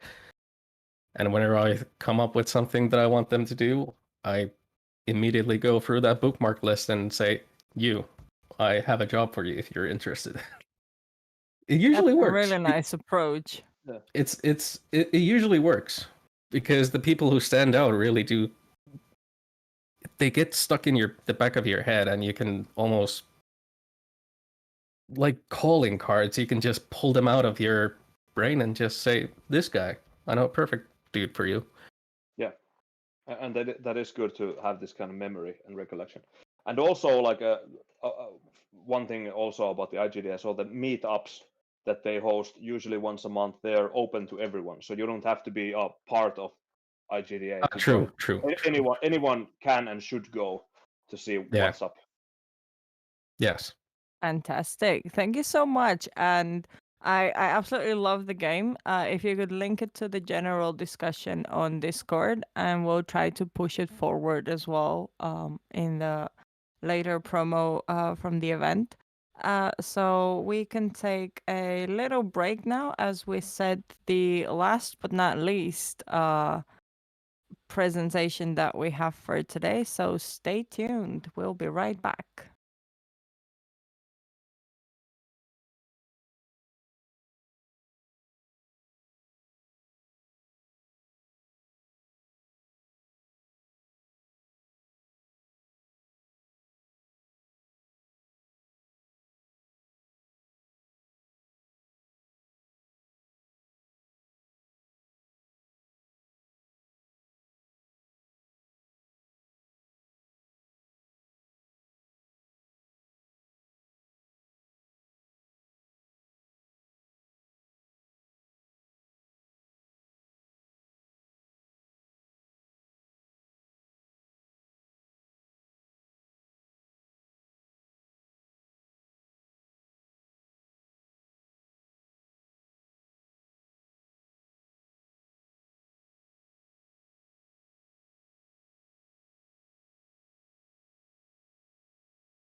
Greetings, I'm Ines.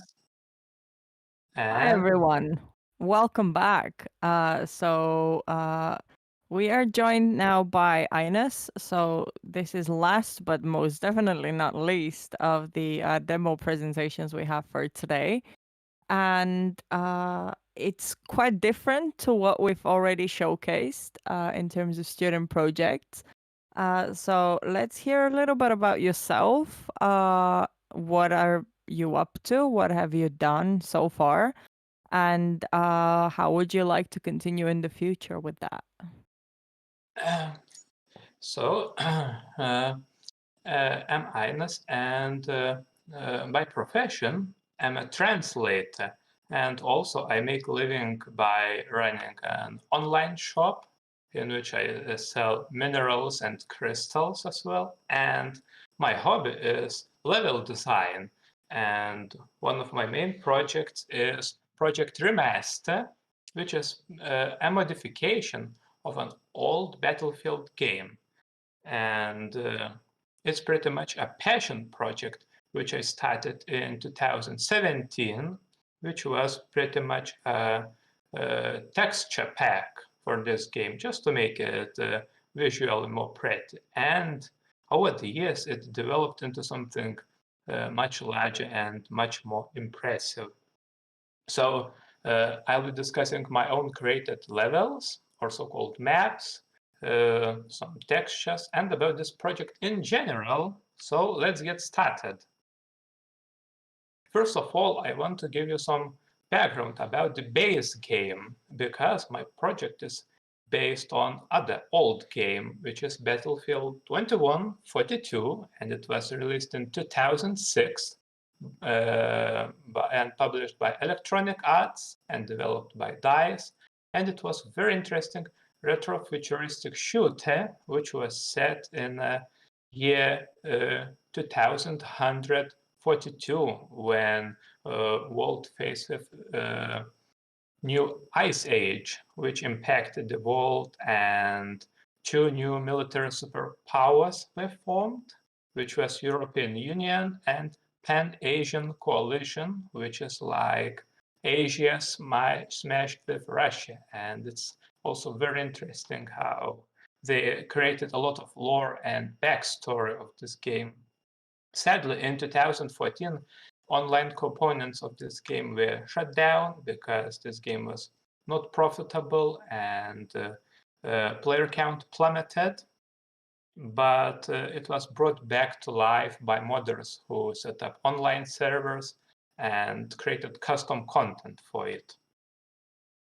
And more about my project. So it evolved from this texture pack into a full release, and throughout these years, it attracted a very interesting team from all over the world. And as people liked what I was doing, for example, I created amazing textures for an old game. Soon I was joined by programmers, animators, 3D artists, and others. And in 2020, we created a tool which allows to emulate the server on your own computer, so you can play the game offline or online with your friends, which was a huge achievement. And with this tool, this game is practically brought back to life. And in 2020, we also hosted an online event which brought over 50 people in one server, and it was amazing. And now we are working on other version, which will be a major overhaul. So this is the basic game, Battlefield 2142, which has the basic graphics. And that's how it looked when it was released back in 2006. And this is our remaster, which has a greater level of detail, tweaked lighting, new animations, and many, many other changes. For example, if you go back and then return, it provides much clearer image. There is other screenshot which showcases our essence of this project. And we also reworked the menu. For example, this is the old one and the overhauled new one. For example, I recreated icons, redesigned plenty of menu elements, and my awesome programmer who is going under the name Phantomace is awesome. He created expanded customization system, and if he happened to hear me, I want to make a shout out and tell that he is amazing beyond belief to put so much effort into this old game and simply help to bring it back to life. What is more, we updated first-person hand models. For example, on the left, you can see vanilla hands that are clumsy and not that detailed, to new, upgraded on the right side, which has many more polygons and way better textures. We also updated effects that have many more layers, and they behave much more realistically and they look much more appealing. We also updated some vehicle textures that turned out from blurry mess into something much cooler. And we also employed some artificial intelligence to recreate and update some textures. And I also used some Photoshop to do some touch-ups. Here you go. This is a battle walker model, which looks awesome with the upgrades, and that's how it looks in game. This is the model test and in game. Yeah, and we also upgraded animations. The old one, which is a little bit clumsy, and then we updated it with something much more detailed and added much more character. So as we had lasers before, now we are going to use rockets. And from my role, I'm mostly a level designer besides working with textures, and I'm going to talk about level design examples on what I'm working on, what I already did, and what I'm going to release in future. And one of the most successful, hopefully, soon to be released maps is Northern Mountain Pass, which is particularly interesting, large, and it offers a lot of very interesting and versatile gameplay. And it was born from this early concept art, which was a cut content from the base game. It was a map which was set on other planet outside the solar system, but we decided to give this concept art a second look and try to recreate this map. And on the right side, there is this minimap concept, which I planned and tried to project how it might be rendered in playable mode from this concept art. And then I used GeoControl 2 tool to make some magic happen. And here we have in-game level, which took around 3 months to craft, and most of terrain was generated and edited by hand, and all the existing statics were placed according to the new plan. And it's interesting to note that as I crafted the terrain dictated how some of these gameplay objects should be placed.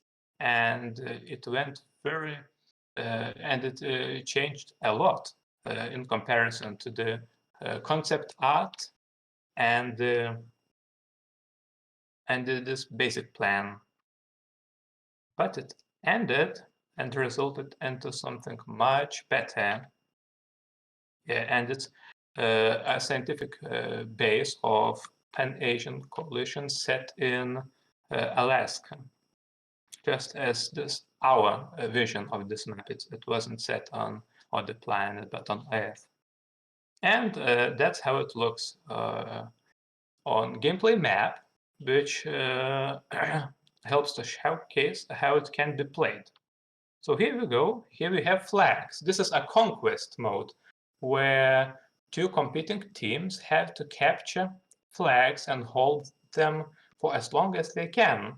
And the principle of this gameplay is that UA, with the orange icon, starts with, let's say, 200 tickets, and PAC has, let's say, 160.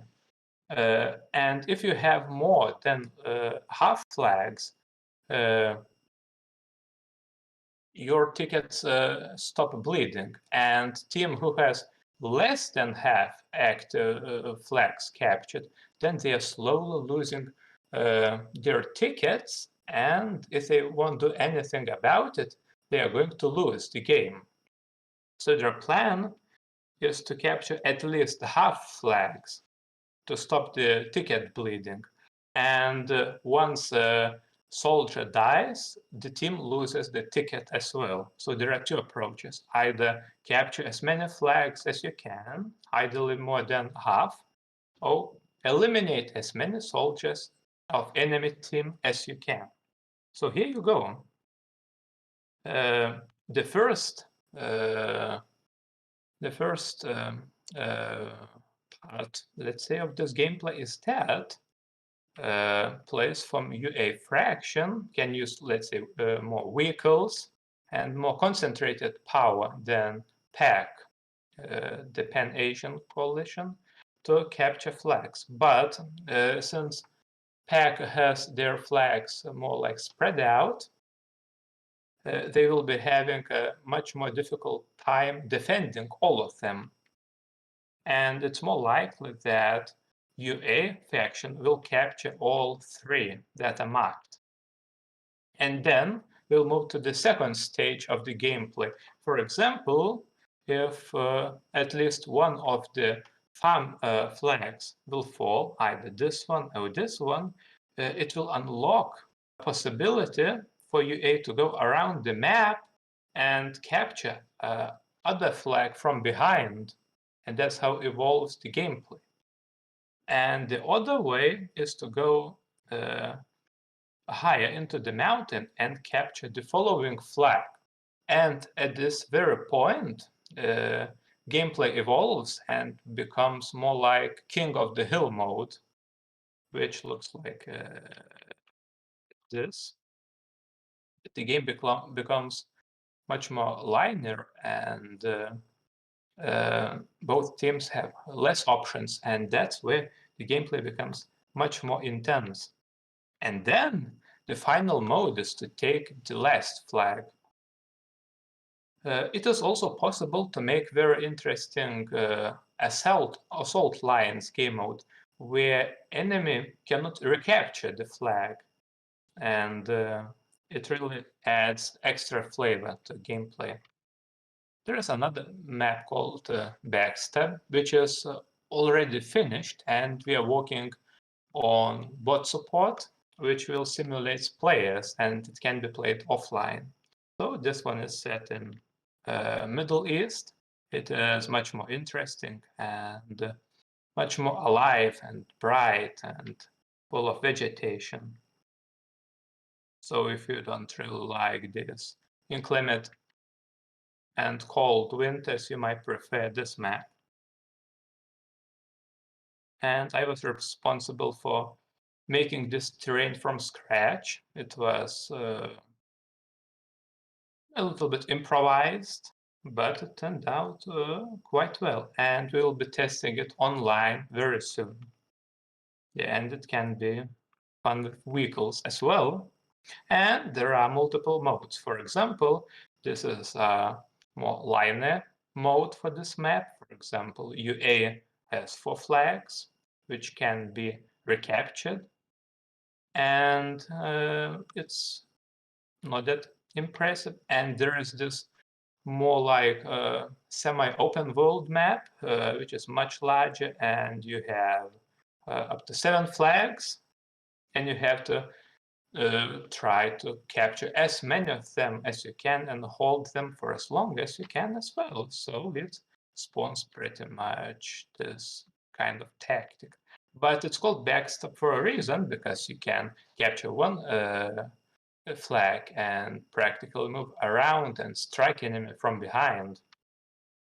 There is another map which is called Operation Imra, which also set in Middle East, and it is based around old oil reservoirs, which evolved into a military outpost. And this was inspired by older Battlefield 2 map, which was older Battlefield game, which I took inspiration on. And I really love level design, as you can control the environment, the terrain, create character, and try to make it easy to play. For example, if you make it too dark, set contrast to as too harsh, then it will be pretty difficult to play in, and players might camp in shadows, and then someone is going to hate that aspect. So it has to be balanced and mostly appealing to vast majority of players. And here we have this mode. It has 5 flags. They are not very visible here. And 2 bases for these factions. So you can attempt to capture them, but there is a very interesting twist. There is a transport gunship on one flag, and only one team can capture it at one point, and it can help to recapture other points if needed. And up to 6 teammates can jump into this aircraft, and you can turn the tides of the battle if you are quick and smart enough. And we are also working on several other maps with other teammates. So it's Operation Eastern Storm and Quetta, but they are in quite early stages and have issues. So these ones won't be displayed so far, but now we can move to live demonstration, which will be much more interesting. Well, excellent work, and you can go ahead and launch it, but especially like really crisp retexturing. I like it, and you can like tell there's a lot of work that's been done. So a tip of the hat for is also as kind of like cultural restoration in a way, also. Yes. Paying homage to old classics. So yes. very impressive. Yeah, this game is. I love it. I love it. It's and I have followed it from pretty early on. So I'm always very happy to see new progress and how it's going. I would go for one question now while this is still Okay. fresh. As you have started as a solo developer, how would you go around finding other people to join your team? I would say I would finish building up my strong portfolio so they could believe that I really developed something impressive. And then you have that real proof, like levels and releases that you can download and play. It's a very convincing thing that help to show off your skills and convince others to join you. At least that's my idea. And I will try to put more effort into some showcasing everywhere I can in events, so more people can see me from different backgrounds. Right, that is again kind of recurring theme again today, like networking and trying to make yourself visible and trying to connect with the right people. And also one more question before we get the demo, though you are going at it, it's nice to see. But if you could answer just one more question. Starting again from such a passion project, how would you go about monetizing it? You mentioned Patreon. Yes. So how would you start, like the first steps? You have a project and then you're thinking, okay, how do I make some cash to support the project or even make a profit off of it? Making profit from such mod, which isn't even a full game or a standalone release, it's very difficult. For example, you can get some support from your Patreon supporters or fans, but it mostly helps to keep the servers alive if you set up ones, let's say dedicated ones that are more expensive. But using, like, let's say, crowdfunding would be an option, because you already have a fan base who already knows it. I think we have at least up to 700 fans who are tracking our work on ModDB side, where we upload our releases, so it's kind of not bad, but it's not enough. And I would try to establish maybe other business. For example, I'm running a quite successful online shop with my crystals and minerals, and hopefully I can save up some money to fund other future projects, partially on my own, because otherwise I think it's way too risky. Yeah. So supportively. Yes. And of course there is the risk, because this is a mod of an existing game, and especially a game made by EA. So yes, you have to be really careful about the monetization, so you don't get sued or cross any lines that you're not supposed to. Of course, like Patreon is good because you're funding a development. You're not asking money for a game or a mod. You're just asking people to support you while you pursue a hobby, so to say, or a cultural valuable thing for its own, right? But not necessarily like paying to get access to a game, because if you do that, then you are very quickly in hot water. So it's a you have to like toe a line there very very carefully. Have you gotten any information or messages from EA or any other developers? Never. But there was some issue with other project, not mine, but from other developers. They were called Project Revive, who wanted to bring back all the games to life by also sharing the base games for free. It was Battlefield 2 and Battlefield 2142, exactly the same game. But because they distributed the base game, their project was violently shut down. Yeah. And yeah, that was a huge event in Battlefield community a few years ago. But I think my project is safer because it requires you to have the basic game already. And we promote you to, let's say, purchase an old CD, which contains the base game, and you can install the mode and safely run it. That's the safest option. Yeah, and that's good, because you actually, what you're doing is making EA a little bit more money, so that's good.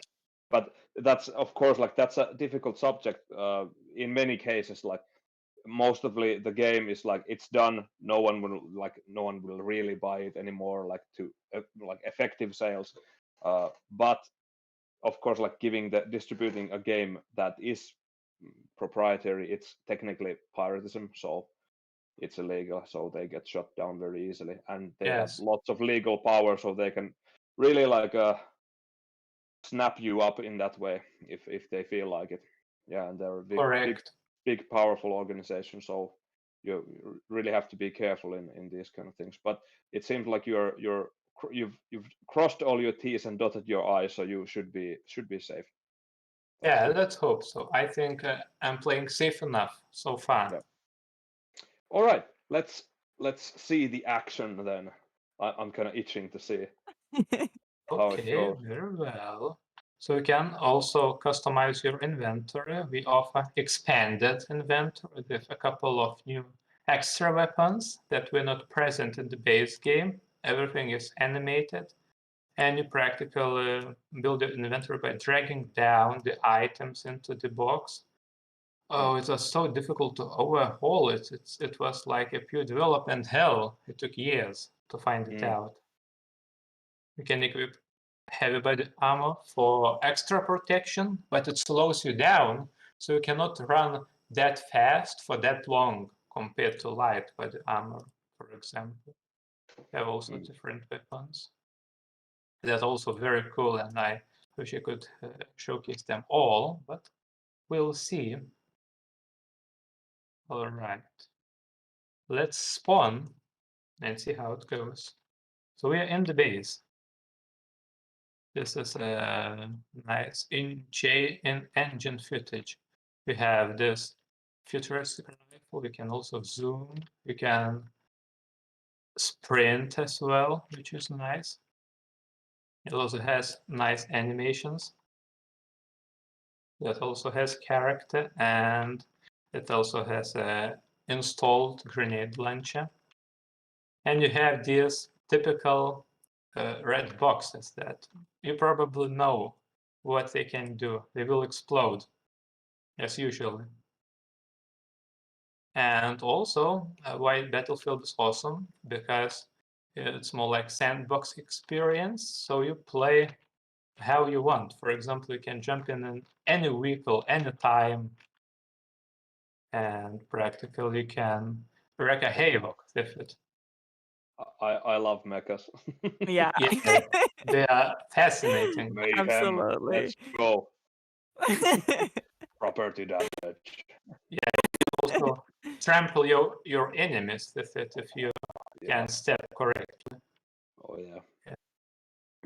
Can you trample a tank, or is that too No, much? it's too heavy. I could not do that.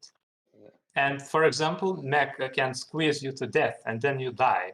But then it's a wonderful moment to use a free camera and look around. For example, you can close down the customization screen and I can present you the mech. I can also use a code to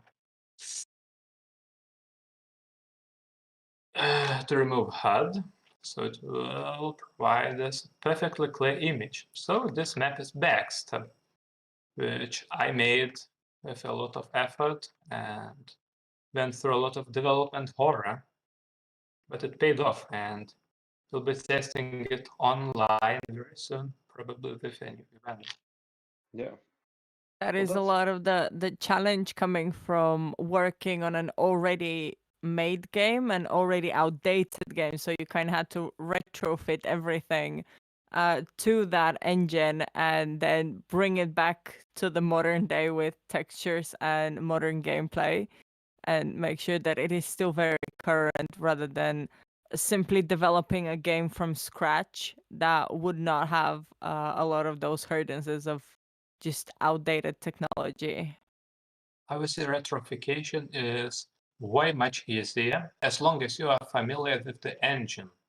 There are a lot of details in there, but making such a game like this from scratch probably would take our team up to 8 years or maybe a decade, because we have very little tools, and for these existing games there are already a couple of tools which we employed to create these maps and this custom content. This is very Otherwise, impressive. And you can see the dedication and the amount of work your team has put in.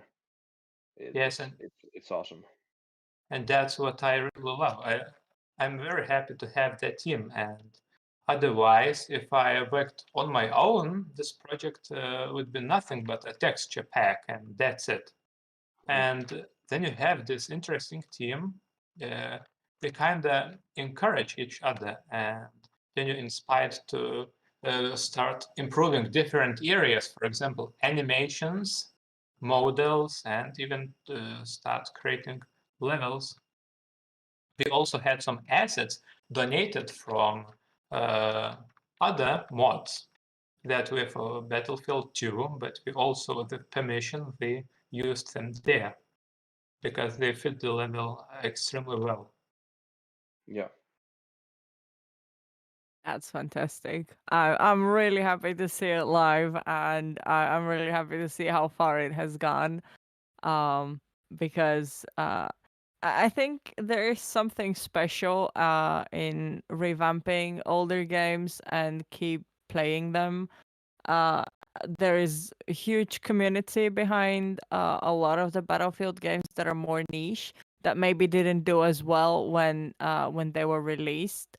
But that happened to have a really large large but niche following in the process. And I really hope that during the last 2 days, because I have seen you comment, I really hope that you have found really good advice on how to take it forward, or maybe start a different project on the side, how to network with people, who to contact, and maybe some interest from the industry from Finland. Because even though you are based in Lithuania, I'm sure there's an IGDA hub somewhere in there. There's always one, even nearby. That will be more than happy to assist with that. Yeah, that would be wonderful, but I will see what I can do. And by the looks of it, you and your team you know exactly what you're doing, and pretty much all you need is servers and players, so and time. So exactly what we maybe need. a little bit of money as well, but other than that, like, it seems you've got it pretty well figured out and under control. Yeah, we had this plan and priority list, what we are going to implement and what should be left out as experiments. And it said that some of the content is impossible to implement so far. It's too difficult and too costly, even if it's possible. So we have to cut out some features, which is real sad. Yeah, but well, it is like, it's amazing you've gotten already this much done. Like, it's very unlikely that a mod project like this already succeeds this well. It's quite rare, and that you've managed to build a team and keep the thing running for several years, and you have a playable state that looks good and has like crisp work done, new animations. It's quite amazing, really. So props for that, and I hope you guys get players. And yeah, this is don't really know what to say. I'm quite speechless. It's pretty impressive, I have to say. So I think you can link, if it is possible, into the general chat at our Discord server, all the links where people can find you, where they can see what you have done, anything that you can give us as a reference. That would be fantastic. I think Yanni would be excited to play this if it is possible. Hands are itching. Yeah, I have to like, if I can find the base game somewhere. Like, this looks really interesting. I haven't played the original game ever, but Battlefield games are like a little bit familiar. But yeah, very, very nice stuff. Yeah, so please definitely link where people can find you, where they can reach out, your project's Patreon, everything, and we'll do our best to push that forward. And that fantastic demo brings us also to the end of this whole event. So thank you so much, everyone, for staying up with us so far. A quick shout out to the sponsors, Puuvilla Shopping Center in Pori, Arconnet, and Spice Ice by Candy Town. And we will continue all of this on our Discord server. So definitely come and say hi. And yeah, join the fun. You can find us at pories.fi. You can find all the links to our social media, to our streams, and also shout out to Krister for making sure that the stream keeps going for the last 2 days. It has been a fantastic effort. Thanks to all the speakers that came up. You guys have been amazing. And to all the companies that came by and decided to give their expert advice. A huge thanks also to Jari for staying a bit over time. But no worries. This has been really interesting. A lot of great talent. The whole point of this event was to showcase really what underdogs we have going around, as the gaming industry doesn't always get the best of reputation and doesn't always get the opportunity to showcase what people are doing, especially on this very startup level. So I'm really proud that we got to showcase that, and that hopefully we have managed to give good advice to those looking to maybe join the game development industry as game developers, designers, or anything else, because as we've seen, you don't need to be specific professional in order to join.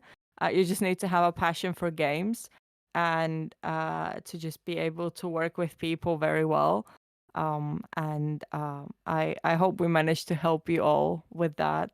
And yeah, a huge thanks to everybody. Please do join us on our Discord where we will be continuing, and we'll finish off with a raffle by Spice Ice, who have graciously offered us discount tickets. So come join us there. All the links to everything that's been mentioned over the past 2 days, all the PowerPoints, all the links to portfolios, to game demos, everything is already on there. So definitely come and check it out. If you wish to rewatch the streams, that you'll be able to do that on Twitch, where we are twitch.tv/Pori_ES, or at our YouTube channel, which is Pori Entrepreneurship Society. So thank you all for joining, and hope to see you at the next Pori Entrepreneurship Society event. Bye. Bye.